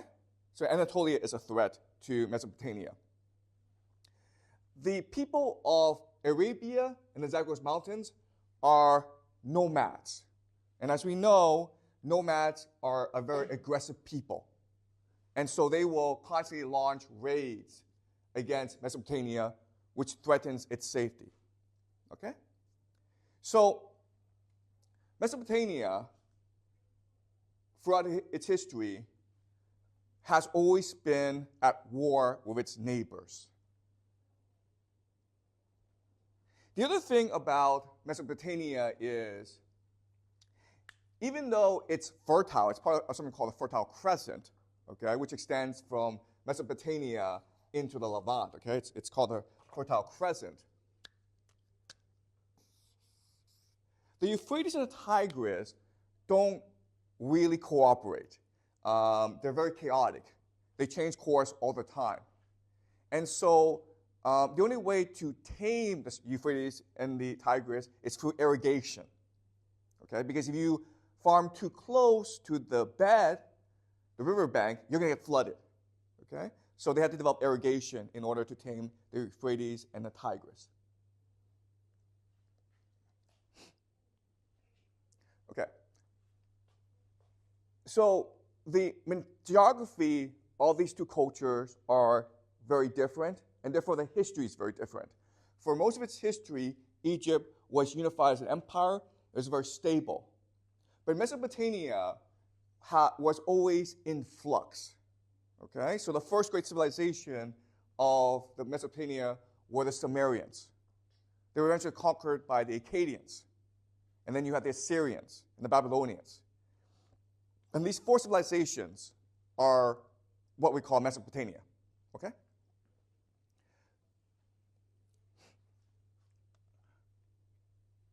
Okay, any questions so far before I go into the brief history of Mesopotamia? So for the four civilizations, are they of the same origin or not? Okay, yeah, that's a good question, okay? But what is the relationship between these four relationships? The Sumerians, the Akkadians, the Babylonians, and the Assyrians. Okay, so the very first civilization were the Sumerians. And then they were eventually united by the Akkadians.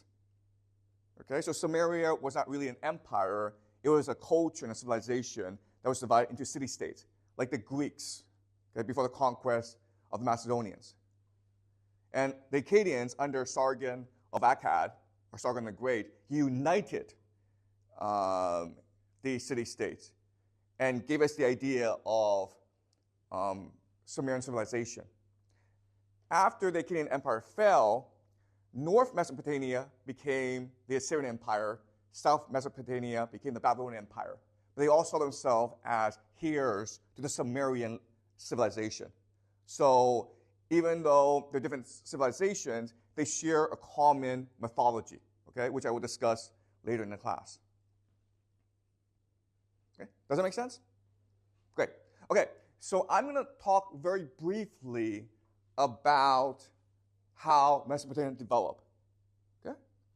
So remember that in the beginning, agriculture first appeared in two places, Anatolia and the Levant. Okay? Then there was something called the 8.2 kiloyear event. And we can see this as dramatic climate change that radically changed the geography and the climate of this world. Okay? And because of the cooling in temperature, the people in the Levant and the people in Anatolia were forced to spread out. So they went to Europe, they went to Egypt, they went to Mesopotamia. And when they did that, they spread agriculture. And remember, the agriculture, the mythology is the mother goddess, which meant that they were mainly peaceful, egalitarian people, okay, who were very artistic. So this is a very peaceful, stable world.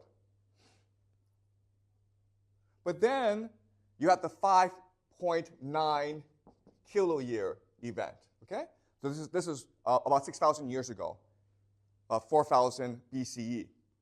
And again, you saw a radical change in temperature, which, again, forced migration and forced these civilizations to change, okay? One of the major changes in Mesopotamia is the founding of a place called Uruk,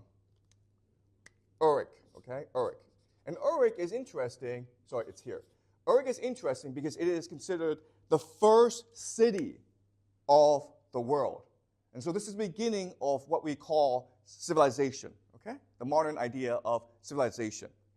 And that's about 40,000 people. And this is what we considered the beginning of the Sumerian civilization. And the Sumerian civilization is considered the cradle of civilization.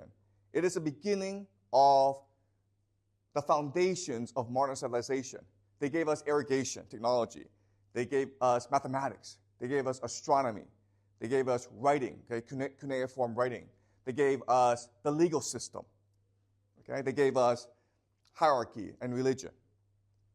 So there was an explosion of innovation with the founding of Uruk. Now, Uruk eventually would become a huge city, which compelled the people to migrate and found cities that are similar to Uruk. Okay? They're basically colonies, and they're scattered throughout Mesopotamia. Okay? And these are city-states that at first were part of the Uruk civilization, but eventually they became prosperous and wealthy themselves, and so they broke away from Uruk. And this led to tension and conflict, and maybe sometimes even outright warfare. But please remember, like during this time, the idea of like massive warfare that we would see during the Greek and Roman periods, it's still pretty absent. If there's conflict, it's short term.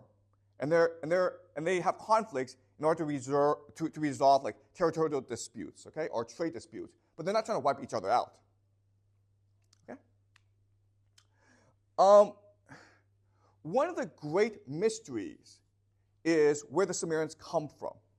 We have this problem because when we discovered cuneiform and we translated the Sumerian language, we discovered the spoken language is very different from the surrounding regions, who spoke something called a Semitic language, okay? So the language spoken in the area are part of the Semitic language group. But Sumerian is not part of that group. There's not enough similarities. Also, there is no other language like Sumerian in the world, okay? It's what is called a language isolate. It is unique. And so this has puzzled scholars for decades. And quite honestly, no one knows why this is the case. Okay? No one knows. There are different theories. One theory is the Sumerian people are people who came from Anatolia and settled in the Euphrates because it was good for agriculture, okay? So that's one theory. But there are other theories. There are other people who believe the Sumerians came from the Zagros Mountains, okay? There are other people who believe they came from Arabia and settled. And then there's another group of people who believe the Sumerians are people who came from the Indus Valley, okay? We'll talk about the Indus Valley next class, but all you need to know is the Indus Valley, it is a very advanced civilization. It's very large, 5 million people, and it covers 3 major areas: Afghanistan, Pakistan, and northwest India. It is larger than Egypt and Mesopotamia combined. Okay? So people believe that the Indus Valley sent a colony to Mesopotamia, which founded Uruk. And it makes sense because it's actually pretty easy to get from Indus Valley to Uruk because of the Arabian Sea. Okay? So these are the different theories. But then there's another theory, okay, which I think makes the most sense, which is this. Sumerian is a Creole language. It was invented by a melting pot of cultures and languages. Okay, and it's very similar to the Mandarin we speak today, right? Where Mandarin didn't exist, but because you had so many different cultures coming to the palace, they had to create their own language in order to communicate with each other, and we call that language today Mandarin. Okay, does that make sense? Okay. So why do I think this idea makes the most sense? And again, just to be absolutely clear, no one knows, and we'll probably never know the answer. But I believe that Sumerian is a Creole language. This theory makes the most sense because of this. Why was Uruk able to develop into the first city? What makes it special? The answer is this. It is at the center of the world. Okay? So let me explain.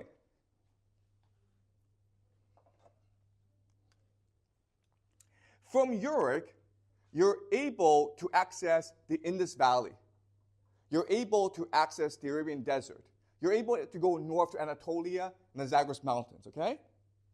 And these civilizations, we know, traded with each other because it's the Bronze Age, right? Because to make bronze, you need to create an alloy between tin and copper.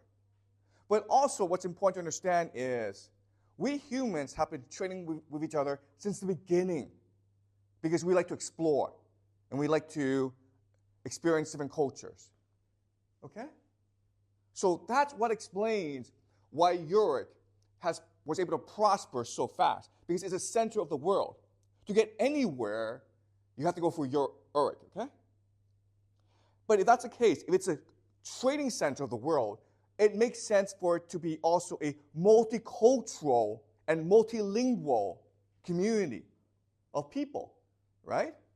Because these traders from Arabia, Anatolia, the Zagros Mountains. Also, let's not forget about the Yamnaya, okay, who are up here in the steppes. They also trade with these people. People from the Indus Valley. It makes sense for them to come together in a trading community and develop their own language and their own culture, which eventually spreads. Also, because this is a melting pot, it's really an immigrant culture, they're able to bring the most advanced ideas from all around the world and combine them together, which creates new inventions like writing, like legal system, like mathematics, like astronomy. Okay? And that's why Sumerian became the cradle of civilization, because of the meeting place of the world's cultures and ideas. And because of the very instability of the environment, okay, meaning they have to tame the Tigris and Euphrates, and because they were always threatened by outside enemies, they had to develop a new culture, a new mythology based on struggle, right? The Egyptians can afford to be passive and fatalistic. Let the gods decide. But because this is an immigrant community, they have to focus on struggle and achievement, which is very much like America today. Okay? Does that make sense? So again, this is my theory of the Sumerian people, where they came from and why they are why they are who they are. Okay? Any questions so far before I continue? All right. So next what I want to do is I want to compare Egyptian mythology with Mesopotamian mythology to show how the geographic and cultural difference translates into the mythology, the shared reality of the people. Okay? So let's look at Egypt first.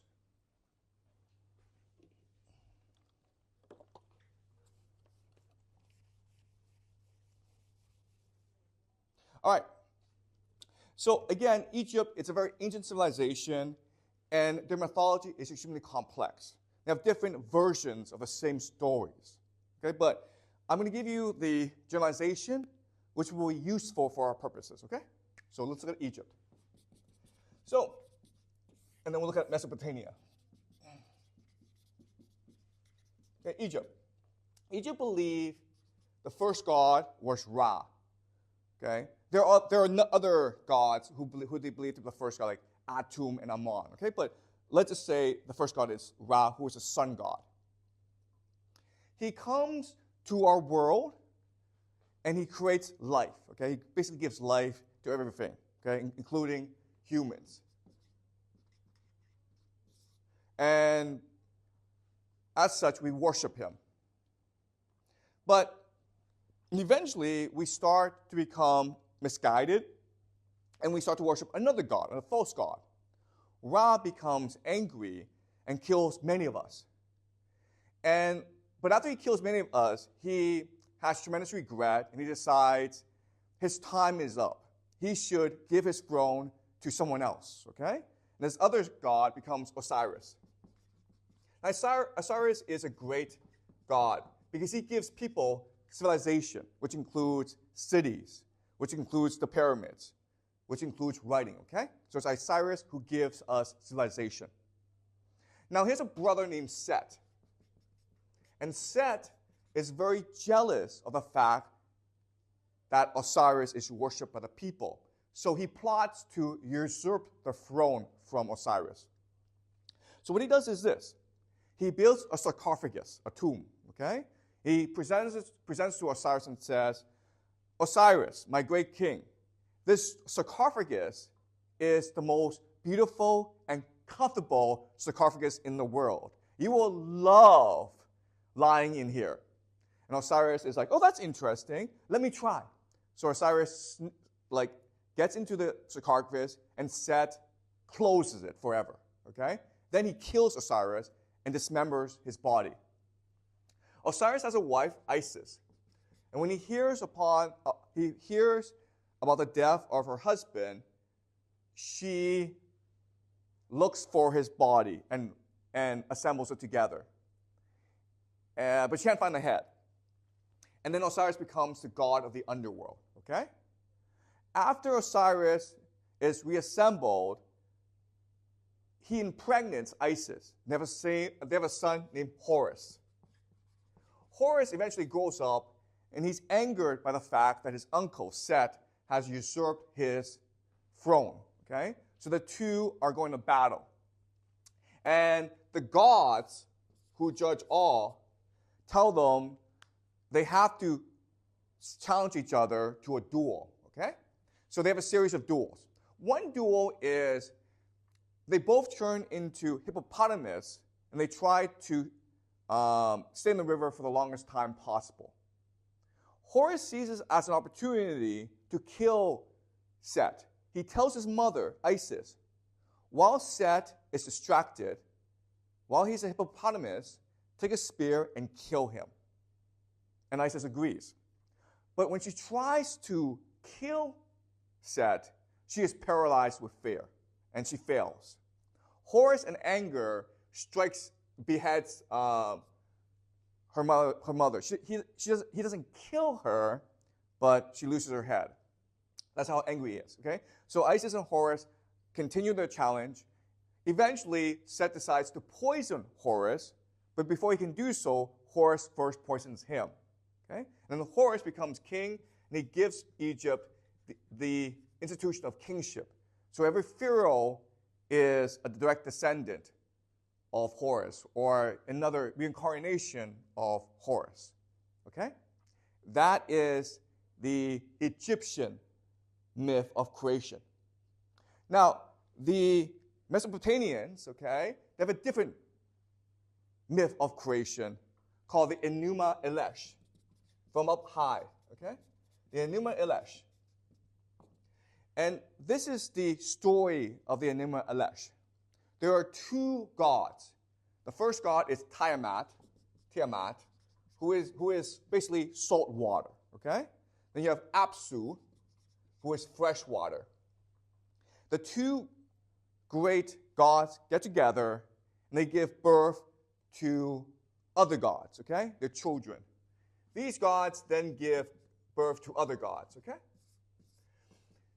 Eventually, Apsu gets annoyed with his children because children are loud and he can't sleep. So he resolves to kill all his children and bring peace to the world. Tiamat finds out about Apsu's diabolical plan, and she warns her children.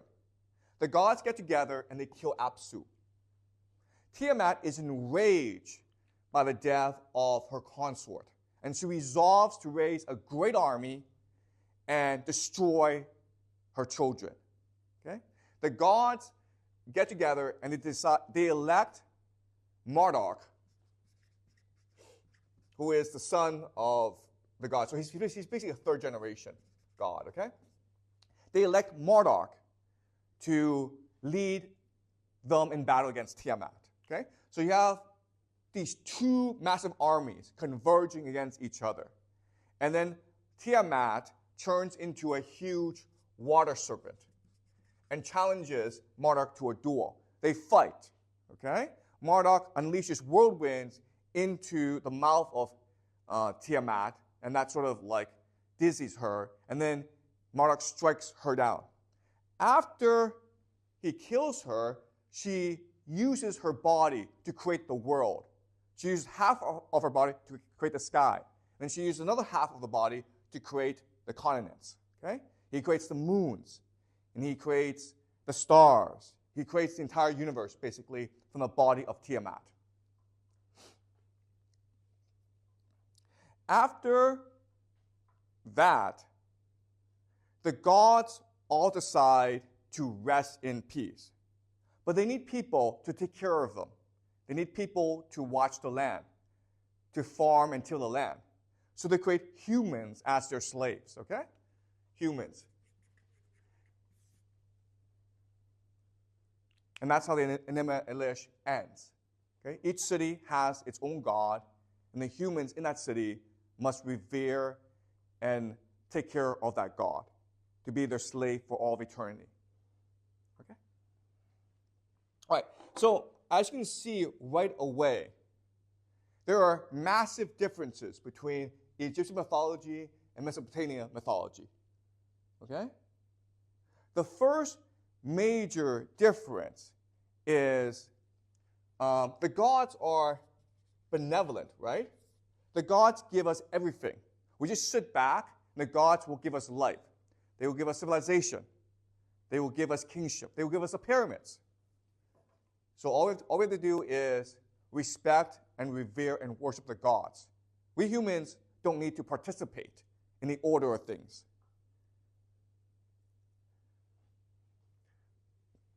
But in the Nemerian Lesh, we find out that gods are extremely violent, and they demand our servitude. They're our masters. Okay? So we must constantly work to please the gods. That's one major difference. Second major difference is, as you can see from the Egyptian mythology, the main virtue that wins out is cleverness, okay? Deception, trickery. And you can say this is because for the longest time, Egypt was an empire. So what mattered was not the ability to go to war, but the ability to manipulate eternal politics, okay? What we call palace intrigue. And this is no different from China, right? Because remember, in China, we have something called Shunzi Bingfa, The Art of War by Shunzi. That is a manual on palace intrigue, right? How to trick other people. It's not a manual on how to go to war. Okay? But here, the value that is most prominent in Mesopotamia is bravery or strength. Okay? Not cleverness. There's no trickery going on. It's just pure power, pure bravery. Okay? And the third major difference is in Egypt, they believe the gods are helping each other. Okay? They build on top of each other's legacies. That's what progress is. That's what improvement is. But in Mesopotamia, they believe in something called creative destruction, which is to say, in order to create something new, you must destroy the old. Okay? Tiamat represents the old. Therefore, she must be destroyed. And from the old, you can build a new civilization. But you must first destroy the old. And conflict is a source of creativity.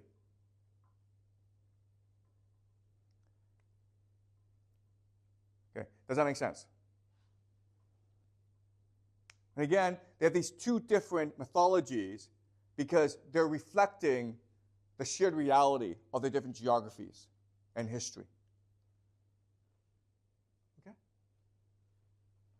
Okay, any questions so far before I continue?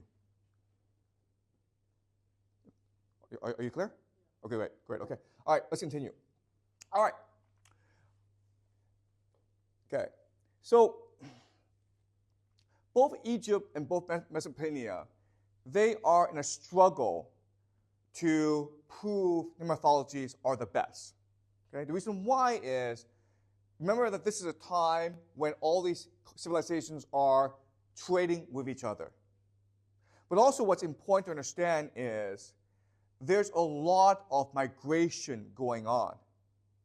And people have a choice. If you're not happy here, you can always move somewhere else, okay? There isn't any idea of like nation or culture or race.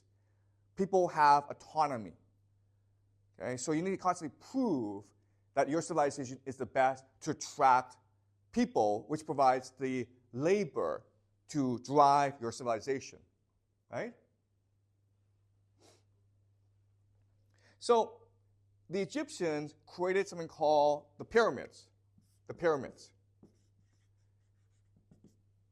To show the people around them, we are favored by the gods.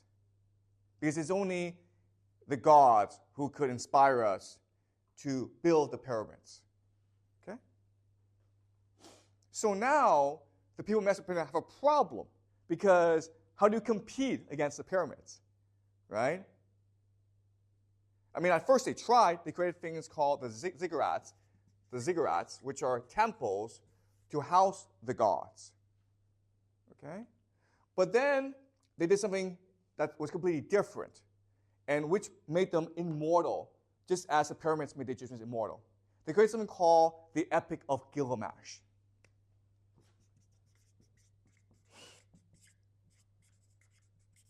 And today, we celebrate the Epic of Gilgamesh as the first work of world literature. Okay? So let me first explain the plot of the Epic of Gilgamesh and show you how it reflects Mesopotamian culture and values, and then explain the meaning of it, okay?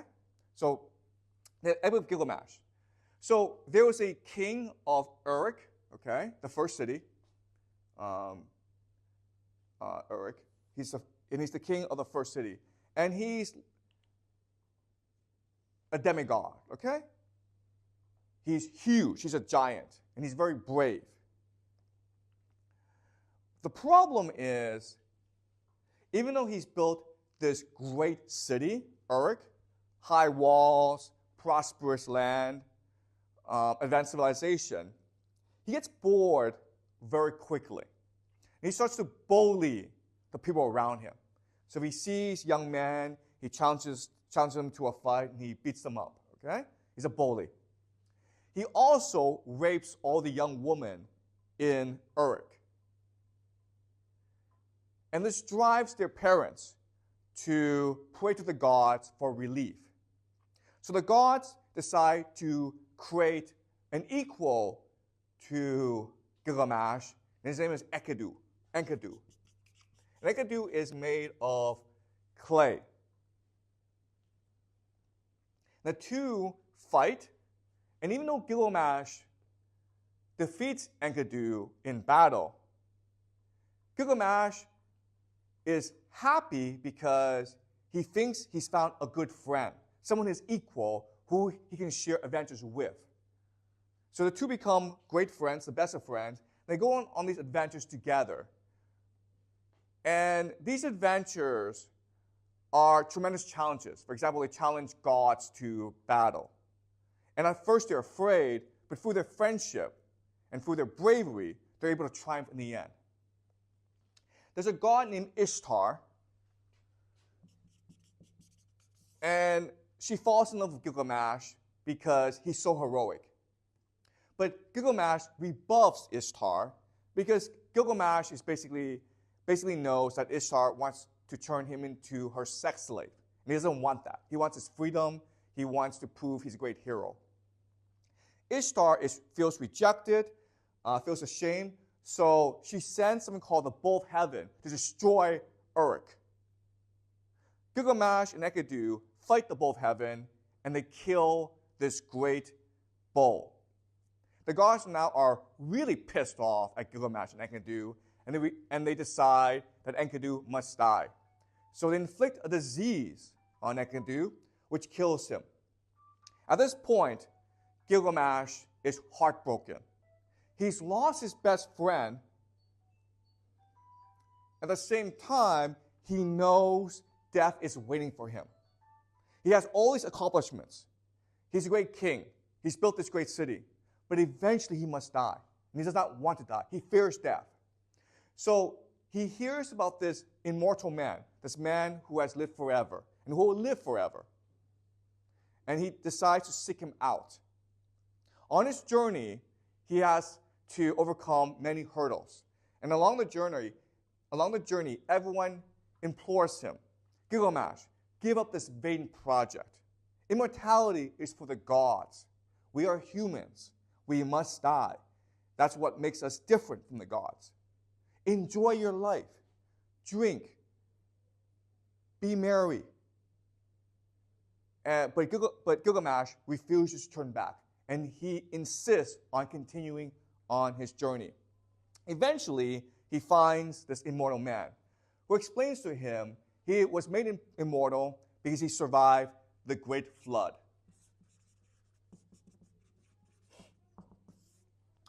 the gods created humans, but the humans became too loud for the gods. So the gods resolved to kill them. But this one man, was favored by one god, so he was told about this plot, and he built a boat and put a lot of animals in the boat in order to escape. And this is the basis of the story of the Noah's flood in the Bible, okay? After the flood receded, this man came down and built an altar to worship the gods. The gods felt regret for what they did. So to compensate, they promised never to do this again, to never destroy humanity again, and also they grant this man immortality. Okay? So, but this is just a one-off. The gods will never do this again. And so the man tells Gilgamesh, the search for immortality, it's pointless. Just go home. But Gilgamesh refuses to give up. So the man challenges Gilgamesh to not sleep for 7 nights and 6 days. 6 days and 7. 6 nights and 7 days, okay? Gilgamesh tries, but he can't do it. So it's all futile. And then he goes home. But the moment he goes home, he has an epiphany. He sees the great walls of Uruk. He sees the people happy in Uruk. And he realizes this is what immortality is. Immortality is not living forever. Immortality is to be remembered by the people who love you. So the irony of all this is he goes on this search for immortality, he fails. But because he goes on this search, because he goes on this quest, he becomes immortal because his story, his struggle is remembered and celebrated by the people in the Epic of Gilgamesh. Okay? So this is a reflection of the values of Mesopotamia. The point isn't the achievement. The point is not in the victory. The point is in the exploration. The point is in the struggle. And that's why the Mesopotamians were so innovative. But that's also why they went to war with each other all the time. Okay?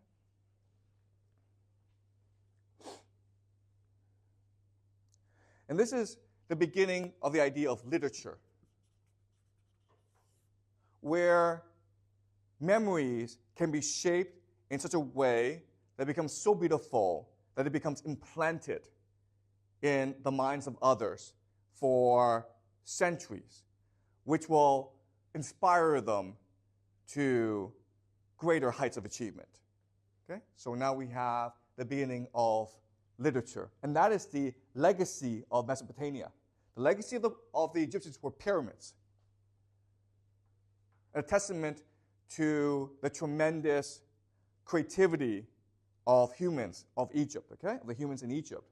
But the Epic of Gilgamesh is also a testament to the tremendous creativity of that civilization. Okay?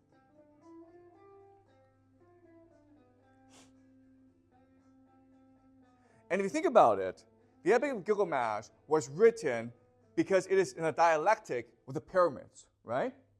The Epic of Gilgamesh is also saying to the pyramids, immortality, it is an illusion. Eventually, these pyramids will collapse.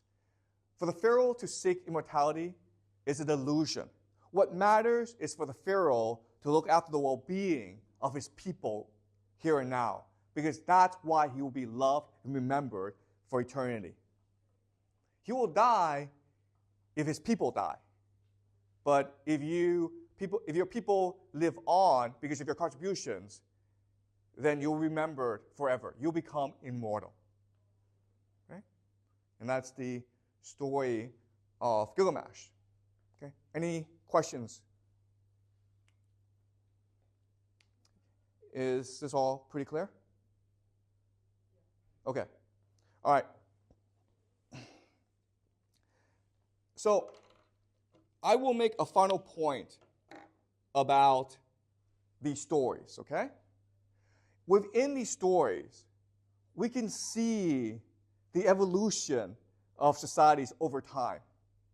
Okay, so let's go back to the story of the Enuma Elish. So remember, Tiamat and Apsu create the world. That's the first story. Then the gods are created, okay, and they inhabit the world. That's the second story. And then Tiamat and Marduk go to war, and then from the victory of this war, Marduk creates the universe, okay?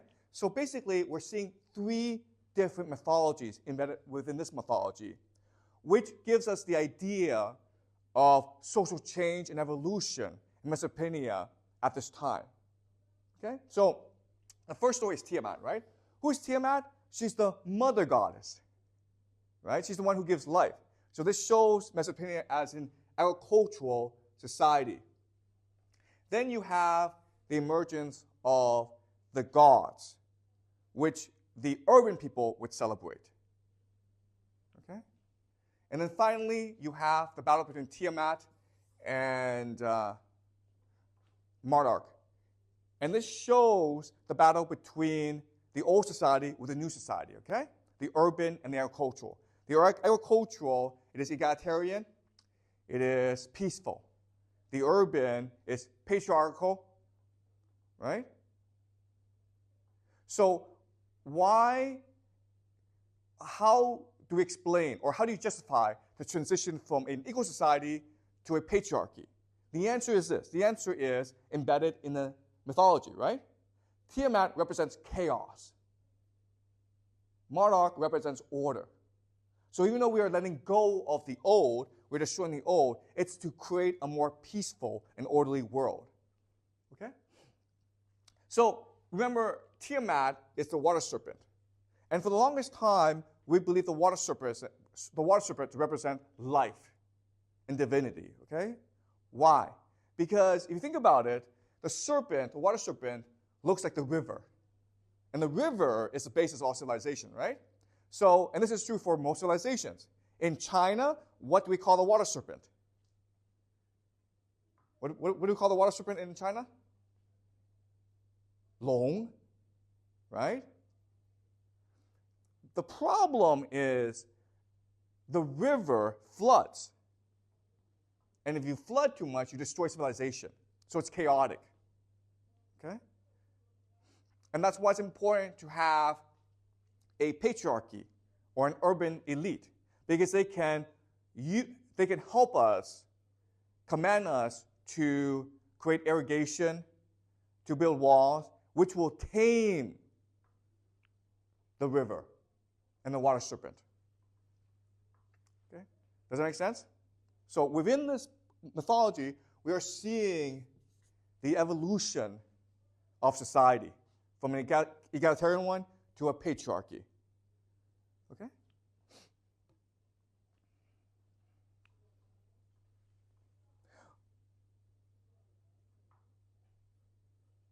Also, we are, in the Epic of Gilgamesh, we are witnessing the transition from a society based on a great king to one that is more organized around a bureaucracy. Right?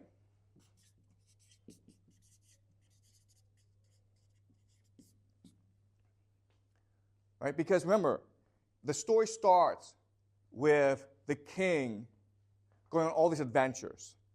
Okay? The story ends with the king coming back and recognizing what matters is the well-being of his people. And for that, you need a bureaucracy to manage everyday affairs. Okay? And so this represents, you can interpret this as representing the beginning of a bureaucratic elite, which will help the king order the world in a way that brings more stability and prosperity to the people. Okay? But first, the king must recognize his own hubris. He must become humble. Okay?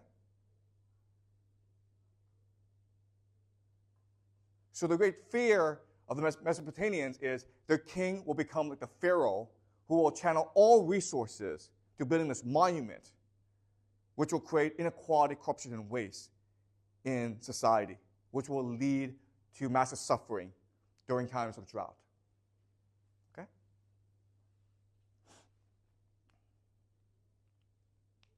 Okay, any questions?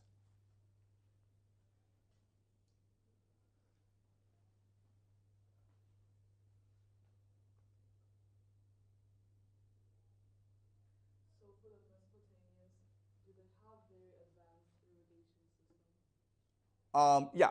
So Mesopotamia, the irrigation was very advanced because the Tigris and Euphrates were very uncooperative. Okay, they would change course all the time, so they had to develop very advanced irrigation systems that would change over time. The thing about Samaria is because it's trading and because there are different city-states, it becomes a hotbed of innovation. Because if one city-state creates a really good irrigation system, another city-state can just copy it really easily. Okay? Does that make sense? Any more questions?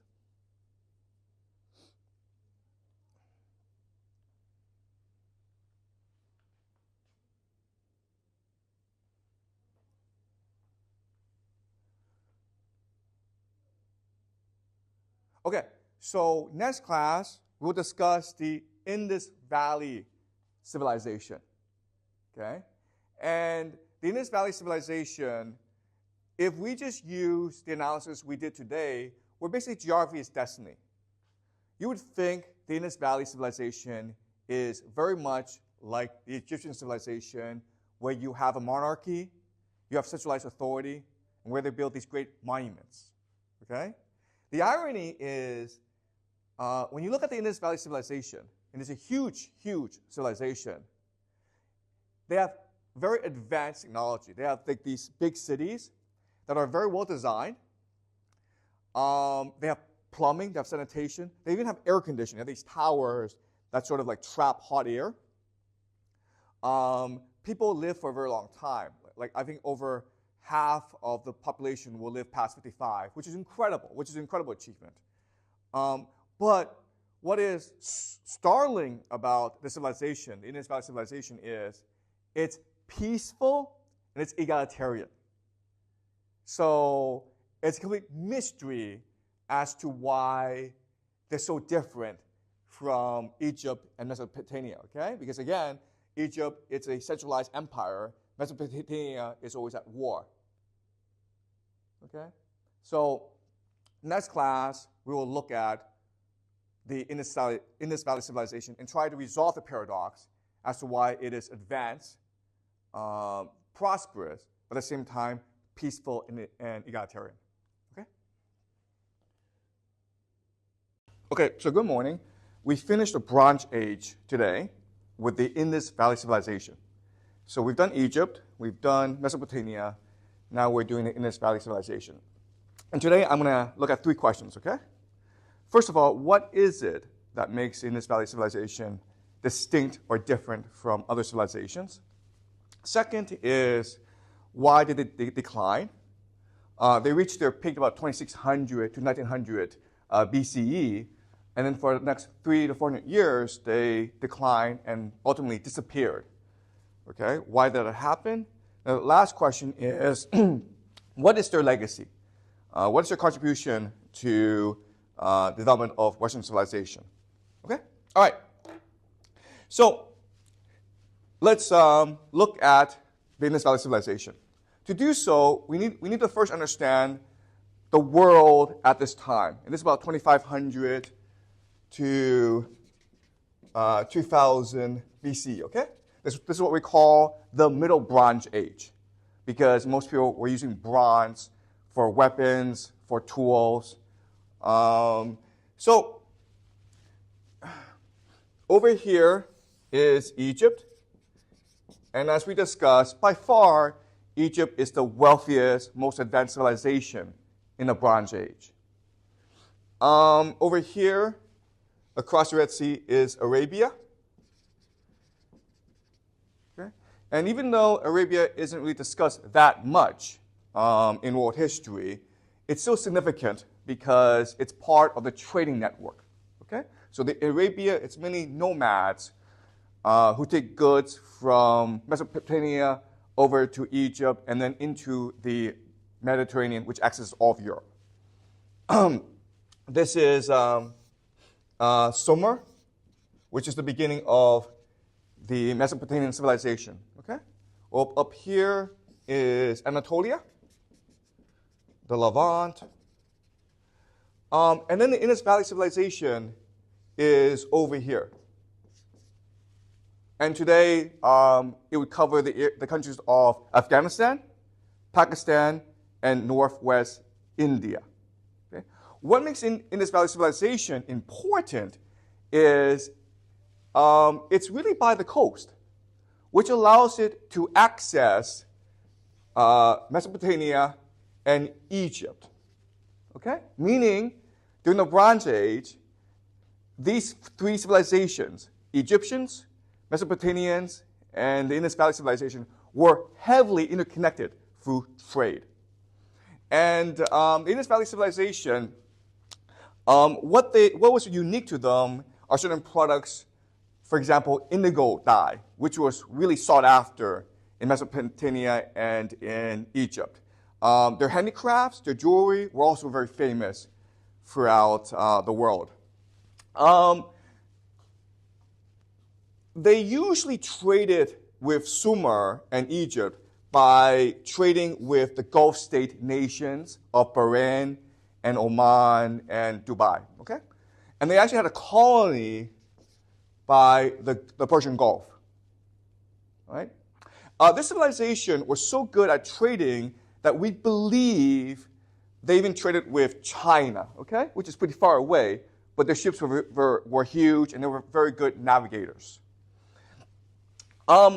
As the Bronze Age developed over time, bronze was in heavy demand, and the main components of bronze are copper and tin. Tin is mainly found in the mountains of Afghanistan over here, okay? Which meant the Indus Valley civilization started to now expand over to Afghanistan in order to access the tin trade. Okay? So tin was really sought after, but there was also another stone called lapis lazuli, which is really sought after by the Egyptians for its like spiritual and aesthetic qualities. Okay? And over here, because of the trade with Afghanistan, land routes start to develop into Anatolia and Mesopotamia. Okay? And as well, because of this trade in Afghanistan, new civilizations start to develop as well. And they're not as advanced, as large as the three major ones, but they're still pretty advanced. So, for example, up here is what we call the Oxus Valley Civilization. The technical term used by archaeologists are the Bactrian Margiana Archaeological Complex. You don't have to know this, okay? It's called BMAC. What makes this civilization important is it interacts with the steppes people, okay? Called the Androvano culture.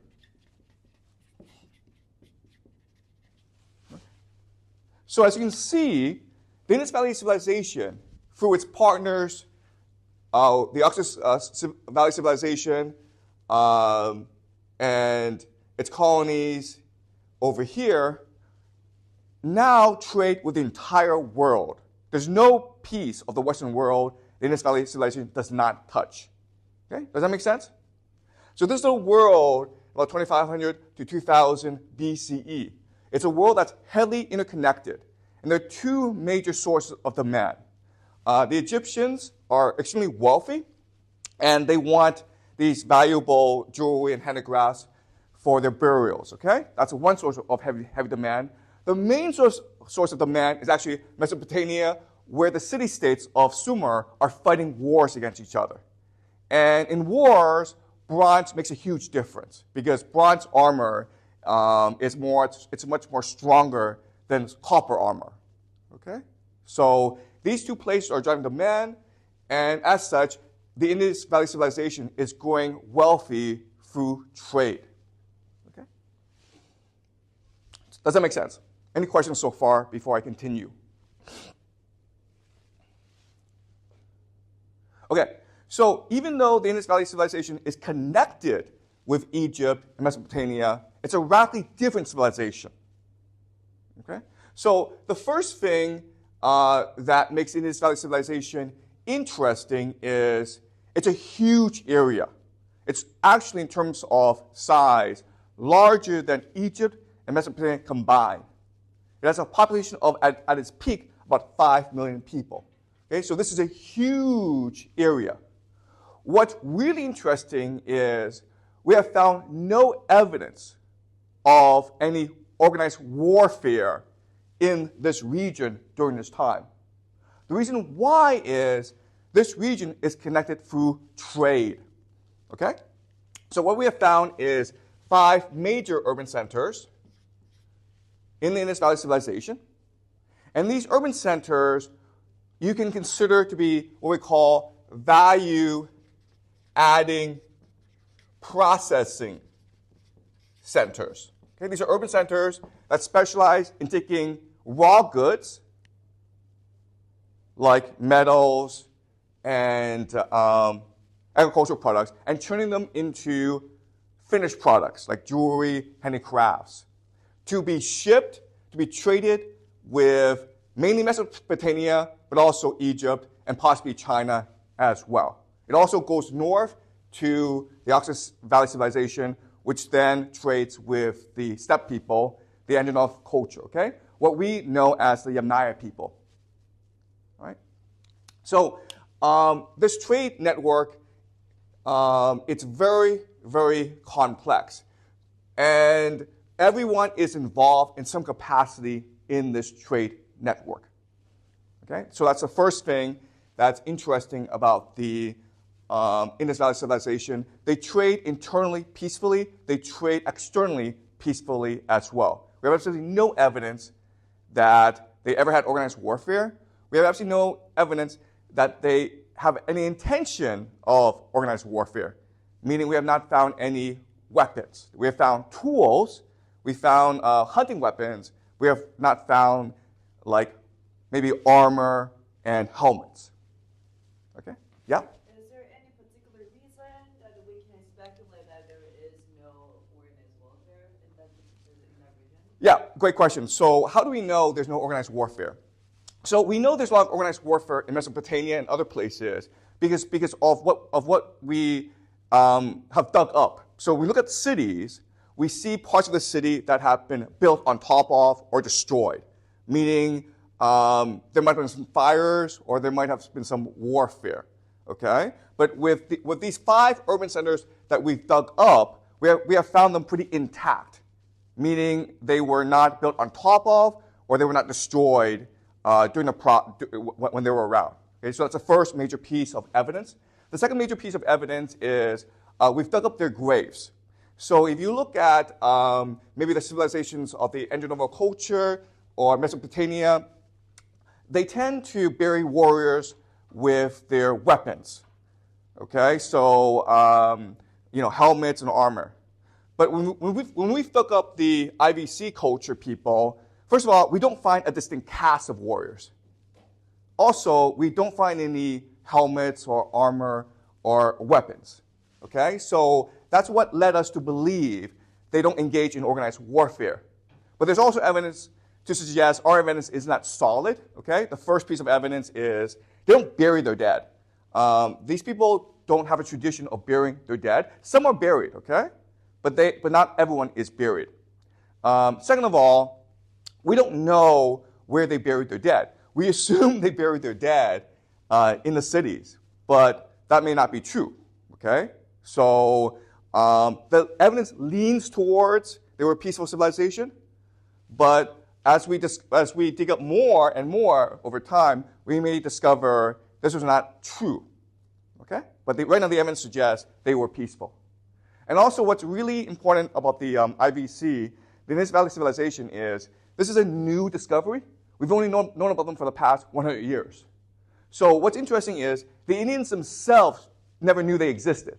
It was the British who discovered these cities and started the work in archaeology to start to reconstruct their civilization. Okay? All right. But thanks for the question. Okay. So as I said, the first thing that's interesting about their civilization is it was relatively peaceful, okay, compared with what's happening in Mesopotamia. The second thing that was interesting for us is, and surprising is, for a very large civilization, they are egalitarian, okay? Meaning, in Mesopotamia, when we look at these old cities, Ur and Uruk, there were these huge palaces and temples which suggested a concentration of power in the priesthood and in the king, okay? But when we look at these 5 urban centers of the IBC, there are no palaces, there are no temples, okay? In fact, these cities are extremely well designed. There are these walls around the city, and then as you go into the city, you're able to access every single part of the city. But if you were to go into a city, say in Sumer, if you go into the city, you're only able to access the temple or the palace. Okay? So authority is centralized in Sumer. Whereas authority is sort of decentralized in the IVC. Now here's a question. If we suspect they are not engaged in warfare, why do they have walls? There are a lot of walls inside these cities. Why are there walls? Can anyone guess? Okay, customs, taxes, okay? Meaning this is, again, a value-adding processing center, and the way they survive economically is by collecting tolls and customs on people who trade. And the way they collect taxes is when you enter the city, you have to go to the customs house, and then you pay whatever is required of you, and then you can access the city. Okay? And that's the way they centrally controlled the economy and trade in the IVC. These cities are amazing. These are the first people to invent the seat toilet, the private seat toilet. And this is about the year 2800 BCE, okay? So when you go into these cities, you'll find that in private homes, everyone has a private toilet. And then the feces is put into a sewage system, and the water flushes it out. Okay? That's pretty amazing. These are people who are very concerned about the well-being of all its citizens. So when we look at skeletal remains through DNA analysis, we've discovered the majority of the people ate about the same high quality of food. Okay? There wasn't these disparities between people as you would find in other civilizations. At least half the people, we think, live past the age of 55. That was an amazing achievement back then. In terms of innovation, they have reservoirs. Okay? They also have public baths. They also had really amazing things called wind towers. I'm not sure if you've studied these wind towers, but they're basically air conditioners. What they do is, these are high towers, and there's a hole on top, right? So what happens is, the higher the air is, the cooler it is, right? So this wind that's cool gets trapped into the wind tower, it comes down, and it pushes out the hot air from the other side. And this is what cools the houses in the summer. Okay, and this is a pretty advanced technology.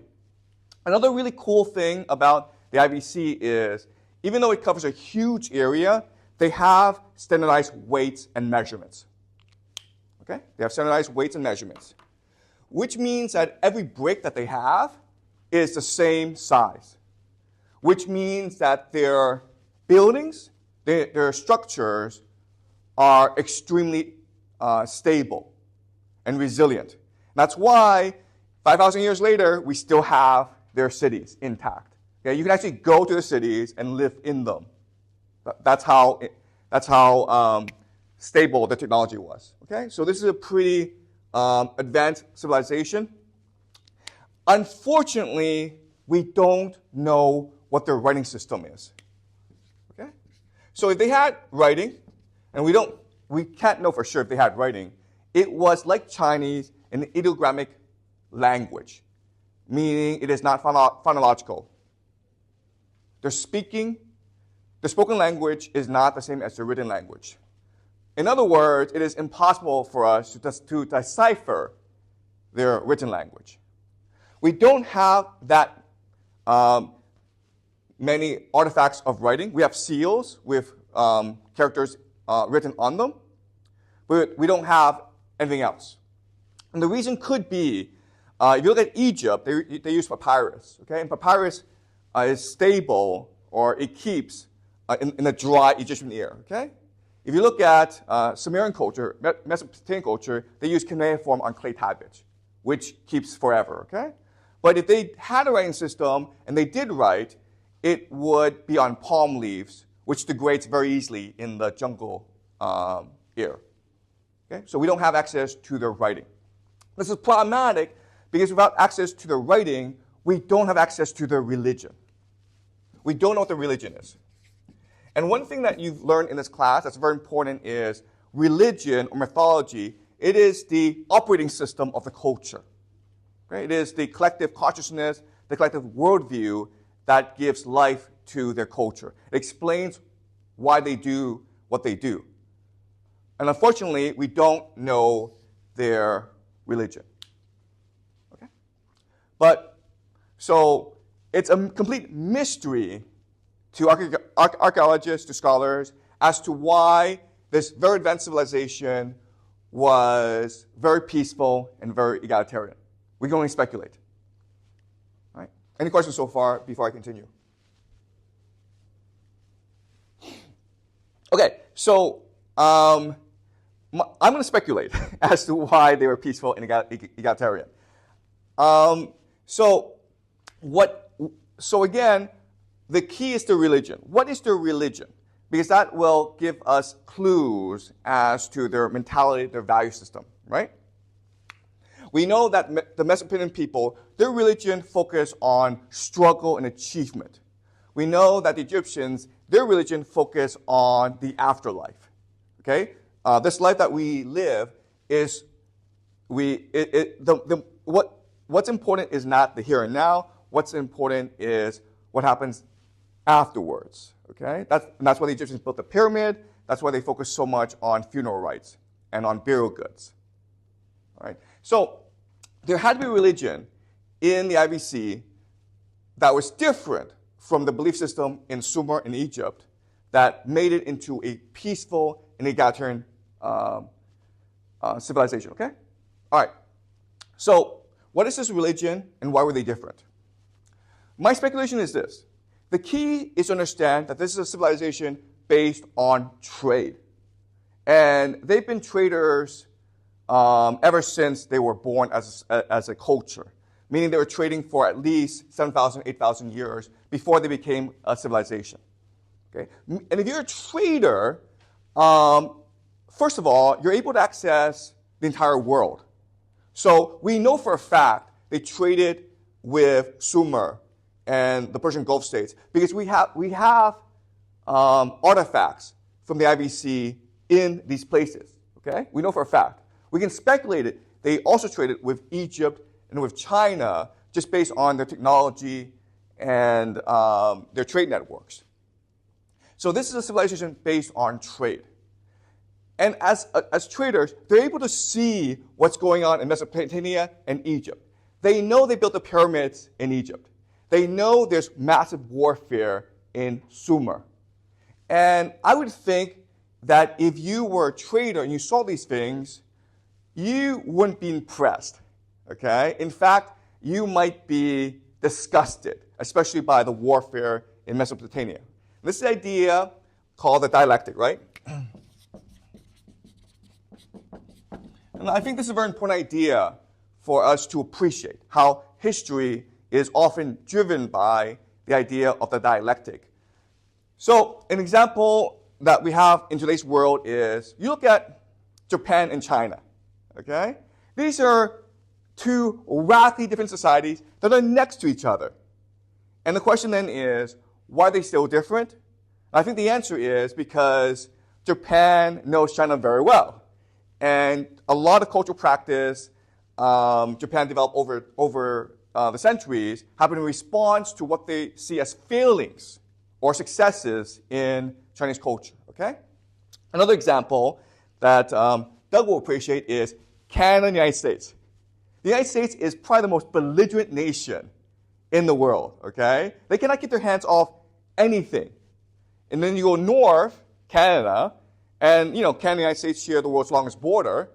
Basically, Canadians are cousins of the Americans, okay? I mean, like, there's really no difference. We speak the same language, we have the same cultural practices. But while Americans are the most belligerent nation ever in human history, Canadians invented peacekeeping, okay? The idea, like, nations should strive for mediation and peace, okay? And I think a lot of Canadian values, especially its political system, is in response to what it believes to be failings and successes in the American model. Okay? You also have New Zealand and Australia. So there are many different examples of the dialectic going on in our global political systems. And I believe that's what happened with the IVC, where these traders saw what's happening in Egypt and saw what's happening in Mesopotamia, and they were kind of disgusted, especially by all this warfare in Mesopotamia, okay? Warfare back then was pretty awful. And so in Mesopotamia, the way they fight is they fight with these clay bullets, okay? And you take a slingshot and you throw it at someone. And these things kill, they hurt. So think of David and Goliath, okay? And if you're a trader, you'll see this warfare going on. You'll see people being beheaded. And why are they doing this? They're doing it in the name of God, okay? Every city-state has a patron god that it believes it must defend and honor and protect.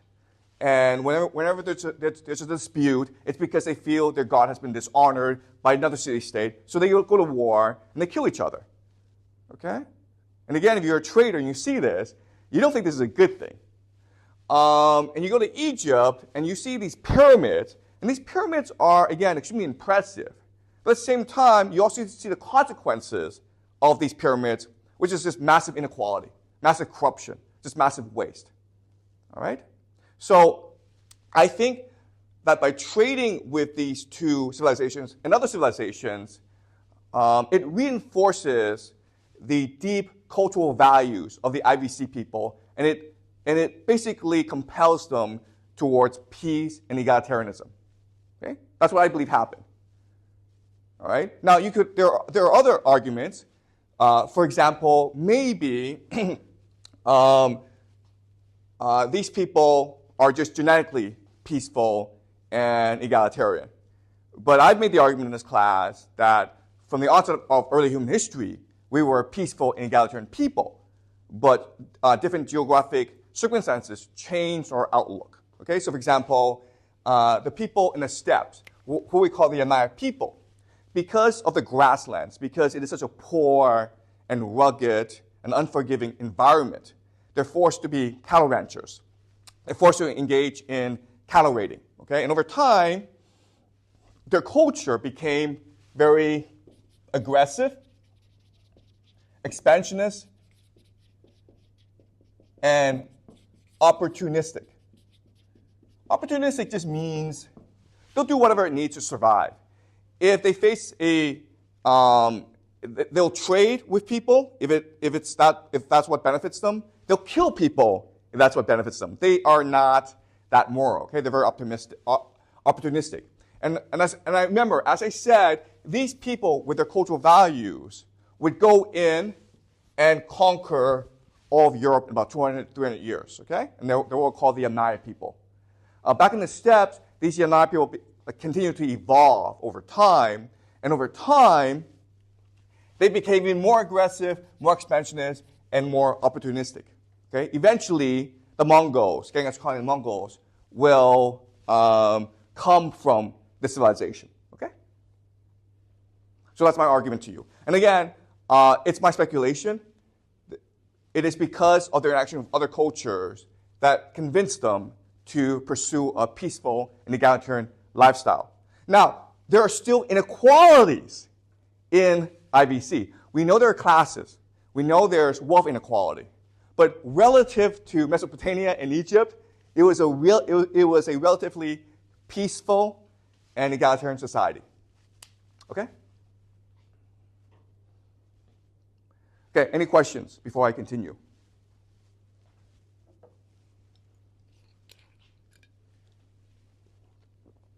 Didn't other civilizations invade the IBC? Okay, so the question is, were they invaded the IBC? Okay, because as we discussed in previous classes, when you're a peaceful and egalitarian society, we know that old Europe, okay, before the Yamnaya invasion, was a peaceful and egalitarian society. You will eventually get invaded by other cultures. Okay, and for the longest time, there was a theory out there, first proposed by basically the Nazis, okay, called the Indo-Aryan invasion. And the idea is you have these white people sweep into India, conquer the people, and introduce civilization to the Indians. Okay? This is called the Indo-Aryan invasion. Even though this theory has been discredited, there is a slight kernel of truth to this theory, okay? Which I will explain to you. Okay? So, let me explain this theory and what happened. So you have the IVC, which is a very advanced civilization. The problem with this civilization is their entire economy is basically based on trade, right? Now, we know in about, there's something called the 4.2 kiloyear event, which is basically a massive climate change around the world. And the 4.2 kiloyear event brought basically an end to the Egypt Old Kingdom, right? It also brought an end to what we call the Akkadian Empire in Sumer. A man named Sargon of Akkad conquered all of Sumer and built the Akkadian Empire. And because of this drought, because of climate change, his empire collapsed. Okay?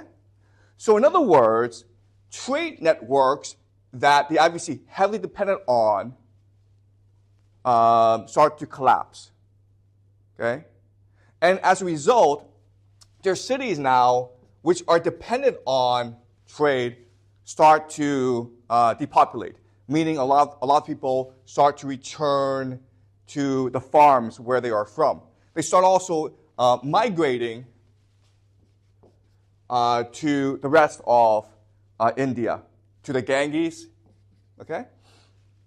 As well, because of this climate change, the IBC itself is being affected heavily, okay? So there's drought, the rivers are drying up. Remember, like the Indus Valley Civilization, it's called the Indus Valley Civilization because it's dependent on the Indus River, among other rivers, okay? So there are some drought issues. Also, what we learned in this class is over time, all civilizations face eternal tensions, okay? And these eternal tensions can be divided into two major tensions. The first tension is a conflict among the classes, okay? So the idea of elite overproduction. You have too many people striving for limited status, right? And the conflict is mainly between upper nobility and lower nobility, okay? And so here in the IVC, we can imagine the conflict might be between these families that are large trading houses against families that are small trading houses, okay? Or it could be like internally among the families, okay? But there's going to be some social tension going on, The other social tension that we discussed is the idea of rat utopia, where, and especially conflict between the old and the young. Again, the problem in IBC is you have too many old people living for too long, which means less opportunities arise for achievement for the young. Okay, and that creates conflict as well. So what we believe that it also is that during this time, there was massive social tension within the IBC. And some people would even say it was a revolutionary time, okay, when old customs and old mores were being overthrown. Okay? Because of climate change, the people in the Angel culture now are forced to leave the steppes because the steppes are no longer suitable for their lifestyle. Okay? So they push into the Oxus Valley civilization, and over time, they will assimilate it into themselves. Okay?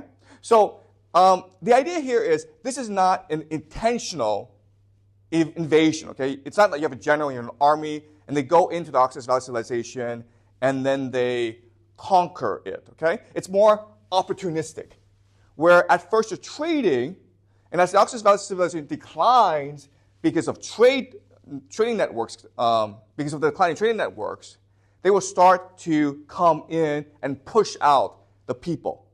And again, the culture of these people is very aggressive. So there are two strategies that they will employ. The first strategy is they might wipe out villages, okay? These villages are depopulated anyway. They come in and they wipe everyone out, which means they kill everyone. The second strategy is to come in, they'll kill all the men and marry all the women, okay? And again, this is a gradual process of assimilation, cultural conquest. But it's not a military invasion. Okay? Does that make sense? Now, after the Angel culture and the Oxus culture merge, this creates a new civilization, a new culture called Proto-Indo-Iranian.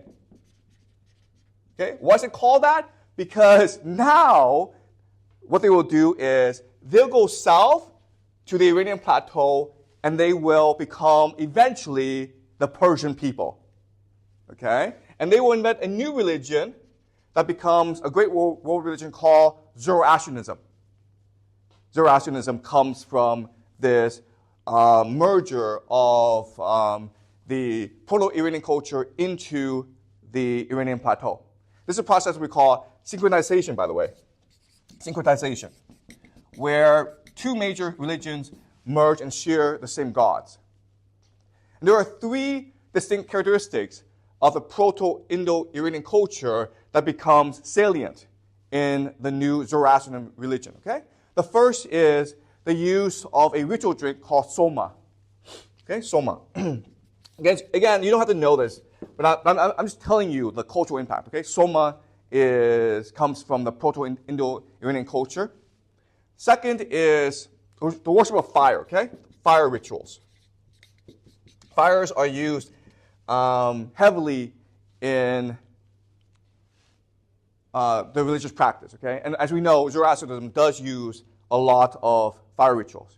The last is horse sacrifice, meaning that warriors are buried with their horses. And so this is an emphasis on the warrior culture of these people. Okay? So that's what happens in Iran. They become the Persian people. We will discuss the Persian people at a later point. Okay? Not now, but I just want you to know this is what happened. These people will also push into the IBC. And over time, and this is a process that takes about 500 years, they'll push out the indigenous people, okay? And then the indigenous people move into South India, where they merge with the folk culture, the animism of the local people there, okay? And guys, what's amazing about this is this process will create two major world religions that are still influential today, okay? The first we know as Hinduism. Hinduism is the merger, the synchronization of Proto-Indo-Aryan religion with the local IVC religion, okay? And as the IVC pushes south, this will create a new religion called Buddhism, okay? All right? But Buddhism is just the major one. There are others that are being created as well through this process, right? The others are being Jainism and Sikhism. And again, these are the major ones, okay, that are still with us today. Like basically this process created thousands, tens of thousands of new religions, all right? So this is what happened. It's not a military conquest.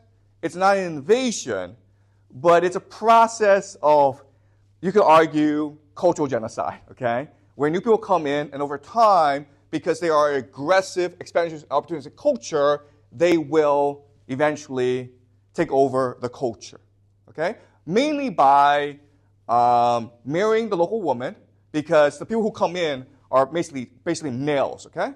They will marry the local woman, and they will either kill or enslave the local man. Okay? And this is where we get the caste system from in India. All right? So this is a more subtle explanation of the Indo-Aryan invasion theory. Okay? And this is what scholars today accept happened. And again, what's really important is to avoid generalizations and simplifications, because this is a process that took about 300 years, 400 years, and there are different strategies employed by different people. Some of it was peaceful, some of it was violent. Okay, it was a mix. It's hard for us to generalize. But the overall general effect is the creation of Hinduism and Buddhism, which now are the two major world religions. Okay, any questions? But thanks for the question, Echo. Any more questions before I move on? I've got a few, but I think I'll save them till the end. Actually, you can ask, because then I'll have some time to rest. All right. So one question has to do with the idea that the IBC were peaceful, right, and egalitarian and so on. Yep. But at the same time, they're a trading nation. That's right. And so I'm just wondering, as traders, like quite often, trading involves empire, or at least involves having a certain amount of force on your side to protect yourself Yep. from competitors or pirates Yep. or whatever. Is there any evidence that while peaceful, they still had a certain amount of might on their side? Okay, so that's a great question, Doug, okay? So when you trade, there's always a problem of piracy and banditry, right? So how do you protect yourselves against that? Okay, we know like Mesopotamia became violent because it was being surrounded by violence, right? The nomads in Arabia, the nomads in the Zagros Mountains were all pretty violent people. You had to be, because to survive, you had to be aggressive and opportunistic. So how was it the IVC was able to be peaceful, yet at the same time trade? And the solution is they set up colonies and trade partners in order to facilitate trade. Okay, so we know, for example, they traded heavily with the Oxford civilization. There were lots of trade agreements, long-term trade agreements. We also know they had a colony within the Oxus Valley civilization.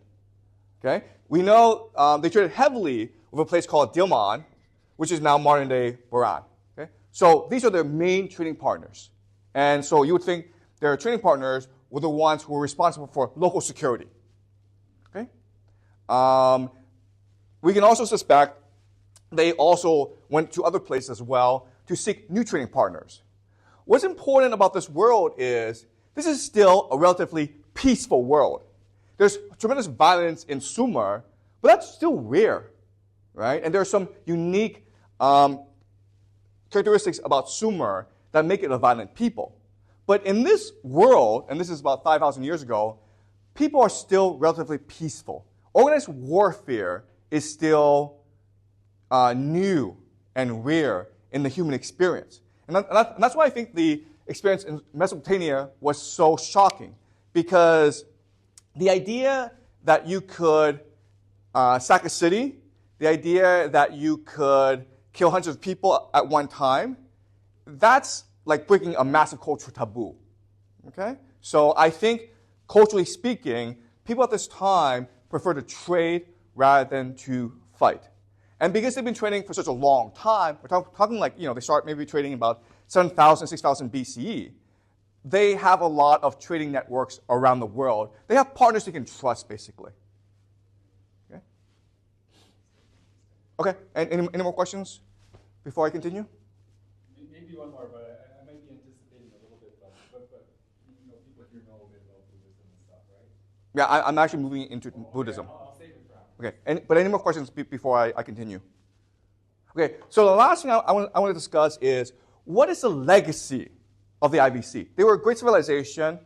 Are they completely lost to us? What is their contribution to Western civilization?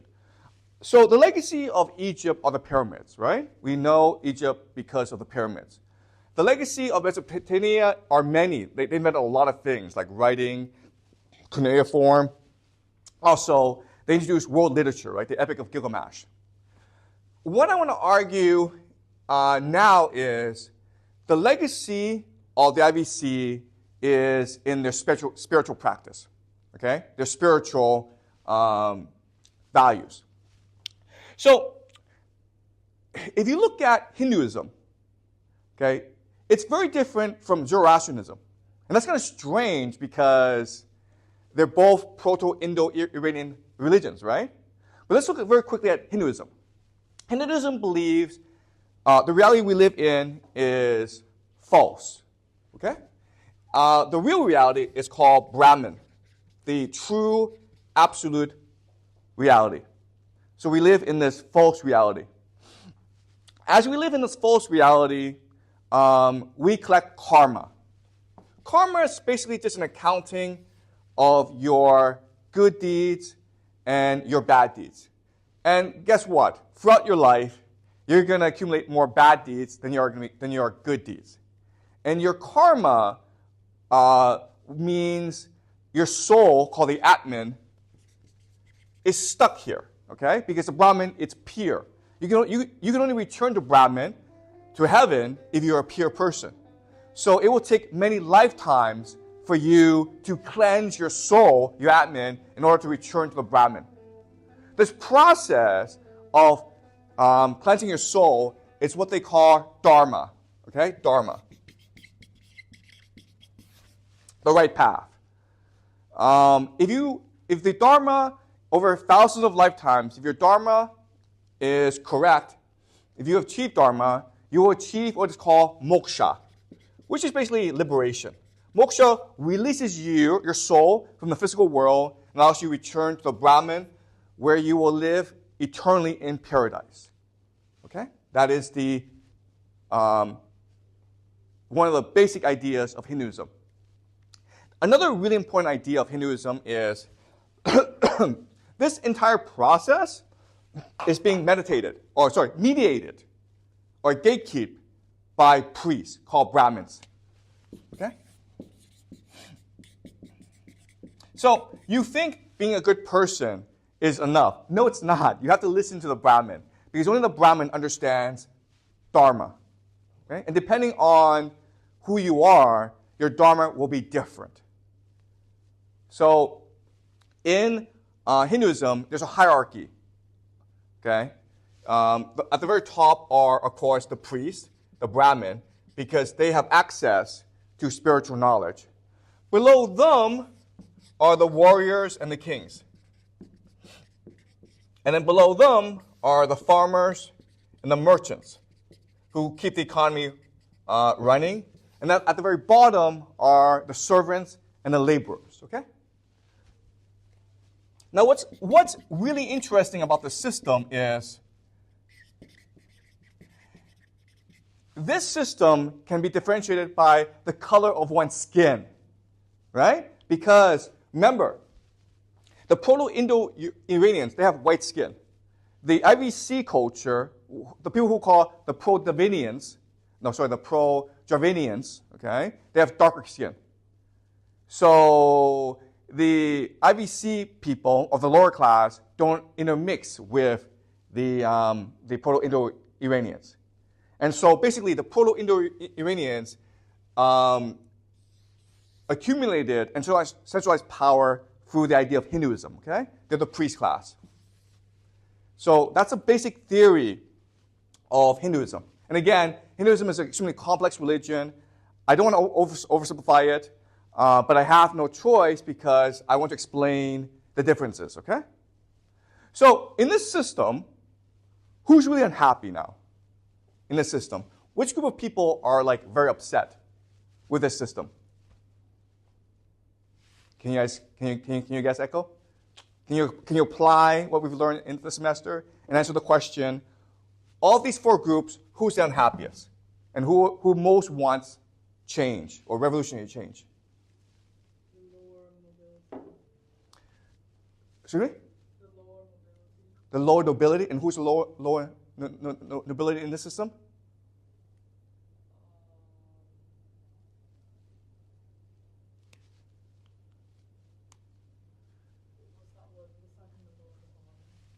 The kings, okay? Does that make sense? The kings actually in the system are the lower nobility. The upper nobility are the Brahmins. Because it's the Brahmins who control access to the Brahman, okay? And so the kings must obey the priests. So the kings aren't happy with this. And so from this conflict, you have the creation of Buddhism, right? Remember, Siddhartha Gautama, who was considered the first Buddha, he was actually a prince before he became the Buddha.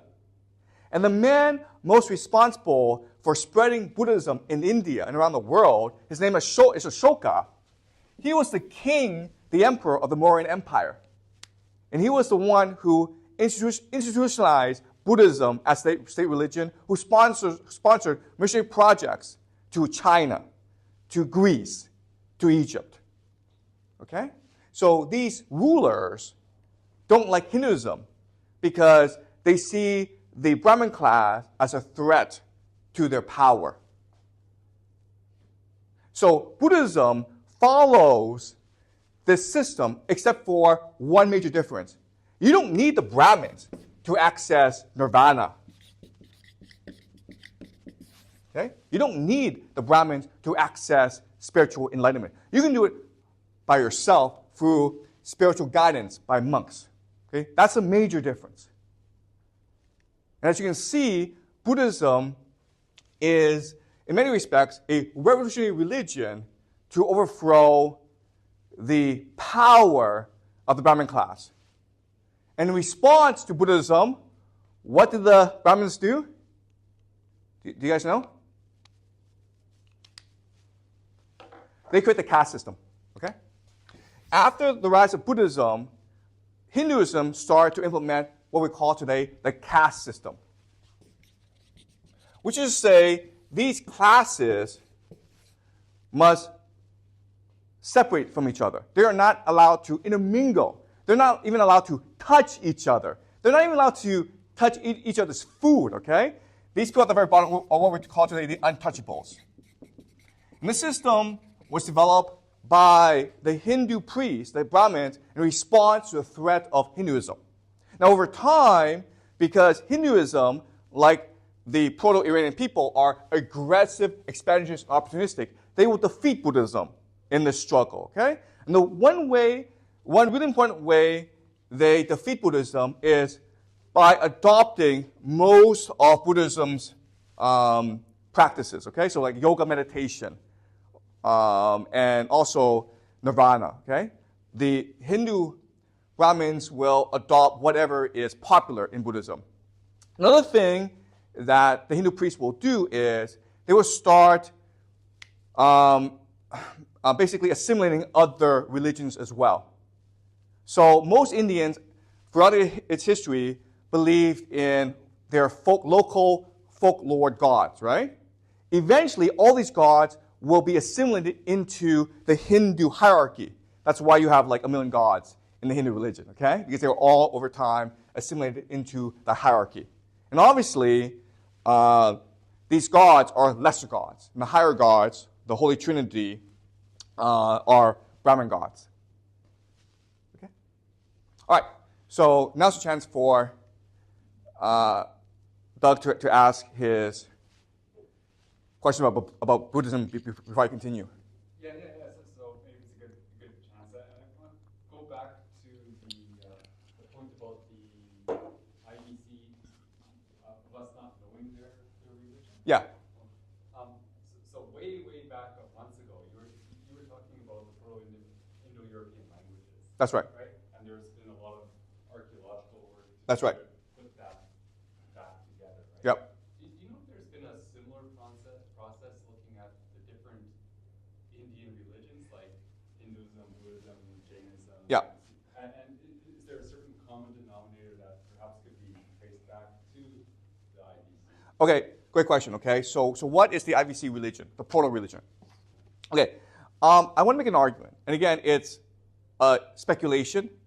It's a very strange argument, and most scholars probably will not agree. I think the religion of the IBC is proto-Buddhism. And the reason why is, if you look at Zoroastrianism, and you look at Proto-Indo-Iranian, the religion, there are a lot of similarities, okay? And Zoroastrianism actually fits into the larger Proto-Indo-European religion framework. When you look at Hinduism, you've got this strange idea, a belief in karma, dharma, reincarnation, impermanence, Brahma, the ultimate reality. Like this is not part of the Proto-Indo-European religion in anywhere, okay? So, but at the same time, Hinduism, Buddhism, Jainism, and Sikhism all share this fundamental belief in the world, that this world is a false reality. It's a reality created by our false beliefs. And if we learn to tame our emotions, if we learn to see the underlying reality governing all human structure, then we will be released from this world, okay? Now, where would that come from? That must have come from the IBC, because there will be no other place. Also, it explains why these religions have such huge followings in India, right? They don't have any followings anywhere else, okay? Like Hinduism is basically localized to India. So is Jainism, so is Sikhism. So they are appealing to a fundamental sense of the world among Indians.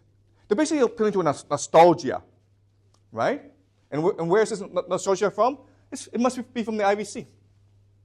Okay? So I would make that argument. I would bet that if we were able to construct the religion of the IBC, the proto-religion, we would see a proto-Buddhism, okay, the beginnings of Buddhism.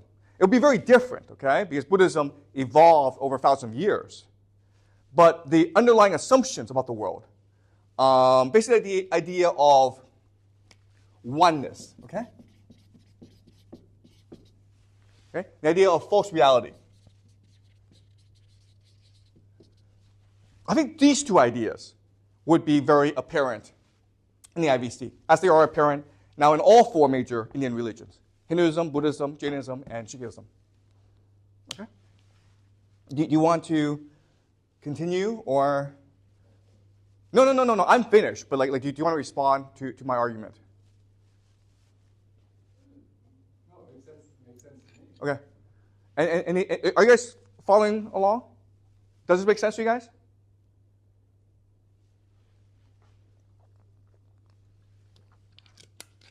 In fact, I would argue that we as humans fundamentally have a nostalgia for these two ideas: oneness and false reality, okay? Because if you look at the West, okay, if you look at us today, there are two ideas that are the most powerful today in Western civilization.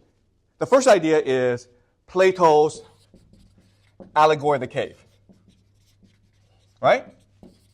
The idea that we live in a shadow world and the truth is out there, but we have to seek it. It's a very powerful idea, right? And it's very similar, by the way, to the ideas found in Hinduism and Buddhism, okay? The allegory of the cave is the first powerful idea. And then the second powerful idea is the idea of the second coming, the return of Jesus. Because what does the return of Jesus signify? It signifies paradise on earth. It signifies the destruction of our current reality and the replacement of a new reality that creates oneness, completeness, and wholeness on earth. So in many ways, this is very similar to what the Indians are proposing as well. So what this is saying is, at a fundamental level, everyone has a nostalgia for a distant past. Okay, and what is this distant past? The distant past is the idea of animism. So remember, 10,000 years ago, 20,000 years ago, we were in the Ice Age. We were hunter-gatherers. And the way we saw the world was very different from the way we see the world today. Okay? Back then, if you were a hunter-gatherer, you could only think you were the same as the tree or as the animal.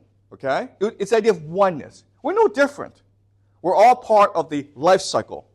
We're all part of Mother Nature, okay, the Mother Goddess. All right? We also believe we inhabit different realities at the same time, right? We live in this world, which is the material reality, but we are also inhabiting the spiritual reality as well. And what we do spiritually matters a lot more than what we do materially, okay?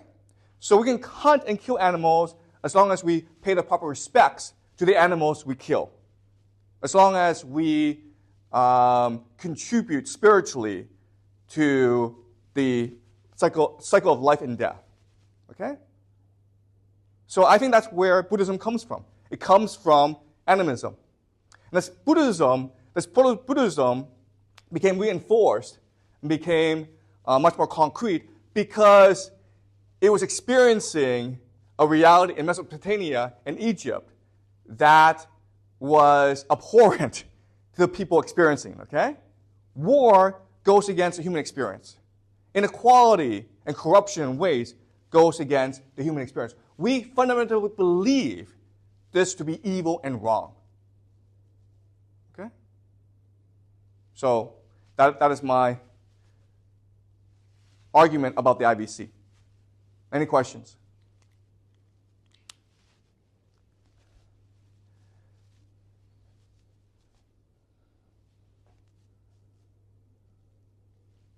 Any comments? You seem to believe that human beings are inherently benevolent and kind until geographic circumstances change our human nature to work. Okay, that's a great question. Do I believe that human nature is fundamentally benevolent? I don't believe human nature is benevolent. I believe humans naturally seek a spiritual understanding of the world. I think humans want to know why. Why are we here? Where are we going? Where did we come from? Okay, we want to know why. We're also curious. We want to explore the world. Okay, so I think trade is not a new invention. I think it's a very inherent thing to human nature. I think the idea of globalization. This was a globalized world like 5,000 years ago. Okay.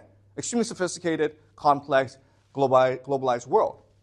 So I think that's what makes us fundamentally human. Okay? And you can say this is a good thing or a bad thing. And I would say, well, it depends on the circumstance, right? But I think what drives us as humans is our curiosity and our imagination. Okay? That's what I think being human is.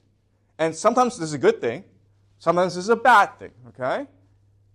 Sometimes in the IVC, this will lead to peace and egalitarianism. But this also is what drives the idea of the second coming, which is what's driving the conflict in the Middle East today, okay? So it depends on the context, it depends on the circumstance. If this curiosity, this imagination is channeled effectively, then I think that's a good thing.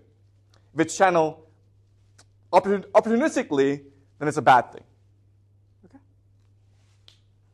Okay, but thanks for the question. Any more questions?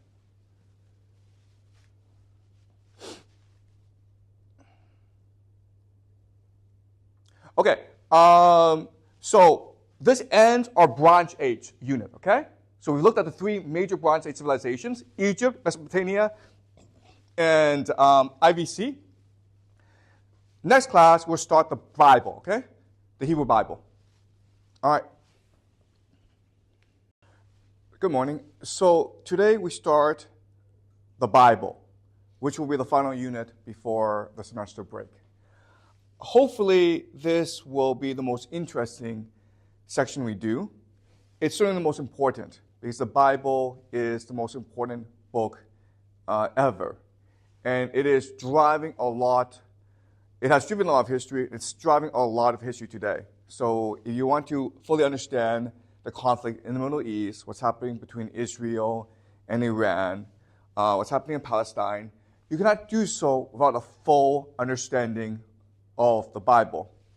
At the same time, the Bible is, because it's so important, the ideas around it are very controversial.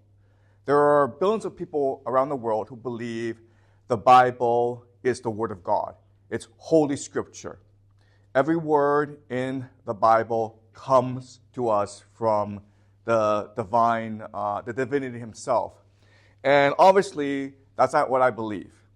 More so, I'm going to make arguments in this class that go against not only the traditional understanding of the Bible, but also the mainstream academic understanding of the Bible.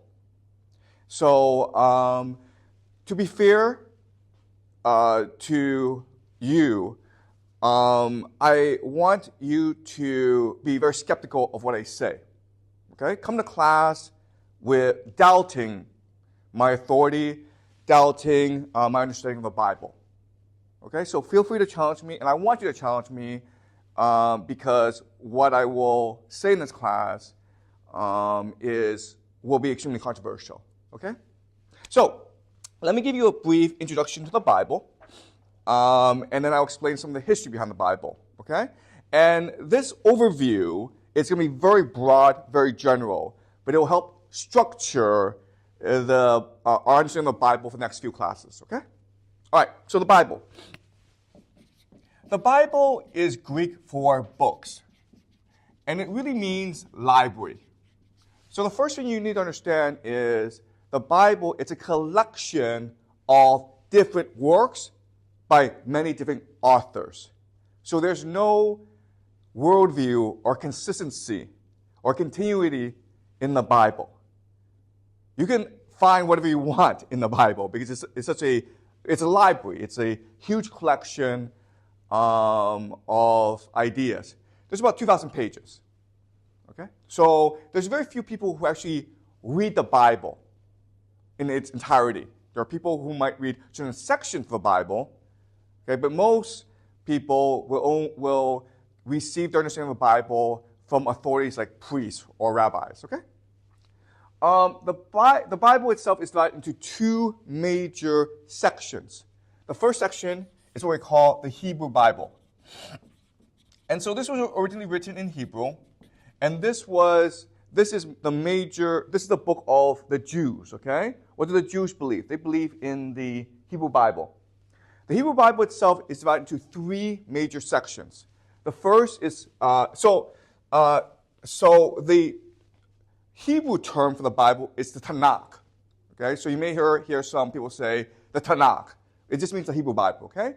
The Tanakh is T and K. And this is the Hebrew term for certain ideas. The T stands for Torah or teachings. So this is the laws of the Jewish tradition. Okay? For example, the Ten Commandments, right? Second is N, which means prophets. And the prophets themselves are divided into minor and major. So in Rome, the people who are most admired are the generals, right? Julius Caesar, Pompey. In Greece, the people who are most admired are the poets, Homer and the playwrights. In the Jewish tradition, the people who are most admired are the prophets. These individuals who speak the truth of God.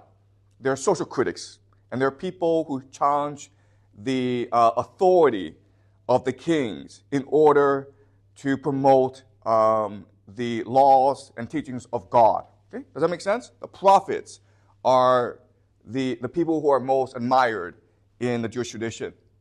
And the third is writings. So basically, things that don't really belong in teachings and prophets, but which have some cultural or religious significance to the Jewish people. Okay? So this is the Hebrew Bible. And then we get to the New Testament, which is something that only Christians believe. All right? So Jewish people do not accept anything in the New Testament. The New Testament calls the Hebrew Bible the Old Testament.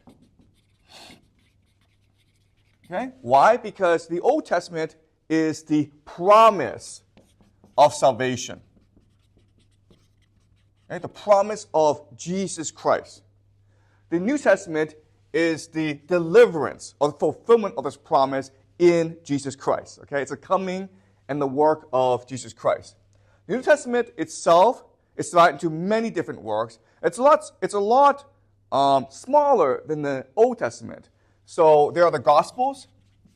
The Gospels is Greek for the good word.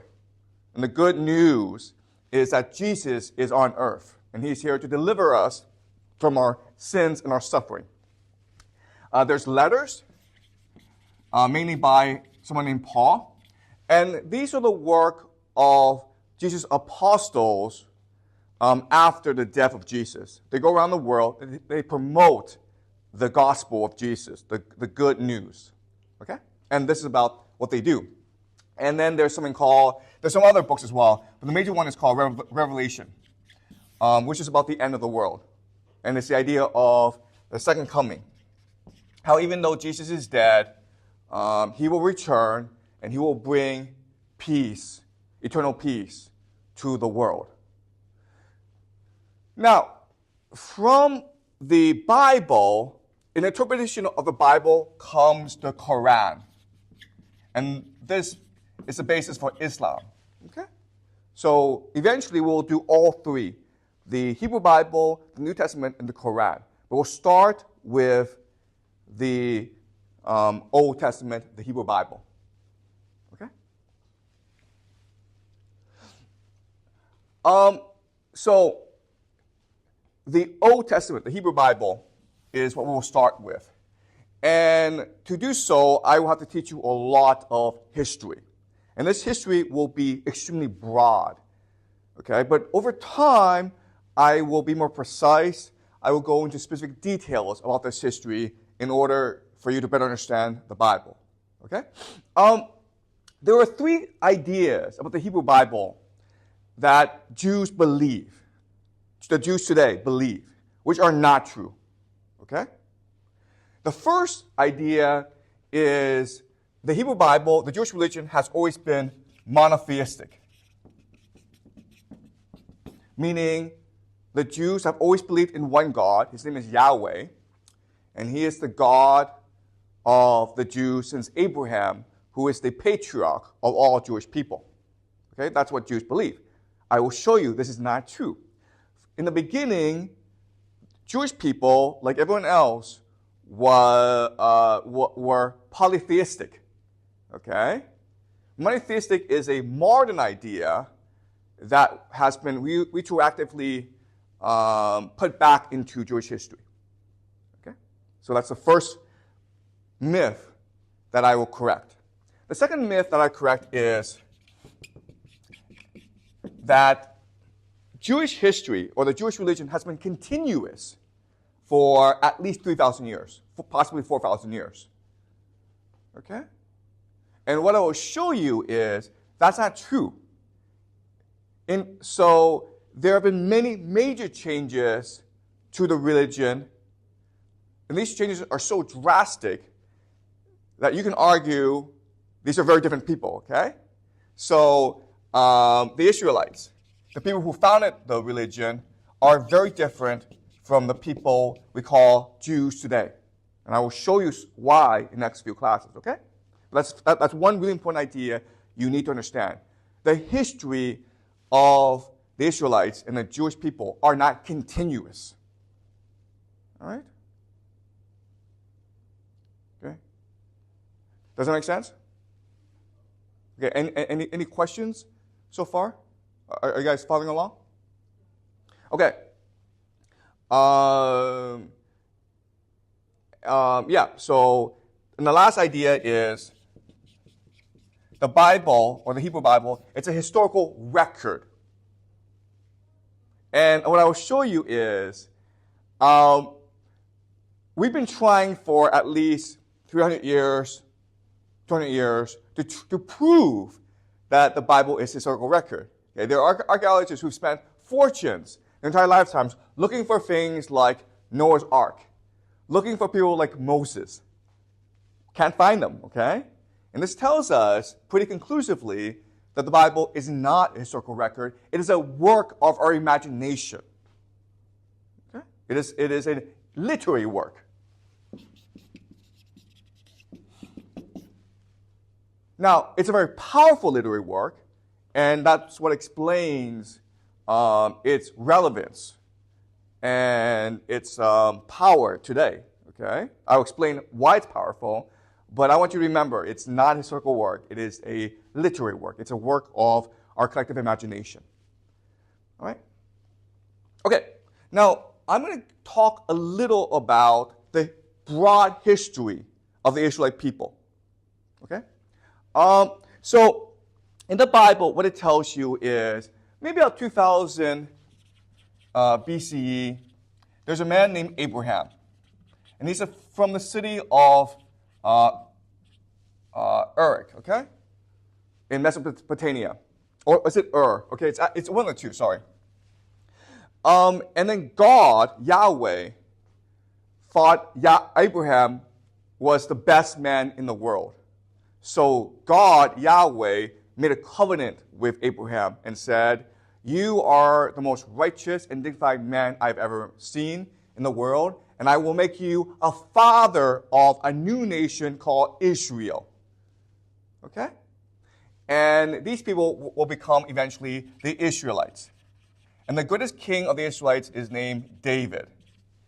And then God says to David, David, you are the greatest man I've ever seen. I love you as you love me.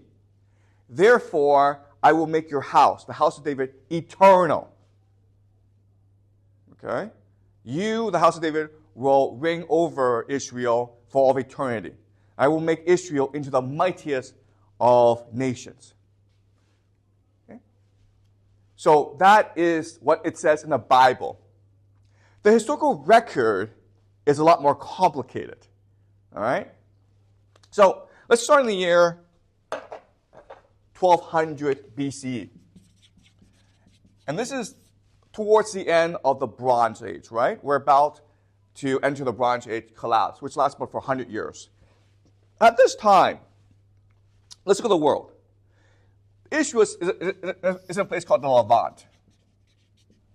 And the Levant has always been important because, as we discussed in previous classes, Levant was one of the first centers of agriculture. So Jericho is in the Levant. But it's also important because the Levant is where three major civilizations and empires meet, okay? They are the crossroads or the nexus of empire. These three empires are Egypt, which, again, for most of its human history has been the wealthiest and the most powerful nation, okay? Over here is Mesopotamia, which is the creative civilization. This is where human civilization first developed mathematics, writing, astronomy, architecture, okay? And up here are the Hittites, or Anatolia. And Anatolia, again, is extremely wealthy. So the Levant is sort of sandwiched between three extremely aggressive, wealthy, and powerful nations that are extremely advanced and sophisticated. So the Levant has always been a colony of either Egypt or Anatolia. Okay? It's not been very independent for very long, and it can't be because it's at the edge of empire. But because of its position, okay, the Levant is what we call a melting pot or a meeting place. So every culture, every language, every religion that was imaginable at this time met in the Levant. Okay? Mainly for trade purposes, right? Because, again, Egypt and Mesopotamia are extremely wealthy. From the Levant, you can go across the Mediterranean into all of Europe and into northern Africa. Okay? So the Levant was really the center of the world for most of its history. And so it was a meeting place mainly for traders. Right? At this time, Levant was divided into different sections. A province called Canaan was a province of Egypt. And Canaan was special to Egypt because the Egyptians loved two things. They loved wine, they loved olive oil. And the Levant was very good at harvesting both wine, good wine, and olive oil. So, but the Egyptians didn't really like to go outside Egypt. So the people administrating the Levant were local elites tied to Egypt, but also foreign mercenaries. And these foreign mercenaries were from as far as Greece. Okay? And we know this because we've discovered Greek pottery that dates back to this period. These foreign mercenaries would then intermarry with a local woman because, as you can imagine, these are young males. Okay? You also had lots of nomads living in the Levant because of Arabia, right? Okay? Lots of nomads, people we call the Bedouins. You also had people living in the hills of the Levant, the hill people. Then you have these cities, okay? The Canaanites. You also had, believe it or not, Egyptian priests living in this area. Why would they live in this area? Well, because they had a certain religion that was considered heretical or controversial in Egypt, so they had to leave to practice their religion. Or maybe they were priests who got into a political struggle, and as such, they were exiled to the Levant. Okay? So, does that make sense? The Levant, it's not at this point a nation. At this point, it's really a meeting place, a melting pot of cultures, languages, and religions. It's as diverse as can be. And historically, this has always been the case. Right?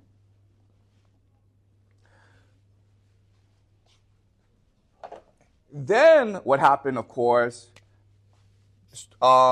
is the Bronze Age collapse. The thing about the Bronze Age collapse is you have this massive migration of people looking for food. Right? These are called the sea peoples. They're basically like pirates. And there are these massive waves of sea people attacking the Hittites, attacking the Levant, and attacking Egypt. And again, these are like refugees. Okay? This is a forced migration, and they're trying to feed their families. They basically overrun the Hittites. They destroy the cities of the Levant. And they almost destroy Egypt, but Egypt, because it's so wealthy, it's able to hold off the sea people. Eventually what happens is the sea peoples and Egypt come to an agreement and say, listen, stop attacking us and we'll give you land in the Levant. You can settle down there. You can grow your own food. You can feed your families. Okay? And this place is what we call Philistia. And these people are called the Philistines. So these are basically the sea peoples, mainly Greek, actually. There are a lot of Greeks among the Philistines.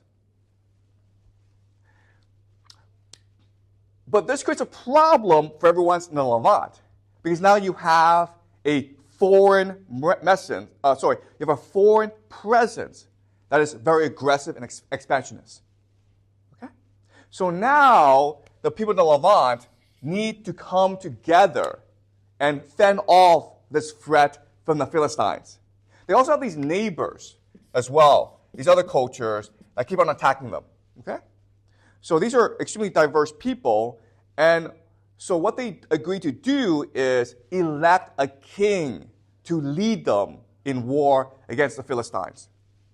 And this person is named Saul, King Saul.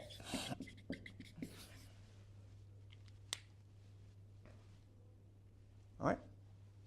And King Saul is a very good king. He's a very good military leader.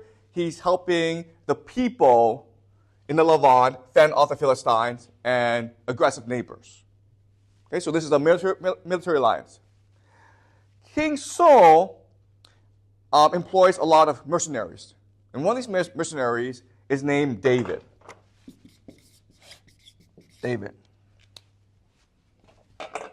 David is an extremely capable, charismatic soldier who develops a following.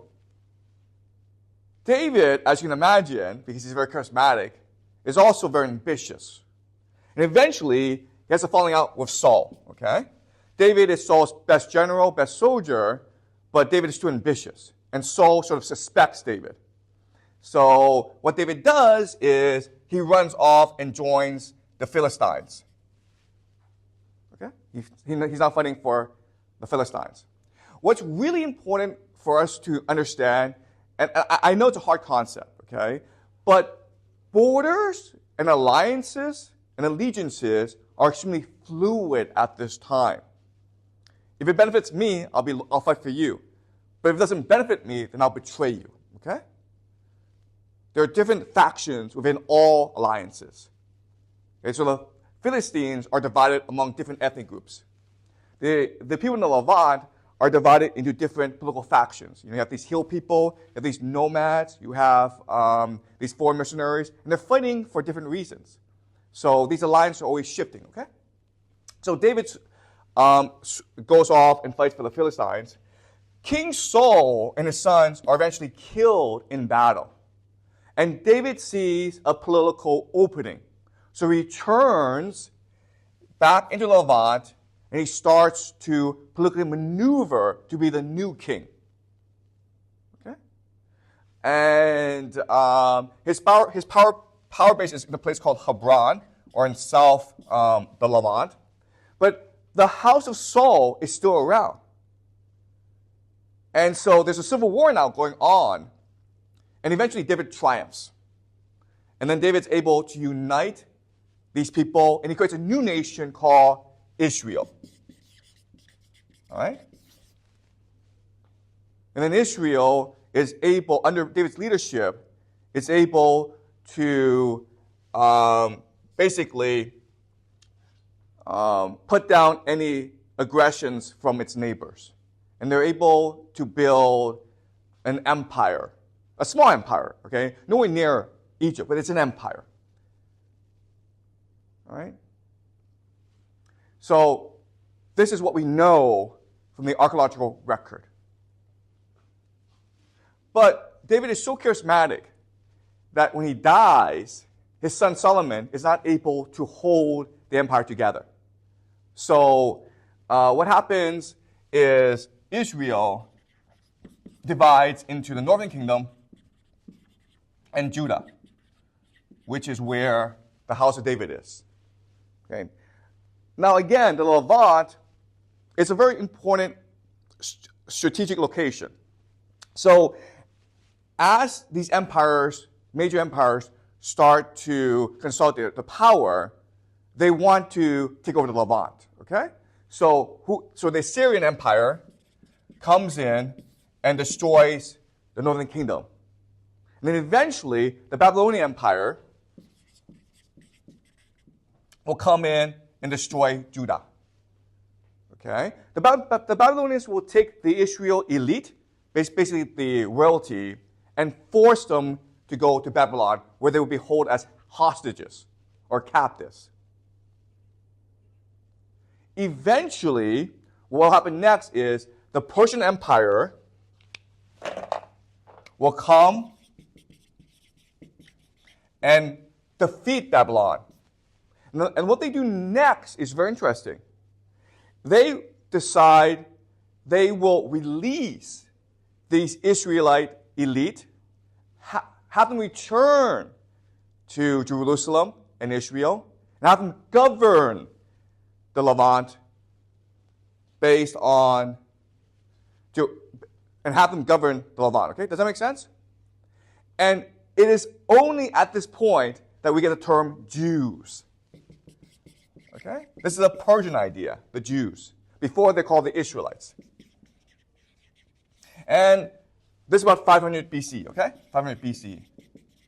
And now we have a radical departure from the tradition, okay? And so I'll explain 3 major differences. And then I'll go into detail about these differences in future classes, okay? The first major difference is Israel, under Israelites, it's a polytheistic religion. They have one God, Yahweh, but they also have a pantheon of gods, which is true for every other religion, right? There's a pantheon of gods. Yahweh's at the top, but they also celebrate other gods like Baal and Asherah, okay? We know because they're written down in the Bible. So we know at this point, Israel is still a polytheistic religion. But after the Persian Empire returns them to Jerusalem, they became a monotheistic religion, or the beginnings of a monotheistic religion. Why? Because when the Jews are released from captivity by the Persians, their religion merges with that of the Persian religion called Zoroastrianism. And Zoroastrianism is a dualistic religion, okay? Meaning there's good and evil. So that's the first major difference. At the beginning, the Bible was very much a polytheistic religion, and then after the Israelites became the Jews, it became monotheistic, okay? Second big difference is this. Second big difference is, during this time, the people with the power in Israel were the kings, okay, the monarchy. But after 500 BCE, the Jews decided they didn't want any kings. And they couldn't have kings because their overlords are the Persians, right? So the center of power became the priesthood. Okay? The priests. The people with the absolute authority are the priests, not the kings. There are kings, but the kings are not subservient to the priests who speak on behalf of Yahweh. Okay? Because now it's a monotheistic religion. And then there's one other difference. The other difference is, remember, at this point they're polytheistic and they're kings, okay? Which means they are tolerant. They're welcoming of other religions, right? Because you're polytheistic. But also, as kings, you need to establish diplomatic alliances with other countries who have different religions, right? So when you marry someone from another political dynasty, you also are marrying into that religion. Does that make sense? So Israel, under the kings, is a very tolerant religion. But if you're run by priests, right, you become intolerant because you insist that your religion is the best. Okay? And that's why, after the Persians lost control and the Greeks came in to the Levant, this is the Seleucid Empire, okay?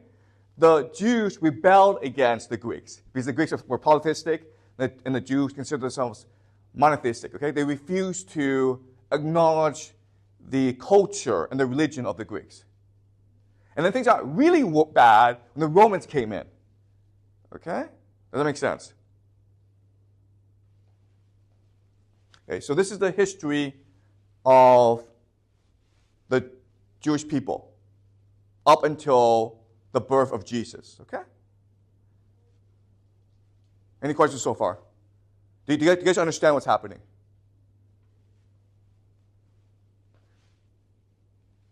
How did the Bronze Age collapse? Excuse me? Like, how did the Bronze Age collapse? Okay. So how did the Bronze Age collapse? Okay, we talked about this, okay? We don't know why it collapsed. The mainstream academic understanding is it was a perfect storm of several factors, including climate change, including civil unrest, including natural disasters like earthquakes, okay, including competition among empires. What's important to understand is when we talk about the Bronze Age collapse, we're really talking about basically this area. If you go east to Mesopotamia, where the Assyrian and the Babylonians are, they're fine. Okay? And it's the Bronze Age collapse that allow the Assyrians and the Babylonians to eventually become world powers. So the Bronze Age collapse was not a global phenomenon. It was a localized phenomenon to the Mediterranean. Okay? But why the Bronze Age collapse is important is because the Bronze Age collapse will give us Greek civilization, Homer and Plato, okay? It will also give us the Bible, right? Because if you look at this history, Israel would not have come into being without the Bronze Age collapse. Egypt or the Hittites would continue to control the Levant. All right? And it's important to understand the Greeks and the Bible are the basis, the two fundamental pillars of Western civilization. You understand? That's why Westerners are so fascinated by the Bronze Age collapse. Because in their minds, the Bronze Age collapse is part of God's divine plan or design to create classical Greece and the nation of Israel so that his vision for the world can be achieved through Jesus. Okay?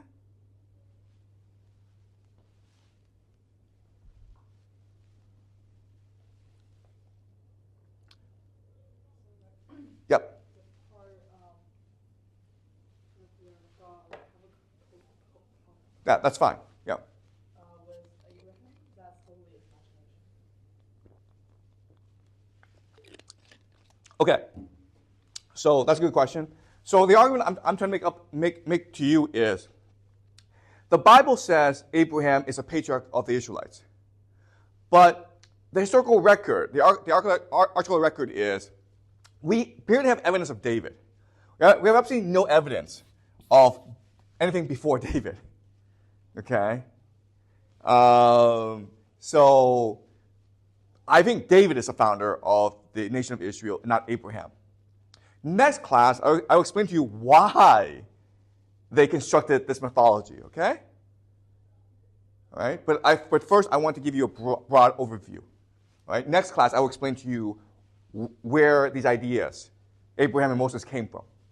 It'll make sense when I explain it to you. Okay? But do you guys have any more questions before I go on? Yep. Like, can you clarify on how the Israel religion merges with the Zoroastrianism that made them monotheistic? Okay. Right. Okay. So, what happened during the Persian period, right? Okay. So at this point, the religion of Israel is no different from the local areas. It's a polytheistic religion with a pantheon of gods, okay? And maybe Yahweh's at the top, or maybe Yahweh's co-equal, okay? We don't know.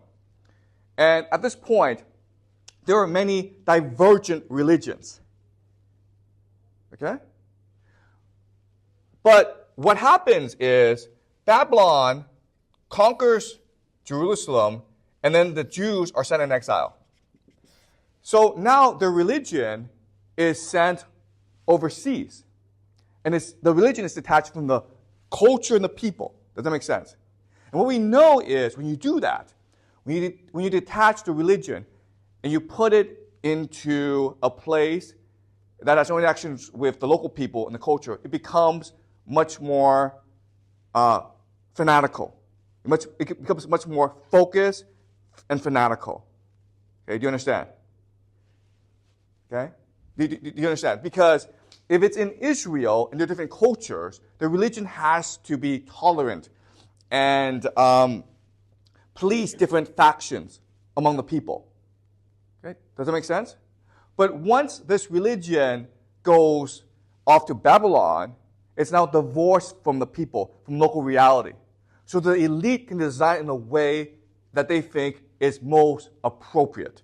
And we call that fanatical. Does that make sense?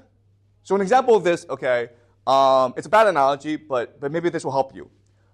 Right now, you're not sure what it means to be Chinese. Okay? You're Chinese, but Chinese in China is a very fluid, very diverse identity. When you go out to America, right, then you have much more concrete, much more clear understanding of what it means to be Chinese. Your Chinese identity becomes much more formed. Does that make sense? Okay? The same thing with religion. Within Israel itself, the religion is constantly changing. It's very fluid. But when they're off to Babylon, they have to use religion to survive as a people, as an identity. And so it becomes much more formed, okay? Much more concrete. Does that make sense? And then what happens is, now that it's much more concrete, it now interacts with Zoroastrianism, which is the religion of the Persians. And at this point, the religion becomes basically what it is today. Okay? So I'm sorry, I don't think I've explained this clearly to you, but I want to wait until we get to this period, okay? Right now I'm just giving you like a broad overview. Okay? Any more questions before I begin? Before I continue? All right. Now I want to talk about the Bible, okay? Because the Bible is the mythology. It's a collective memory of the Israelites, okay? And so I'm going to discuss why the Bible was first created in this class. And what I'll explain to you is the Bible was first created in order to explain and justify and create legitimacy for David. Okay? This is what we call an apology. And this is a very common practice. The idea is this. Most kings, every king, obtains power through really nefarious means. Okay? They either kill a lot of people to obtain power, or maybe the younger brother kills the older brother to usurp the throne. Okay? Usually, kingship requires ruthlessness. But the problem is, when you're ruthless, you have a legitimacy problem, right? So the way that most kings resolve this issue is by sponsoring writings or an apology to explain why he or she is king. And the answer usually is, because God willed it so. Because I had no choice in the matter. I'm not ambitious. I was not at all ambitious. But the circumstances forced my hand. To save my people, to do God's work, I had to kill my brother. I had to kill my enemies. Even though I myself am not a violent person. Okay? That's usually how the apology goes. Okay? So remember, back at this point, the very idea of writing, it is new. It's a new technology, but it's also a very expensive technology, meaning you need to buy the materials, okay, which are rare, but you also need the people to be able to write, okay, and they're also very expensive. And you basically need it to be able to support a team of scribes to create any work of fiction. So writing back then is like movie making today. Okay, it's a very expensive endeavor that was usually sponsored by the king in order to justify or explain why he is king, in order to create legitimacy. Okay? Does that make sense? So the Bible was created first as an apology for David and explains why the house of David is now in charge of Israel. But as we discussed, okay, eventually the house of David, Israel, divides into two nations. Now the house of David, the Bible, goes with the house Judah, okay, to Judah. But the northern kingdom now needs its own mythology, its own Bible, right? And so a second Bible was created. The people who are in charge of the Bible, the priest class, are interested in promoting their own interests, mainly in the importance of ritual. Does that make sense? Like, what are rituals? Why do we need them? Why are priests important? Then you have people at this point in the Babylonian captivity looking back at the history of Israel and trying to figure out why the house of David collapsed. And their answer is because the Israelites refused to follow the will of God. Because the Israelites became polytheistic or they became immoral, okay? Does that make sense? In other words, the Bible at this point are divided into like 4 major factions or schools, okay? The school that supports the house of David, the legitimacy of the house of David is called the J school, okay? The J school. Don't worry about this. I'll explain to you next class what these things mean. The people who support the northern kingdom as legitimate house of Israel is called the E school. E. The school that supports the power of the priests are obviously called the P school, okay, for priests. And then the school that tries to go back in history and examine why Israel fell, and which believe it's because the Israelites betrayed God. These people are what we call the D school, okay? The D school. So E, G, P, and D. And these are just 4 of the major schools. There are other schools as well. All right? And so at this point, the Bible is divided into like 4 major schools or documents controlled by different factions. When the Persians take over, okay, they insisted, you need one religion, guys. You need one document. And so all 4 were put together to create the Bible. Well, the way they did it was very interesting. All they did was just put them together, okay? You understand? So if you read the Bible, it's like A, B, C, D. A, B, C, D. Okay? So one line is from the E school, the next line is from the J school, the other line is from the P school. It's very confusing to read. If you don't understand this history, it is impossible for you to read the Bible. I'm not sure if you've tried to read the Bible, it's not readable. Okay? So why would they do this? Why would they just put all 4 texts together without major editing or revisions? Why? Do you guys know?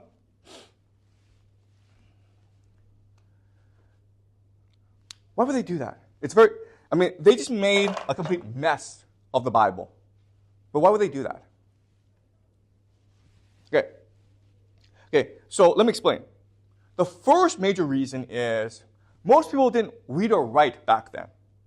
So the Bible itself didn't really matter. What mattered was the oral explanation of the Bible controlled by the priest class. Does that make sense? The people didn't read the Bible. So how the Bible was actually written was not that important. It was important for the priests to have access to the Bible, okay, but the people didn't actually read the Bible. That's the first reason. The second, more important reason is because the Bible is political real estate. Now I want you to remember this idea, okay? It is the most valuable political real estate in the world. Everyone wants to be in the Bible because to be in the Bible gives you legitimacy. It gives you power, right? So, if you're a king, you have 4 sons who all want to be king, well, your best solution is to divide the kingdom among the 4 sons, right? Same with the Bible. You have 4 extremely powerful schools and political factions.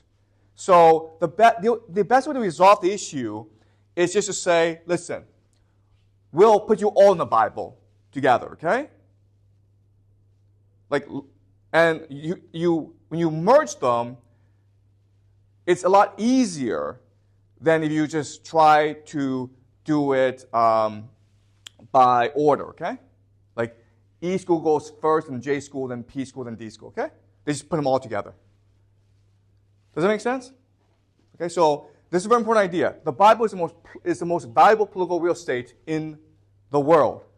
Everyone wants to be in there. And what ideas you can find in there will ultimately shape human history. Okay? Any questions so far before I continue? All right. So the last thing I want to talk about today is the Apology of David, which is the beginning of the Bible. Okay. So when kings come to power, they have three major problems, right? The first major problem is legitimacy. What gives you the right to be king? Okay. Second problem is the idea of identity. And this is a huge problem for the Israelites because the Israelites is a multicultural entity. You have people speaking different languages, different cultures. They practice different cultures, they practice different religions. So now you need to create an identity that everyone accepts. Okay? The third thing is differentiation. You need not only for these people to get along, but you need to get them to divorce their former culture. Does that make sense? Because you have Egyptian priests in there. And you have to tell these Egyptian priests, you're now Israelites and you're not Egyptian anymore. And the example that we use for this is Augustus Caesar and the writing of the Ennead. Okay? Remember, the Ennead, it's a book about a character named Aeneas. And it provides political legitimacy to Augustus Caesar because Augustus Caesar is a direct descendant of Aeneas, who is the founder of Rome. Also, what the Ennead said is Augustus Caesar is the end point of Roman history. Everything before Augustus Caesar led to him. Augustus Caesar is like the Jesus of Rome, okay? He is the salvation, he is the redemption of Rome. Okay, that's what the Ennead does, okay? Second thing about the Ennead is it creates a new Roman identity that focuses on piety, loyalty over liberty. Remember the problem for Augustus Caesar was Romans didn't like kings. Well, now he's a king. So how do you get people to obey? Well, you tell them piety is more important than liberty. All right? The third idea is the Ennead, remember, it's anti-Greek. The problem for Rome at that time was Greek culture was vastly superior to Roman culture. And so a lot of Romans were adopting Greek cultural practice like Mark Antony. And so the Ennead said, Greek culture is like the Trojan horse. If you let into your city, Greek culture will corrupt you and destroy you. Okay? So, guess what, guys? Every king has to resolve all three issues, okay? Legitimacy, identity, and differentiation. And that's what David is trying to do with the Bible. Okay, so I'll give you three examples, three stories from the Bible that illustrate David's quest for legitimacy. Next class, we'll talk about identity and differentiation and how the Bible achieves that, okay? But for this class, I want to focus on legitimacy. So, now that David is king, a lot of people don't think he's legitimate. Why? Because he ruthlessly tried to usurp the throne from Saul, right? Saul is the king that everyone picked or elected. And he was a good king. He was good at war. He was someone that most people liked. and David stole the throne from him. Okay? So now, what is David's problem now that he has a throne? Others will try to steal it from him, right? You understand?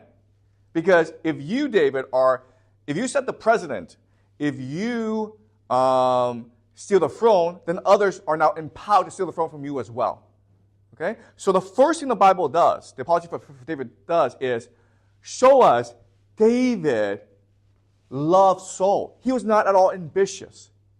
He cared only for the well-being of his king. Okay? And so one story that illustrates this, there are actually many, many stories in the Bible that does this, but one story that illustrates this is this. So Saul thinks David's trying to kill him. So he's chasing after David with his army, okay, trying to kill David and his followers. One day, Saul is alone in a cave, praying to God for deliverance. David sees Saul alone, and he sneaks up behind Saul. Then he takes his sword and cuts a piece of Saul's clothing. Okay? And then David disappears. Saul leaves the cave, and then David rushes to him and says, Saul, my king, I beg of you, give me a second. Let me explain to you. Back then in the cave, I could have killed you. This is a piece of clothing to prove I could have killed you. But I didn't, because I love you, because I'm loyal to you. I would never kill you. And then Saul says, oh, this is proof that you never meant to kill me. Okay? And this is a story in the Bible. Obviously, this story cannot be true, okay? But this is what the Bible is trying to do. It's trying to first show us that David is not all ambitious. In fact, the entire apology of David is focused on the lack of ambition of David. Okay? So that's the first story. Let's look at the second story. Okay? The second story is this. Saul is dead, and his son, who's a young man, comes into the throne. There's a general named Abner, okay? Abner, who was loyal to Saul, but now that Saul is dead and David is very popular among the people, Abner sees the political winds changing, and Abner tries to align himself with David. So Abner writes a long letter to David and saying, listen, I will swear loyalty to you, and will end the civil war between the house of Saul and the house of David. You will unite Israel. And then David writes back and says, yeah, come to me. I'll give you a feast, and then we'll be friends. And so Abner comes, David gives him a feast. And then as Abner leaves, he runs into David's general named Joab. And Joab and Abner go a long way back, okay? They were friends, they were enemies. Abner killed Joab's brother. And in an act of anger, Joab stabs Abner to death, okay, and Abner is dead. And once Abner is dead, the house of Saul basically gives up, and David is able to unite Israel. Okay, now that's the story in the Bible. David is so angry by this that he curses Joab, and he gives Abner a great funeral. Right? Because David does not want to betray his friends. Why is this story wrong or completely made up? It's not made up, but it's what we call spin, right?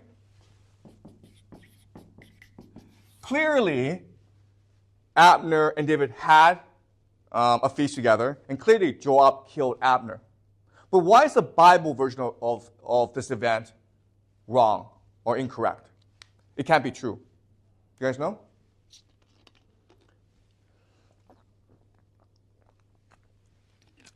Okay, this is hard, okay? But the reason is this. If you're David and you're king, which person in the world are you most afraid of?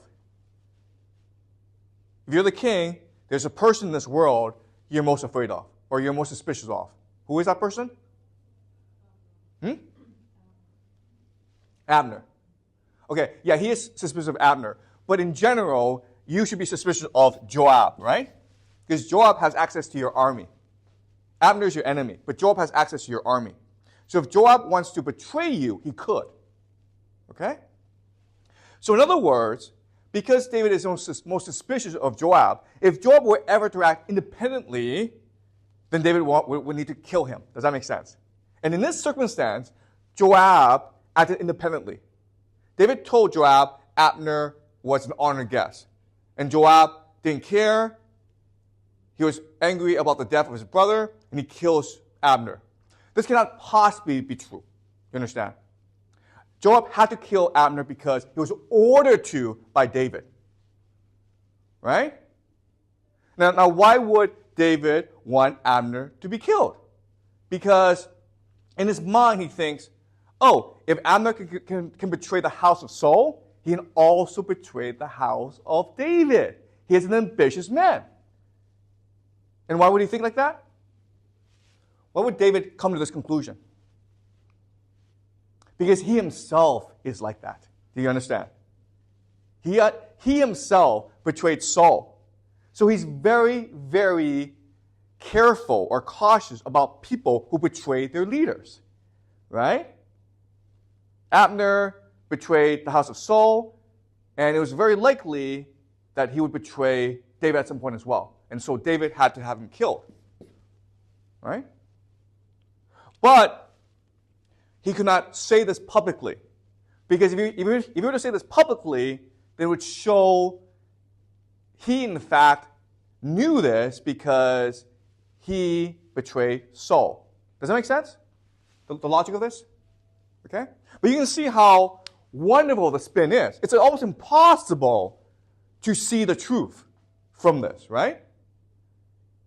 If you're a person, you know, okay, David, you know that Joab killed Abner, and you were told the story, you would believe the story. It's just because Abner was angry that he killed. It was just because Joab was angry he killed Abner. Okay, you believe that, right? But you think about it, it can't be true. Okay. Now I'm going to give you one more story, and this story is actually even harder to figure out because of the spin. Okay.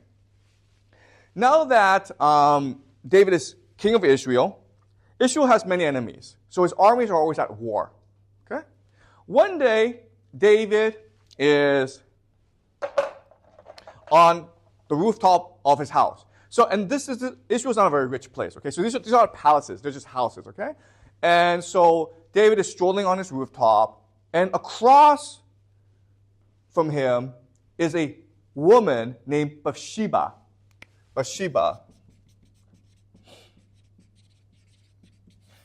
And she's bathing naked.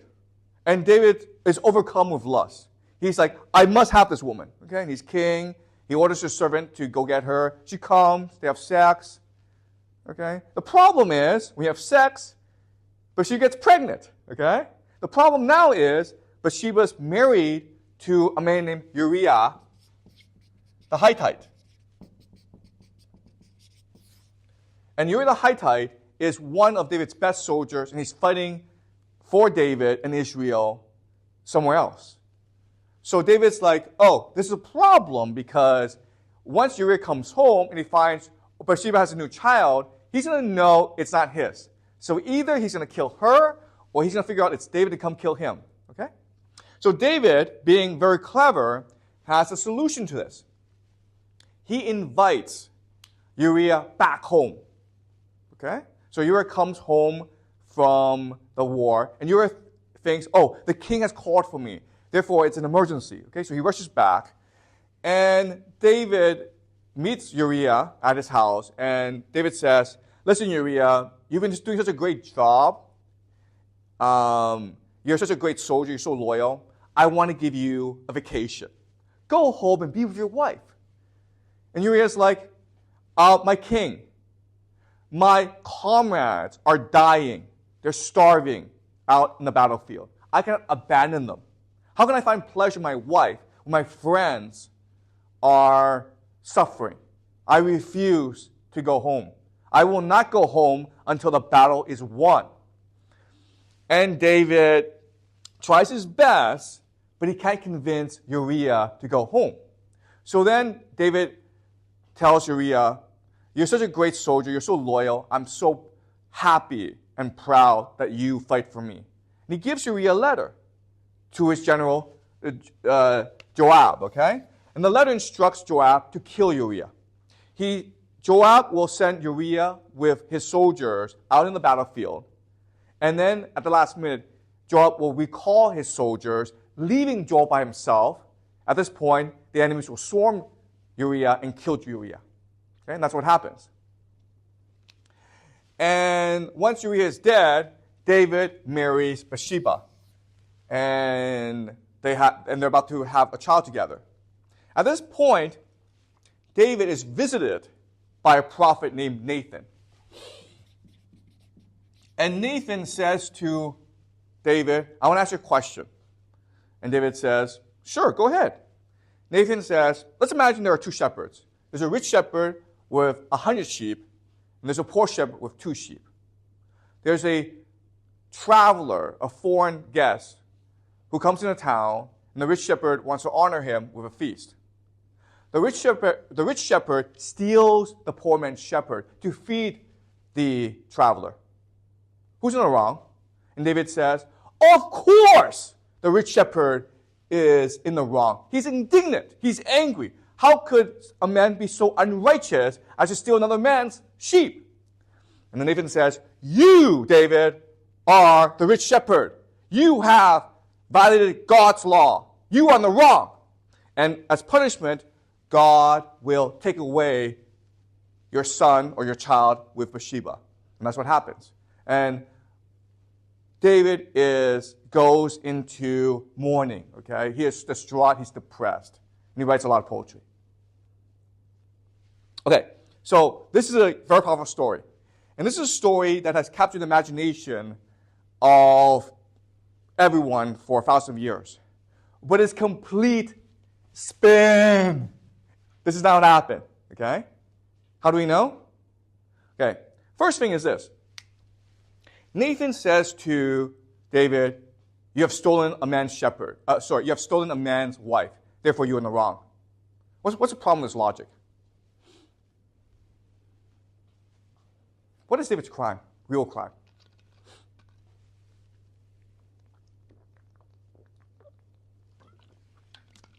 Guys, he killed Uriah.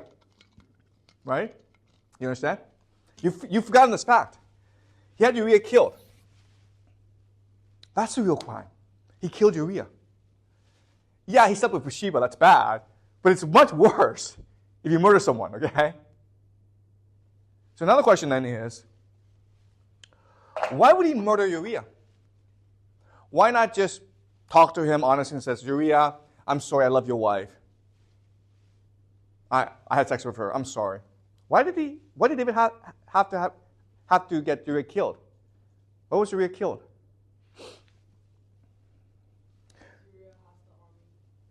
Yeah, because the army is loyal to Uriah, right? So why would David fear Uriah? Because Uriah is a popular, brave soldier, just like David. And David used his popularity in order to usurp the throne from Saul, right? Therefore, David thinks Uriah could do the same thing to me. Therefore, I have to get him killed. In other words, this Bathsheba thing must have come later to disguise the fact that David killed Uriah because he feared Uriah's popularity. Does that make sense? Right? You see how clever this story is? The historical truth must have been David feared Uriah's popularity. And he needed to get rid of Uriah. So he concocted this plan. And then, after he killed Uriah, he needed to explain to his army, okay, who loved Uriah, why this happened. And then they was like, oh, because I fell in love with his wife. I couldn't control myself. I'm just a man. Okay? God is God. I'm a man. I'm a king. I can't be God. I can't control my emotions. Right? Does that make sense? But the irony of this is because David is working so hard to disguise his ruthlessness, he's creating very powerful literature. He created a very powerful story that has captured the imagination of readers for a long time. And you think about it, you think a lot about the story, it unleashes a lot of ideas in you. Okay? You have to ask yourself, what is man? What is God? Are we capable of controlling our emotions? So in other words, this story is extremely well constructed that inspires you to imagine your own personal and emotional and moral life. We call this literature, right? So, guys, it's no coincidence that today the Jewish people are the most creative people in the world. When you go to America for university, most of your professors are Jewish. Most of the best thinkers in the world are Jewish. These past 200 years, there have been 3 revolutionary thinkers. Karl Marx, Albert Einstein, and Sigmund Freud. They're all Jewish. Who have been raised in the Jewish tradition of asking deep questions about what it means to be human. Okay. Does that make sense? Okay, any questions about this? So why would people during that time believe that the apology of David? Okay, that's a great question, okay? So the question is, why would people believe this apology of David? And, well, the answer is most didn't believe the apology of David, okay? Most were very clear about David's ambitions. But when you're king, you need to impose your reality on others, okay? So this is why this is written. And so it was written for people who were part of David's political coalition. Do you understand? His enemies wouldn't believe this, right? But it was basically meant to appease or convince those who want to believe David. Does that make sense? Okay, spin. And it happens today, guys. When you watch the news, it's spin. Right? It's distorting reality. And so most people will believe the media, right? There are some people who will never believe the media. Like, I don't believe anything the media tells me, whether it's Chinese media or American media. I know a lot of history to understand the media is distorting reality. Okay? But most people will believe this because they have absolutely no interest in not believing it. Right? David's king. If you don't believe it, then you have to believe your king is a murderer. Okay? Does that make sense? Yeah, Echo? What's the mainstream understanding of this story? Oh, yeah, that's a great question. Okay, this is really important. What's the mainstream understanding of the story? So the mainstream understanding of the story is it has to be true. Why? Because it puts David in a bad light. Do you understand? And it shows the genius of David because David is wrestling with his own morality. David is being honest. Right? So the mainstream understanding is David is a poet king. He's a man who prays constantly and engages in a process of self-reflection. And that's what makes David great. Okay? He's constantly praying to God. In fact, the Bible just goes on endlessly about this, how David is constantly in communication with God. And in this communication, he's praying and asking for light, for truth in his own weaknesses, okay? To be delivered from his failings as a man. And the Bathsheba story is emblematic about this, because why would a man make this up, right? Well, I've told you why, but most scholars don't see that. Most scholars think, okay, well, this Bathsheba story puts David in the worst possible light, therefore it must be true, and therefore it shows us David is a poet king who is constantly thinking about his own moral failings. And so he's an inspiration to his people. Okay? That's the mainstream understanding.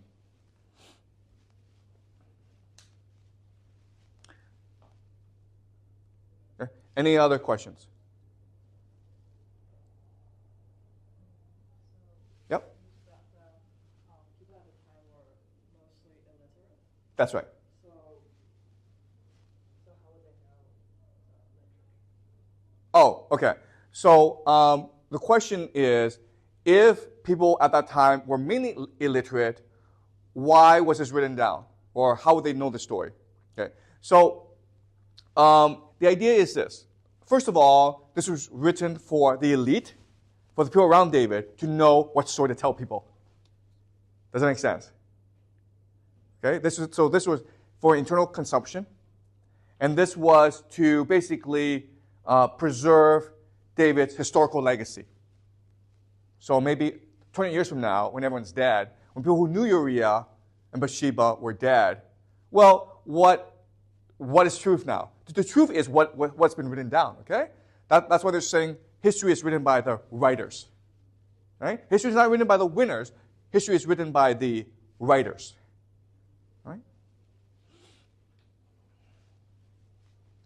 Okay. Does that make sense? Okay. Any more questions?